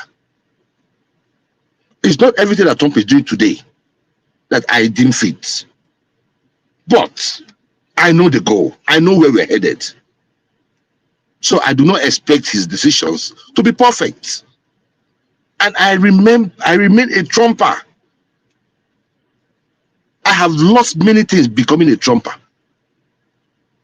have lost men, even women. I don't care. So the issue there is this: Kenneth Okonkwo is just out there running his mouth like a fool. No. See. Today can insulting, but Prince Daddy, if you know where we are coming from in the South, and you cannot really appreciate the fact that power must remain in the South for us to curtail the entitlement from the corners, then it means that your history is a little bit fuzzy. You know, when it comes to American politics, you and I will see eye to eye. But when it comes to Nigerian politics, you know, you flip flop. Not too long ago, Joel, you were like, you know, as long as anybody comes, including Atiku himself, comes by and wrestle power from Tinubu, you are going to support him. You're going to vote for him. You were quite clear not too long ago. Today, yes, I did. Okay, good. So I today, did. you still okay, fine. Today, like, okay, now the power must remain in the South, but power to remain in the South, you want a preferential treatment for Prince Daddy, context matters. In what context did I make that statement that day? And today's context is different. Today's context is different. No, it was based on emotional response to after the defeat of the Labour Party by Tinubu. You guys didn't care. No. Now, when you say you guys, be specific. What did I say? If you want to say EJ, I agree. There was a day we were talking, and I said, look, because the hardship was too much on Nigerians, and I said, at this point, who cares where the next president will come from? I made that statement. I also have the right to change my statement. And I appreciate that. I'm glad you changed that. You understand what I'm saying? Hold on. Just like Kenneth I changed his mind. But here's the thing, though. But see, this is the problem. Hold on. Allow me, please. This is the problem I have with maybe you, not you per se personally, but with Peter B followers. Why should a man be handed over the ticket of a main party without going through primaries to compete with the rest of the candidates? Why does it feel entitled? Why, Joel? Why do you think that? No, it's a sacrifice. It's a sacrifice. Listen, it's the sacrifice we all try to make for a better Nigeria. Why do we say so? Look at it this way, Prince. The reason why we wanted it to be that way, that handover, is so that P2B cannot give us excuse for not performing. P2B cannot give us excuse for having a godfather. We know all these things. You know what I'm saying? No. You're cracking me up. No. I am not cracking you up. No. This is the thing. Do not think that if P2B gets into power that we are not going to castigate him. We are going to be the highest people to castigate him. That's the reason why we are trying to make the process that brings him into power. He will not be in power. Very, please. Don't worry, madam. We are not God. People are waiting for somebody to that's not good. You were part of those that said that he was obedient were 4 people tweeting in a room in the last election. We all knew your aunties. We know where you belong. You're an APC agent. We know where you belong. You're an APC agent. I don't know if you're a paid member, like one man and but I said you are an agent of APC. No, hold on. There's something you said before that I am among those that said what? You were among those that said that obedience were not going to make any impact in the last election. You were part of them. Hold on. No. Go and bring it back, because I remember you. I remember Woman. I remember Papa. I remember all of you.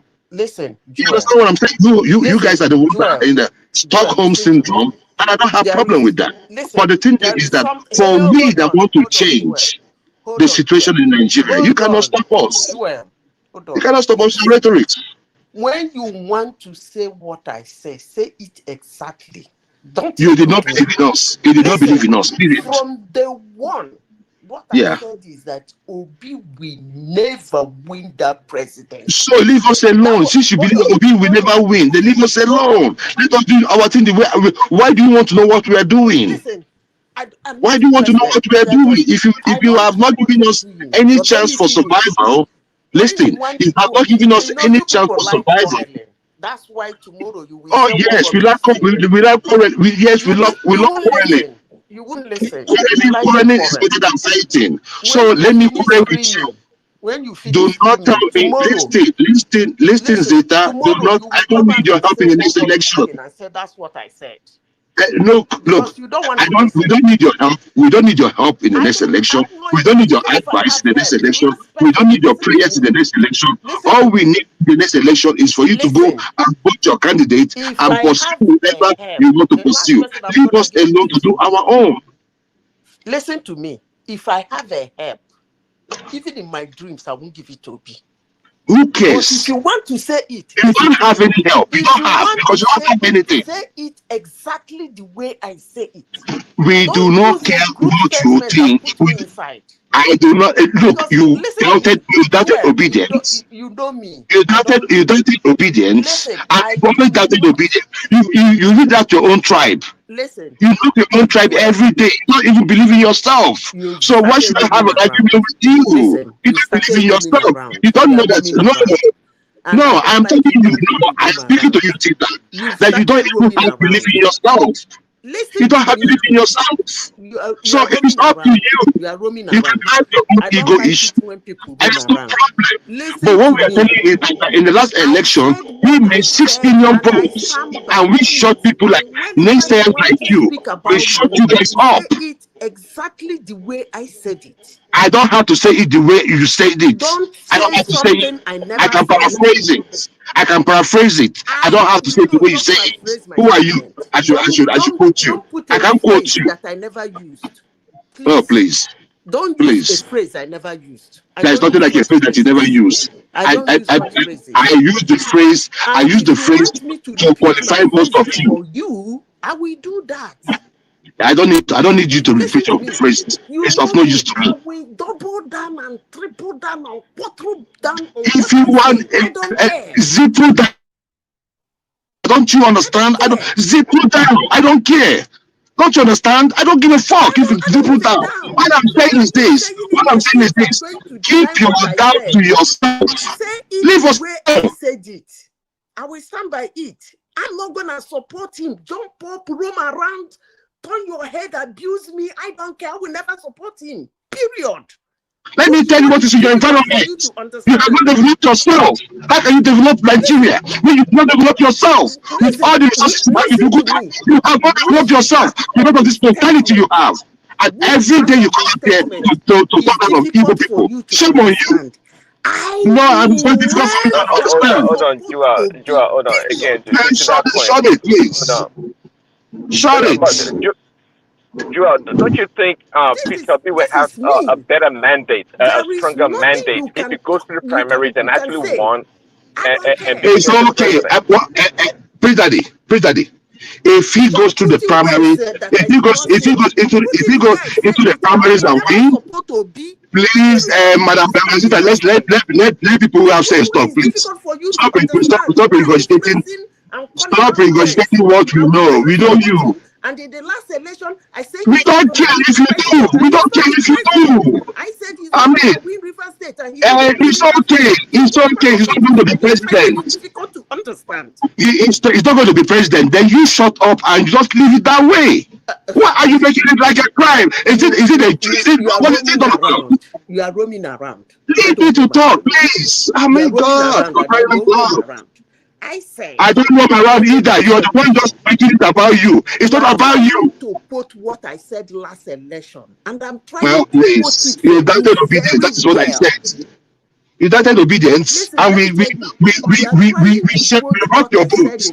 We rock your boat, and I'm trying to put it very well for you. 3 things I said. One, I said I will never support him. We don't care who you are. You are inconsequential. President. It's a lie. You cannot say that. You don't have authority about that. He will be the president. He will be the president. You cannot stop that. You are too small to stop Obi to be president. No, you said he can never be president, and I'm telling you that Obi can be president. You can do small. You are not God to determine who Obi is. When you got the 6 billion, when you got the 6 billion, who were you? Where were you? You're too little. I beg God, please stop making yourself important. Yourself, nobody listens to you. Who knows your name? You are getting angry. Why are you getting Nobody angry? knows your name. Come, please, go and sleep, please.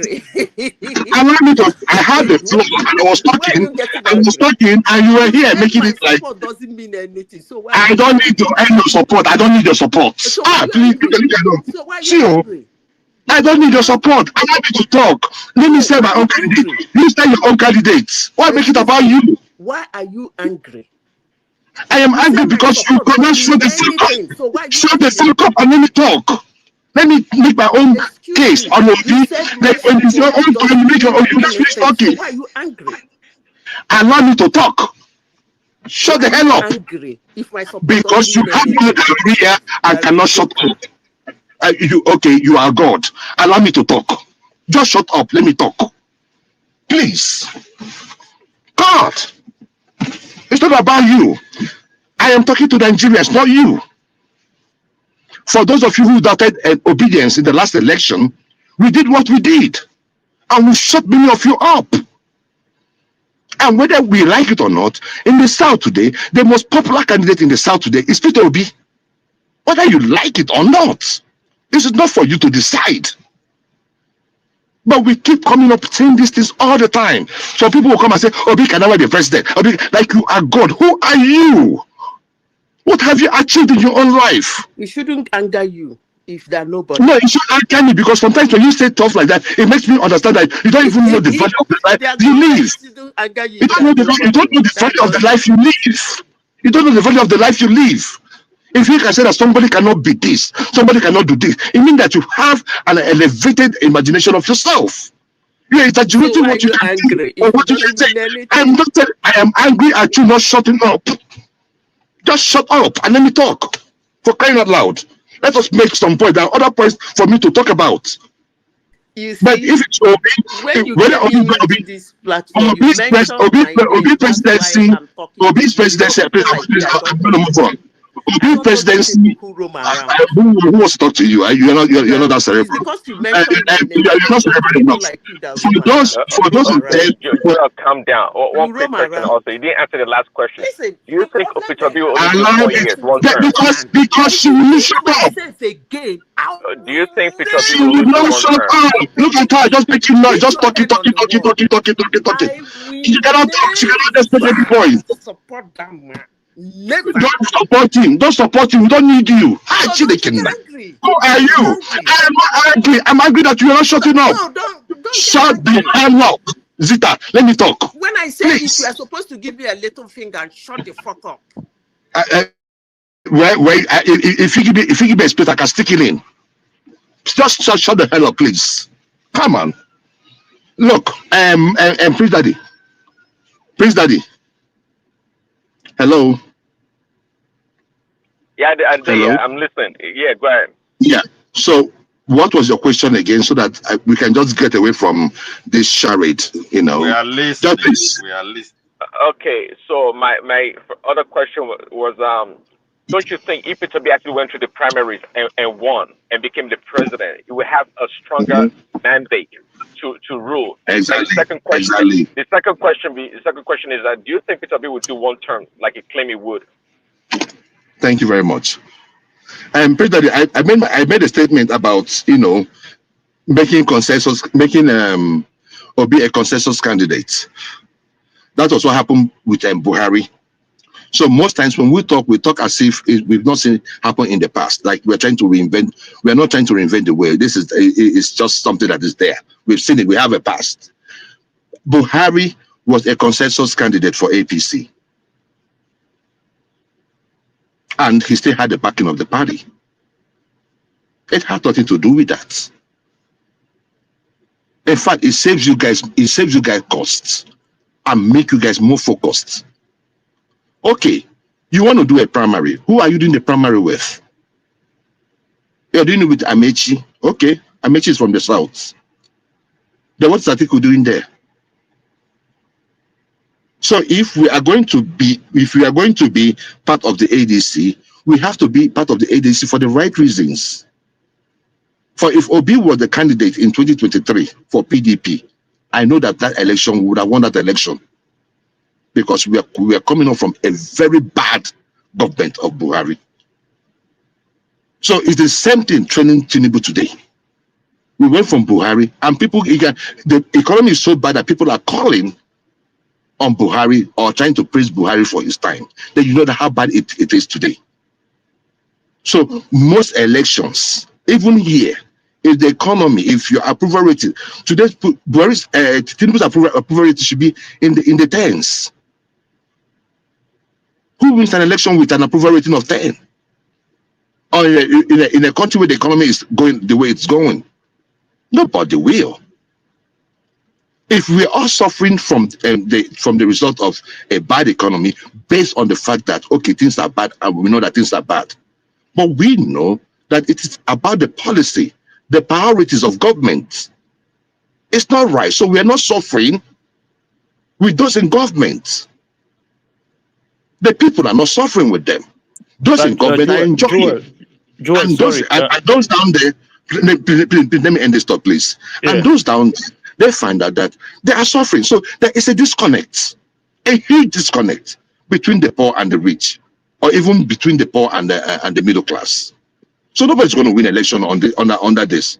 So we know where the focus is. The focus is that you know that if you go to the pool under a free and fair election, you cannot win this election. So what do you want to do? You want to start destabilizing parties, harassing people, sending out thugs.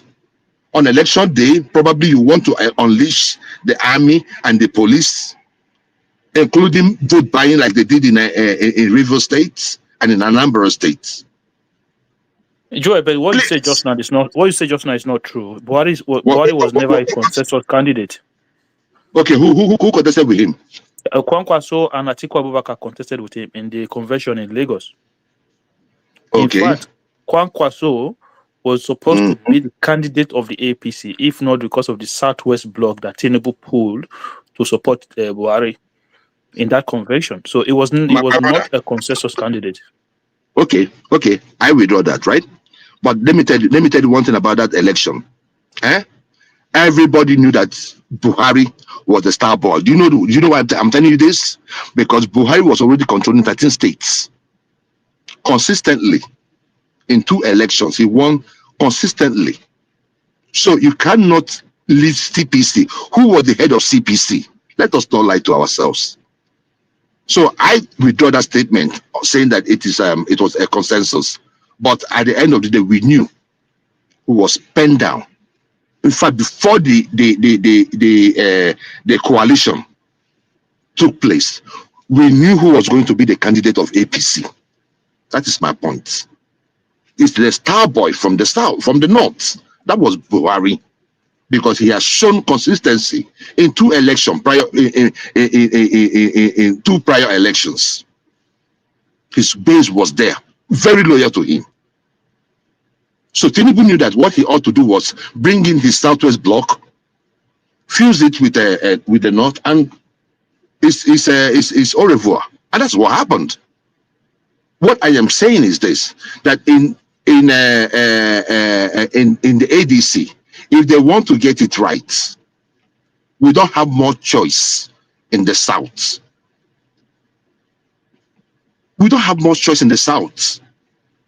So Joel, sorry, I know, and because I don't have too much time on this program, I just come into it, and I'm going to so the way you are thinking now. What stops Atiku Abubakar from taking the same way? Because he got more, in his own opinion, he got more vote than Obi in the last election, and he got even more in previous elections as well. If that is your own calculation, so what stops Atiku Abubakar from thinking the same way? Because it is not the tone of the north. It's just that simple.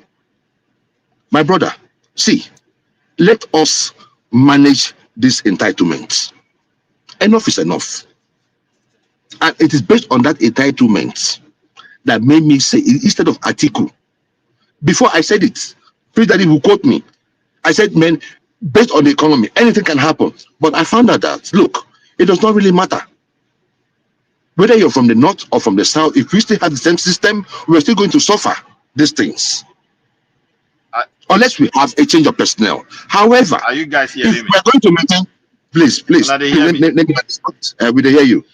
You understand what I I'm want saying? to Eh? ask you. So You know what? You know the question this guy said. He said, I'm "How are you asking the sure that question. Let me answer this people question. want it?" Let me answer this question, then I'll answer it now. I don't want to make it break my thoughts. You understand what I'm saying, my brother? I don't know who asked that question. I don't know. Is it progressive or Midwest? No, it was the progressive Hello? that asked the question. Okay. Yeah. Progressive. So the progressive. So you understand what I'm saying?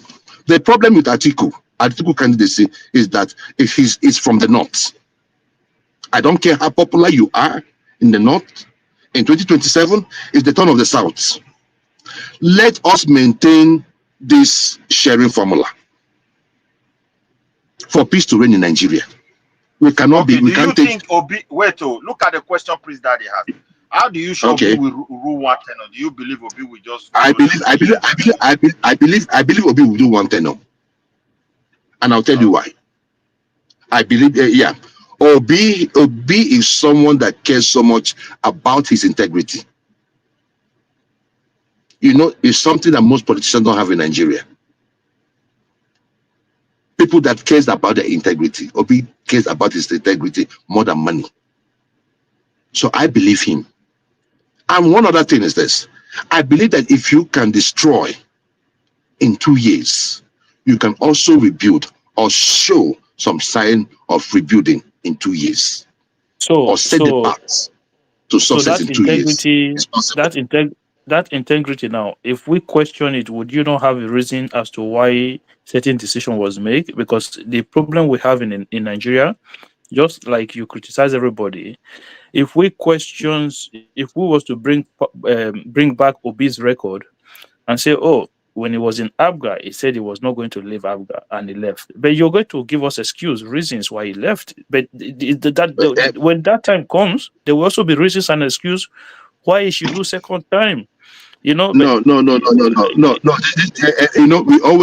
and I'm happy. I'm happy that the reference whenever people want to make reference about Obi, I have not had anybody say, oh, because he stole money here or he stole money here. It's always about all these. He said he was going to leave Abga. He said he was going to stay in Abga. He did not want to leave Abga. Look, my brother. No, we're not talking about corruption now. We're not talking about corruption. You're the one that spoke about integrity. It's all encompassing. That's what I'm saying. Like now, but let me just say this: Abga. How many state elections do you think Abga have won in the past? Only one state. They won one under Imo State, and I think under Rochas. I don't know. One of them used it in one and went back. One state since Ojukwu. And you say it's the Igbo party, right? So the question then was this: if you have ambition to be the president, are you going to run it under Abga? That is the common sense. Even Odumegwu Ojukwu would have sanctioned his movement out of Abga. Nobody. So but then why did he need to make that statement that he wasn't going to leave Abga? Probably he did not have the intention of running for any presidency. But when he found out that he wanted to go for presidency, Obi didn't just leave Abga. When Obi wanted to leave Abga, he explained it to us. We understood. So is that not the same excuse? Is that not the excuses I'm talking about now, that you guys are going to excuse it? No, because this is the issue, right? When it comes to the 4 years, it's sacrosanct. We are not talking about moving from one party to the other. We are talking about giving way for another region to take over. These are two different things. I told you the core reason why Jonathan lost that election was because it was seen, or it was perceived that it was the turn of the North. Why Atiku lost in the last election was because it was not the turn of the North. I still believe that. Joy, I want to ask you a question. Do you believe that there's a strong sense of distrust between I can't even use the South, Igbo and the Northerners. Do you believe it? No. There's no trust. No. The people fueling the trust are the Yoruba Ronus, not Yorubas. I'm very specific. The Yoruba Ronus are the ones fueling it. My brother, the two actors that engaged in the war, right? There are over 3 million Easterners living in the North. If we have not healed to a great extent, we cannot live together. There's a whole lot of Northerners living in the North. I am not talking about these ones in the bandits or in the bush. I am talking people doing their legitimate business. So let us forget all these things that we are doing. The only people bringing up this is the Yoruba rules. They are the one always teach it. Oh, the Yoruba. In the last election. You know why I asked you. Wait, my brother. You know why I asked you that question? Okay. Well, now let's look at this, our country very well. Let us be honest. Do you think that the Northerners will in any way engage in a political rally that we make them to be out of power for 16 years? For example, you make Obi a president today, including 4 years of Tinubu, then everything will be 60. Do you think Northerners, with the way they love power, will be 12 years. Will be 12 years. We settle with any candidate that will project that kind of tenure before them? Yes. And just a point of correction, it's not 16 years, it's 12 years. Even if Obi decide to do 8 years, it's going to be 12 years at the end of the day. Good. Okay. But this is the thing. Okay. Yes. No problem. I do. Yeah, but you can mute yourself now. I can mute how? No. I mean the car, is it the indicator sign that was making pum there? Oh, no. I fixed it already. Sorry about that. I know. Okay. I know it can be irritating. Sorry. So, my brother, this is the thing, right? They can, because the thing there is this, right? And my brother, let's look at it this way. What do you have to lose? Nigeria is still more 1 year old. We have tried military. We have voted tribe. We have voted religion. It didn't get us nowhere. And the reason why these things are happening is because when we look at the way Nigeria is structured today, we know that the president has a lot of work to do, or has a lot to do with it. Whatever thing we are going through in Nigeria today, because we have to talk about the constitution. If Tinubu wants to change the constitution today, he will be able to change it. He has the people in the Senate and the House that can change the constitution. But he will not do it because the power, that's not his priority. Okay. The progressive. Sorry for your jumping in. Good morning, one more. Very unusual to find you online at this time. I hope you're. No, one man don't sleep. One man is asleep. Oh. I think is somewhat there anyway. And good morning, everybody, and good day, and whatever time zone you are in. So the progressive. I just want to ask. Sorry, I said the progressive. No. Sorry, Jewel of Nashville. How are you, sir? I just want to pose a few questions to you. You mentioned earlier, just now, that we've voted, we've had military, we've voted religion, we've voted tribe. When you've made a statement earlier to say that Obi's character is flawless and is without blemish. So there's only two questions I want to ask you. Number one, what is Obi's? Because I've not really read anything in his campaign. Or what they call this thing now? His campaign program. Manifesto. His manifesto. Okay, that will suggest what his plans are if ever he becomes President. And you mentioned something about, and then the other thing is, if we vote to be, would we be voting Jesus Christ? That's the second question. So I want you to enunciate what is in his manifesto that would be of particular interest to Nigeria. And I want you to tie that into this constitution matter you've spoken about. That Tinubu has not changed the constitution. So I want you to tell us what exactly in the constitution is so offending that you would like it to be changed. Never support that man. Period. Bye bye. Please, so I would like you to tell us what is in the constitution that you would like to be changed by Peter Obi. What is most important in the constitution that's expedient that needs to be changed? So thank you very much. Can you just let us know? I want you to be specific, please. Okay. In the present constitution. I want you to answer. I want you to expand on your canonization of Obi first. So, if we vote Obi, would we be voting in Jesus Christ? Which one do you want me to start with first? I'd like you to just put that to bed first. That'll be quick, I think. So, are you it's a yes or no answer. If we vote Obi, would we be voting in Jesus Christ? No, you're not voting in Jesus Christ. But you're voting in someone that has something that we lack in our political life, and that's integrity. We lack. We have a dearth of such people. So that's the reason why. And I am not telling you somebody that has not done it before.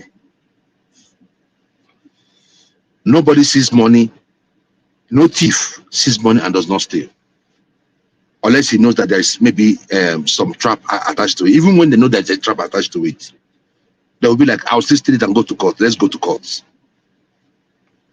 So sometimes, he has said many things, and those things is like, maybe it's becoming like a cliche. And people say, oh, it's common, it's common. He just said, no, it's not common. Even in today's Nigeria, where the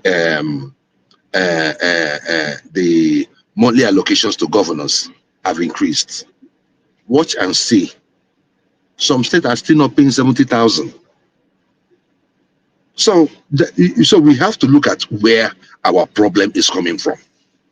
So on that part, I will tell you, we are not voting in Jesus Christ, but Obi has something that we do not have in our political life, and that is that integrity, caring for the people. And it demonstrated that. And it did demonstrate that. Sorry, so what is wrong with Atiku's integrity? Look, I don't have problem with Atiku. Remember, I voted for him in 2019. I campaigned for Atiku in 2019. My problem with Atiku is this: it's not his time. I've made that point in the past. Okay, so there's nothing wrong with his integrity. I'm not saying there's nothing wrong with when it comes to Atiku, we can talk about his integrity. I mean, we can go back to what happened during the privatization. No, I have a dossier on Atiku. All I'm just saying is just this, right? For those trying to bring in Atiku into the conversation, this is not the time of the North. No. Ojuwe, my question, there's a reason why I ask that question. It's not because because when you talk about integrity, Obi's integrity, because I've also seen Obi that calls Atiku Abubakar all sort of name, thief and everything.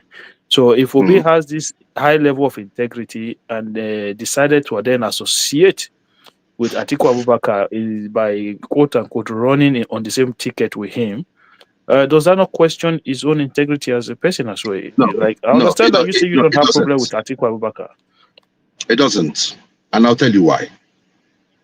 It doesn't question his own integrity. It doesn't. Okay.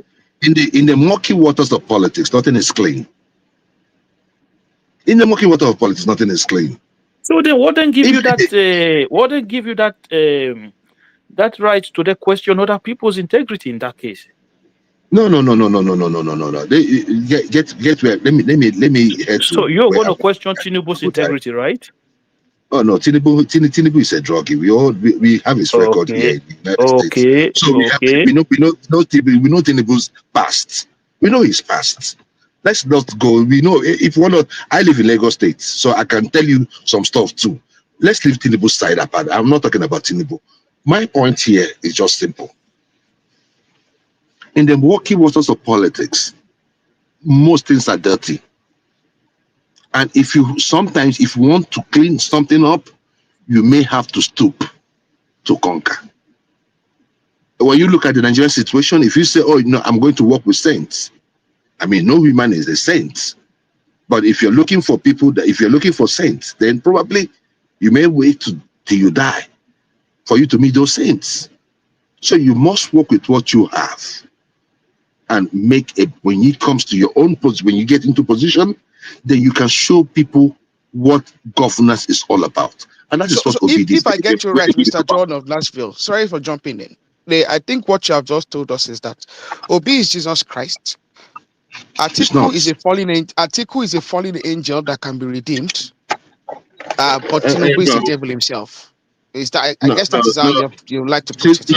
We have rewarded for Tinubu's past. I think we have over-rewarded him.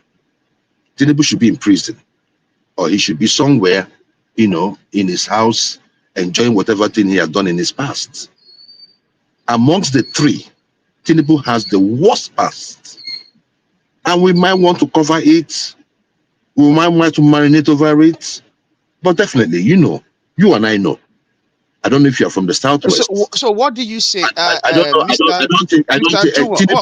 Where I'm from is indifferent to this conversation. Leave the matter.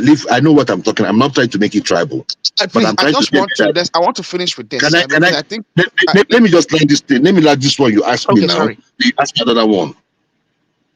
Tinubu is not the best candidate from the Southwest. I mean, if I'm even counting first 30, Tinubu should not be amongst them. I'm sorry. Yeah, but what parameters are you using to judge this? What parameters are you using? If we say integrity, you say, oh no, not you don't. It's not Jesus Christ. Tinubu has no integrity. Tinubu has no integrity. Okay, so what parameters I remember when I was campaigning for Fusho Williams until he was killed. Who killed Fusho? Nachi. If you put a Nibu, you sabi. My brother, we have done these things in the past. Yeah, so I know what parameters. Joel, what parameters are you using to come up with this your own judgment of integrity and who is not the best to govern, who is not the best to govern in the Southwest? They are past. So what about listen, on this platform, you guys told us, right? Trump is not the better person. It's not the Jesus Christ, not this, but is the one that's going to govern better. So when it comes to Nigeria now, we're not using governance as a way or administrator capacity. We are not seeing the governance. We are not seeing the governance. We have given the drug. Listen. We are giving the former drug lord the opportunity to lead, but we're not seeing governance. So we don't take up for anywhere. Progressive, can you please join me? Progressive, can you join me in asking John of Nashville to expand on the constitutional matters that are so expedient that I think Obi would listen. First of all, before you talk about constitutional matters, Joel, 1 second. You and I know that the constitution is overhauling. Listen, I don't know. I don't need to tell you this. Hold on, 1 second. Before you talk about constitutional matters, right? You need to first of all ask yourself, when people go to run for election, what are the ideas of these people in terms of ideology? What do they believe? What do they stand for in terms of governance structure, right?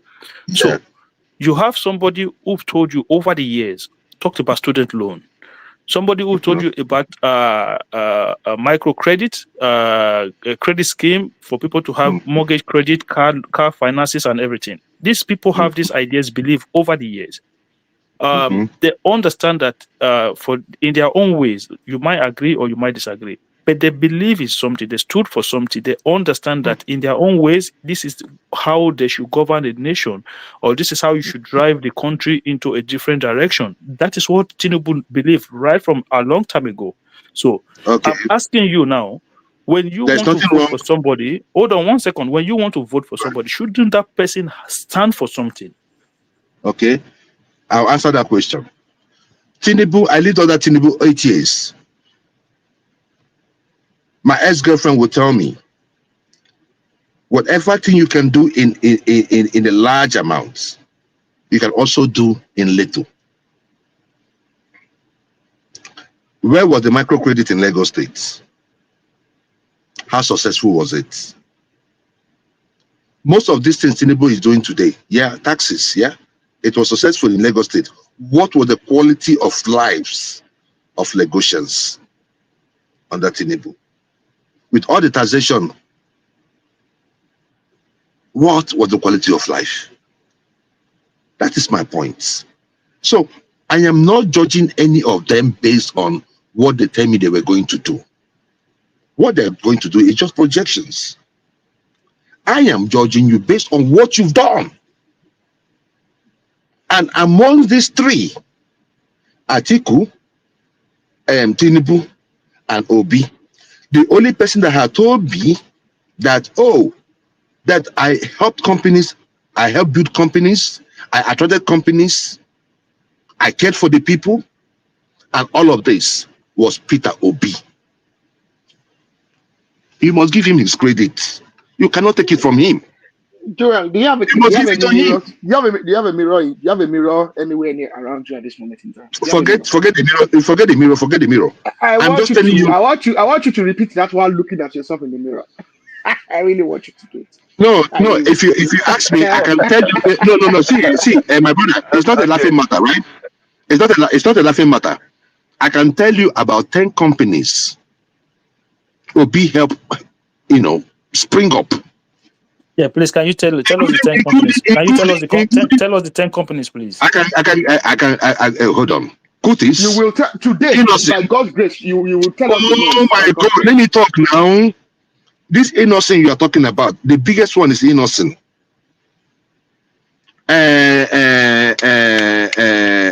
Leostan Eke, the Xenos computer, the one he made. Hold on. The innocent, innocent belongs to Obi, or what are you saying? Please clarify. Oh my goodness! I said that the business that he helped propelled. How? The businesses that were there. In what capacity? Please tell us. Okay, let me use Innocent for instance. Innocent has been there, right? Doing their little thing, but no much order. Joey, please name the 10 first. Name the 10 first, please. Forget about just name the 10 first, please. See, it's even more than 10. Yeah, just name 10. Let me hold on. I'm not going to go about naming 10, but even if I give you 10, you're not going to believe it. But I'm going to give you. It doesn't matter whether I believe it or not. You name 10 first. Please, you name 10. Listen, please. Listen. Innocent. I'm giving you Innocent. And Innocent still standing today. Yeah, that's one. I've given you Kutis, right? That's two. And some of the things that he did for them, for instance, do a 10. Name 10 first. Forget what he did for them. Just name the 10. My brother, hold on. I think I have it somewhere.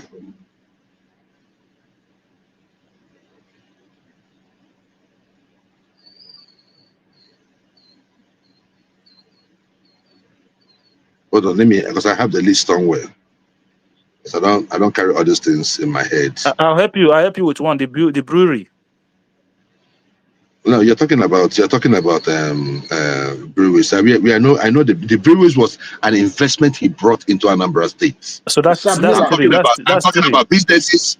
I was talking about businesses that was existing. No, I'm adding the brewery for you now. That's 3. I count that one 3. So 7 to go. I cannot, my brother. I'm still looking for the list. I used to have it in my phone, but I have to go down. Guys, I'll talk to you. I'll see you guys later, man. I'm going. Go now. What you there they do? Go.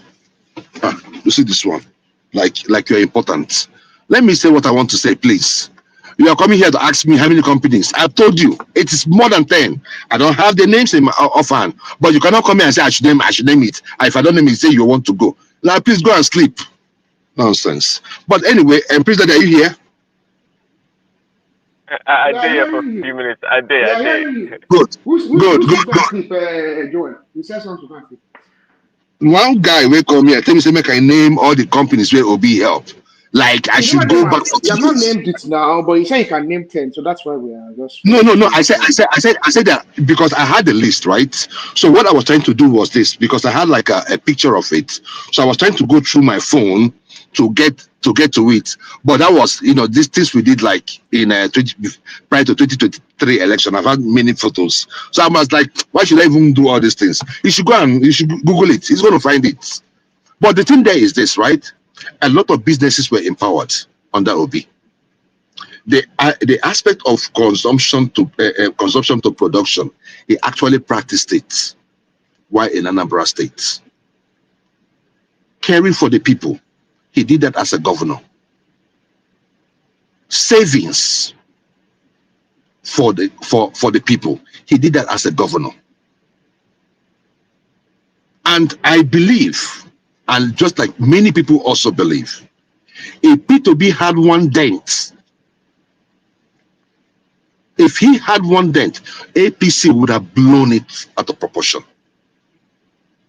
But what I keep hearing, P2B say he's going to leave ABGA. He left ABGA. He said he's not going to leave and all that. He gave the man his flowers. And I think that's all I can say. But P2B, for those of them, I remember one of them here that came, that came here to say P2B can never be president. I can never vote P2B. And I'm asking, thank God we are discussing P2B here. Who are you? Who are you? You've not achieved anything. Who is he? Hold on. Who is he? I Before guess I step I out, suspect the person is before I step out, a real citizen that quickly. has a One civic right second. to vote. Because I know that she's listening. That's why I'm making my statement. But she's a citizen. She has the right to vote who she wants. She's a dumb broad. No, that's Joel, not quite frankly, Does he not have quite entitlement to frankly, vote for who she no. wants? My brother, see here. There's certain statement you don't make. You can tell me that I cannot vote this person. You can tell me I don't want to vote this person, right? There's no problem with that. It's your civil. But if you tell me that this man can never be president, you are not God. You are stupid. Hold on. You're a hopeless human being. Let me say one thing before You're I a step hopeless back. human being. It means that you don't even value life. You don't even know the kind of life you're living. So I don't like engaging when you see someone that hates themselves. My brother, if you know where this woman comes from, that is what I was trying to tell her into her face. If you know where she comes from, that is where you have a Charlie boy, the Oputas and all that. Go to Uguta. Look, let me tell you, easily, Hawaii, easily, they have all the qualities. All the qualities. I saw that at the age of 13. How will she see it when she's still looking for who to hate and who to bring down? She cannot see it. She does not know the qualities. She does not know the advantages that comes with her environment. Go to Uguta. Please, Daddy, I implore you, anytime you go to Nigeria, go to Uguta. When you go to Uguta, if you have a good sense of Joy, wait. Nonsense. Wait. Why is I don't want to talk about it. Wait, why is it that when somebody talks, maybe he's not a supporter of OP, and the person have different view about OP, which is that person's right? You people always categorize that person like someone that want to bring somebody down. But when you talk against Tinubu is a drop baron, are you not bringing him down as well? Tinubu is the president. Zita is nobody. Zita is nobody. No. Zita is not talking. Wait. Zita is not talking. What do you mean? Who is she now? They are politicians. I said, who is Zita? No. The Tinubu and Obi are equally public individuals. They can be criticized equally. Yes, now I know. But even you, the follower, because government does not only reside in those in power. Government also reside in you as a follower. So as a follower, there are certain statements you make as a follower. I know that you're a fool. You're a compound fool. You don't make, even as a human being, you don't make certain statements. That's my point. It does not matter. I'm not saying that you should not support Obi. Well, you can be a decent individual. Please, let us keep the decency, please. Let's No. I'm decent. No, but she's dirty, and I can be dirty. I am not one of those that will tell you that when they go low, I go high. No, I don't stay high. If you go low, I go low. If you go inside the if you go inside the gutter, I go 6 feet more. I don't care. I don't do all those kind of politics. I mean, people think because of Obi, we all have to be this. I know I'm not decent. I'm not Obi. I don't follow Obi because I follow Obi because of what the qualities he has. But the way I'm going to react to certain things, because it's painful. It's painful. It's painful. Just yesterday, I lost a friend on dialysis for 5 years. What happened to him? Medication.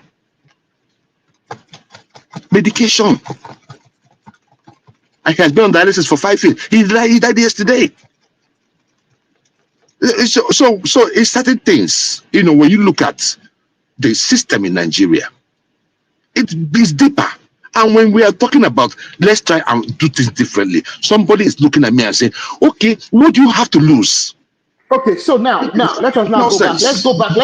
Let's Please, let's converse. You have not finished. Let's finish. Let's go back. Let's center again on the conversation. Okay, the meat of the conversation. Yeah, that's what. Let's talk. I don't want to talk about fools. My condolences about your relation or your friend that. No, it's a friend. It's okay. It's okay.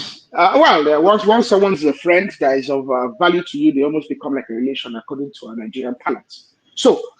Now, you said something about let's bring about a change. And I think I want to center it back on the question I asked you earlier about what is it in our constitution? What is it in the way we organize our nation? What is it in the way we operate and run the nation that you think an Obi presidency will come to change dramatically? Okay. It has to be of consequence. I would like you to be very specific and to be as detailed specific. As okay. I won't like give so much detail, but I'm going to go at least 1 or 2 or 3, so you can see where I'm coming from. I believe that the security apparatus in Nigeria ought to be changed, and it starts with our constitution. But first, I believe that no matter how bad a constitution is, someone with integrity can still make the best out of it. Someone that loves the country can still make the best out of it.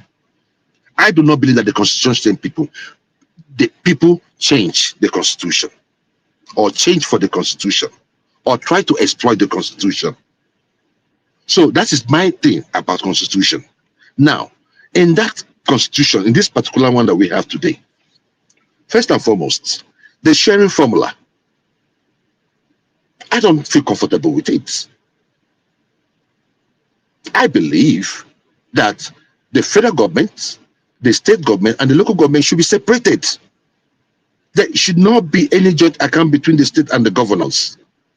That is one. The security apparatus in Nigeria. That's already concluded already, Mr. Joel. Is it? Concluded. No. It has not been concluded. That's the point I'm trying to make you understand. Well, I'm telling you that's resolved. That is resolved, Mr. Joel. I don't know if you are aware that a Supreme Court judgment has already dictated that the local government, okay, and the states cannot maintain a joint account, and each local government is meant to have its own account and be responsible for its own budget. In practice, it is not happening.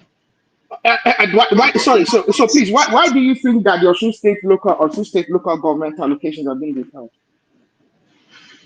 Good. And why were they going to withhold? It's because he's still in PDP. He's still in PDP. Go to Imo State. Are they still not managing the accounts of states? No, there's not a single. In fact, it's not just Osun State, other states as well. There's not a single state, okay, where the local governments have failed to submit their accounts, okay, to the CBN. That the allocations are not being withheld, unless you're calling the current Attorney General of this federation a compound liar. I would like to do that. I am telling you, my brother, this is what I'm trying to make you understand.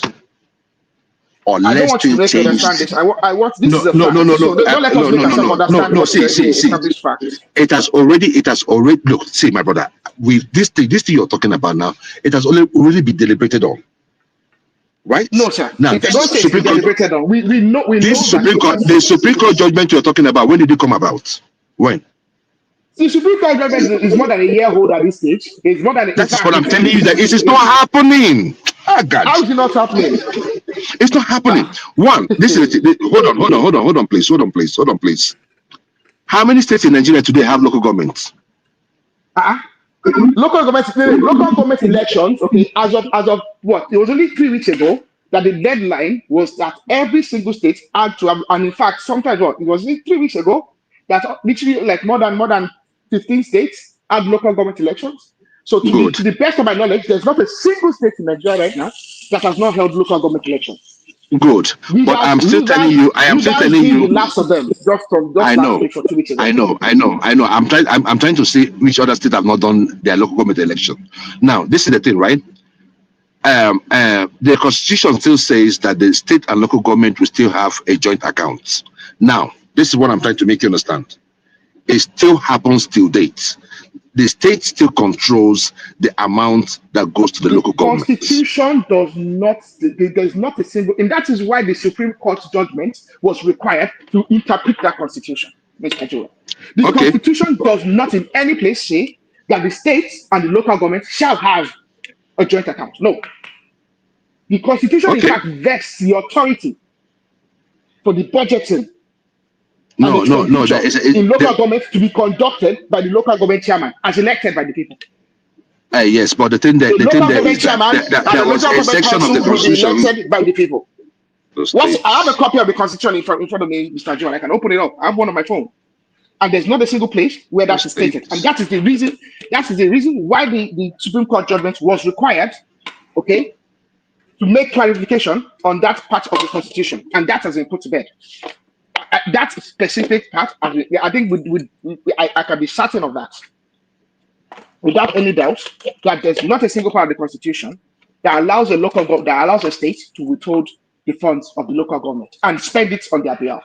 No, the local government council will be elected. The local government council would have authority over everything, all aspects of government, both legislative and executive at the local government level. They will have their ward chairman, they will have their councillors, they'll have their chairman. So that is without doubt at this point in time in Nigeria. So what you're saying now is that the state joint local government account has been abolished. Is that what you're saying? Yes, the Supreme Court judgment has put that to bed. Every local government has been asked to submit an account and to open an account at CBN for which their allocations will be deposited. They will also then be actually able to their councillors, their ward chairman, their ward representatives, and the chairman of local government to actually perform as the Constitution expects them to do. I think this is without. I think we shouldn't go back. I think that is without doubt. We can claim that there are still some states where local government chairmen are still subservient to a governor and they have some kind of arrangement. But the Constitution has put it to bed about their funds. They don't. No local government. Okay, my brother. See here. I am not going to drag this issue for too long, right? Because I know that this judgment you were talking about was over a year ago, because I was thinking that it was like I was trying to ask you if the judgment was like 5 days ago or a week ago or 2 weeks ago or even a month ago. So since you say it's one year ago, I knew about that, but I still know that the state government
Well, is it me or I don't know if I'm the one?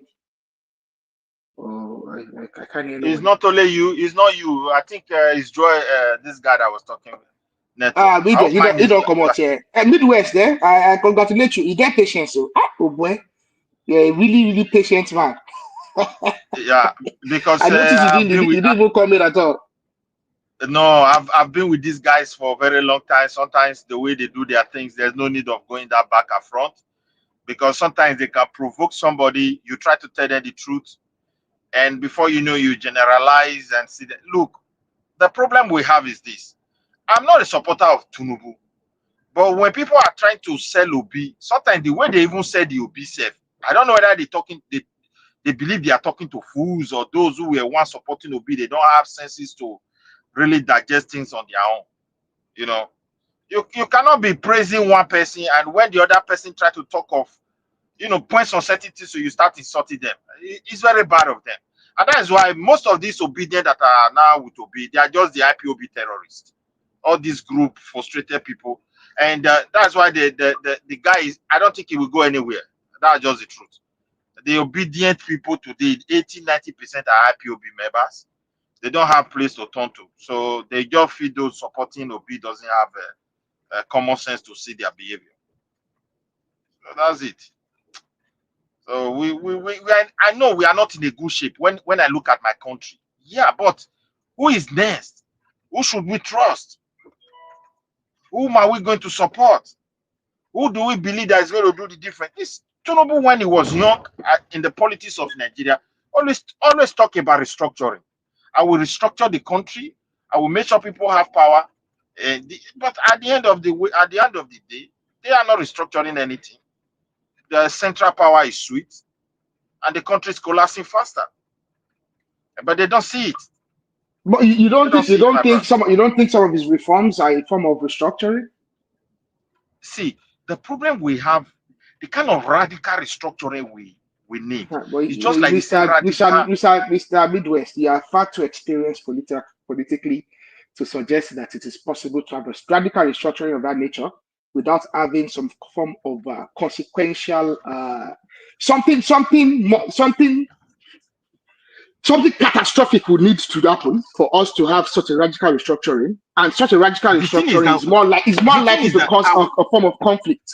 I think the radical restructuring some of us talk about, which I would like as well, I think nothing short of a civil war would be required. Nobody will fight. See, if the rightful person push for it, nobody will fight. I'm telling you. Whom are you going to fight? If Tinubu push for it radically now, who will fight? Whom are you going to fight? That's the question. So let's even talk about this. Let's talk about this restructuring. Let us talk about this restructuring that we talk about, because I think sometimes in Nigeria, I get tired of us how we. What exactly are the? Let's talk about the elements of restructuring. Let's just take maybe three elements of restructuring. Because running government, yes, it is complex, but in itself as well, it is simple. In theory, it's simple. In practice, you can say it's complex. So let's even just let's attack. I think one of these days we need to start attacking the elements of restructuring that we need to address. I'm not talking about about all the things that are wrong in our country. I want us to address the elements of restructuring. Yeah, the greatest restructuring we need. There's too much concentration of power at the central. So that it's like the president controls everything, and the rest are just ceremonial. Even the governor, with the kind of constitutions we have, they pretend to be chief of security. I don't know what they call them in their own state. Whom are they controlling? So one of the elements then is state police. So let's put state police. Let's mark state police down. So let us look at state police. So that's one element. If you said we should have the state police, you should at least allow academicians, professionals who are really vast in terms of security, not politicians, to look at the benefit, look at the challenges, look at how we should mitigate those challenges and really enjoy the benefit. In our own case, everything we see boil to who we control, who we control who. That's all. not the benefit. And at But the end we of know that the state police, bill is actually before the legislature. So is it not possible that that is some of the things they are doing, and they're still going to do a public? I know they are still going to have a public see thing where the profession, the technicians, the danger of our country is this. We have, I can say, we are more or less like different people. We have different ideology about governance. We have different religion, ethnicities, and different background of civilization. So putting us together, sometimes what is good in the South will become like a threat to the Northerners. And what the Northerners are trying to do will become, such for example, they tell, okay, we believe in Sharia law. And this law, I'm just giving you an example. This law will help us to reduce corruption. The Southerners are going to cry, no, this is just for religion. Then when you are saying you want to create state police, they will be looking at it. These people may really have chances and leverage to challenge the area or space where we have grabbed the power for so many years, area we have been controlling, area we feel we have possessed. You understand me? And this is their cry. You can see how complex it is. I can understand. But if the rightful person, is there to do it, it doesn't need to waste time. So who is the rightful person? Let us then look at I'm not saying to call it. I'm not talking to talk about an individual. I want us to talk about the concept of who the rightful person is. What would that person look like today? See, to be honestly speaking, my own conviction. I'm not speaking for everybody. The man that can do that is Tinubu, and nothing will happen. If Peter Obi venture what Tinubu is doing, you don't know how overnight they will slaughter their people in the north. Even when he's still the president, and there will be crisis everywhere. These people that behave like who cannot even reason, they can't sense anything. They don't know how to relate with people. They don't care about people's interest. I'm just telling you, anybody from Southeast can't do any dot to change anything in Nigeria. What is going on in Nigeria is not governance; it's just power struggle. So as a result of that, we are losing everything. The rightful person that can do it from the south.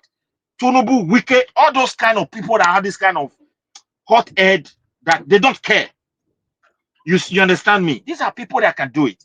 But the problem that Tinubu is having, I think he is also worried of, okay, if we do it now, we may lose. We in the Southwest, what is our interest here?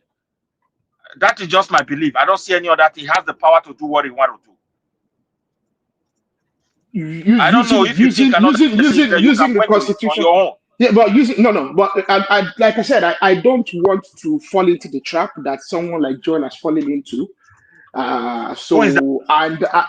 Joel has fallen into the trap of canonizing an individual. So I wouldn't want to fall into that trap. Let us even say, okay,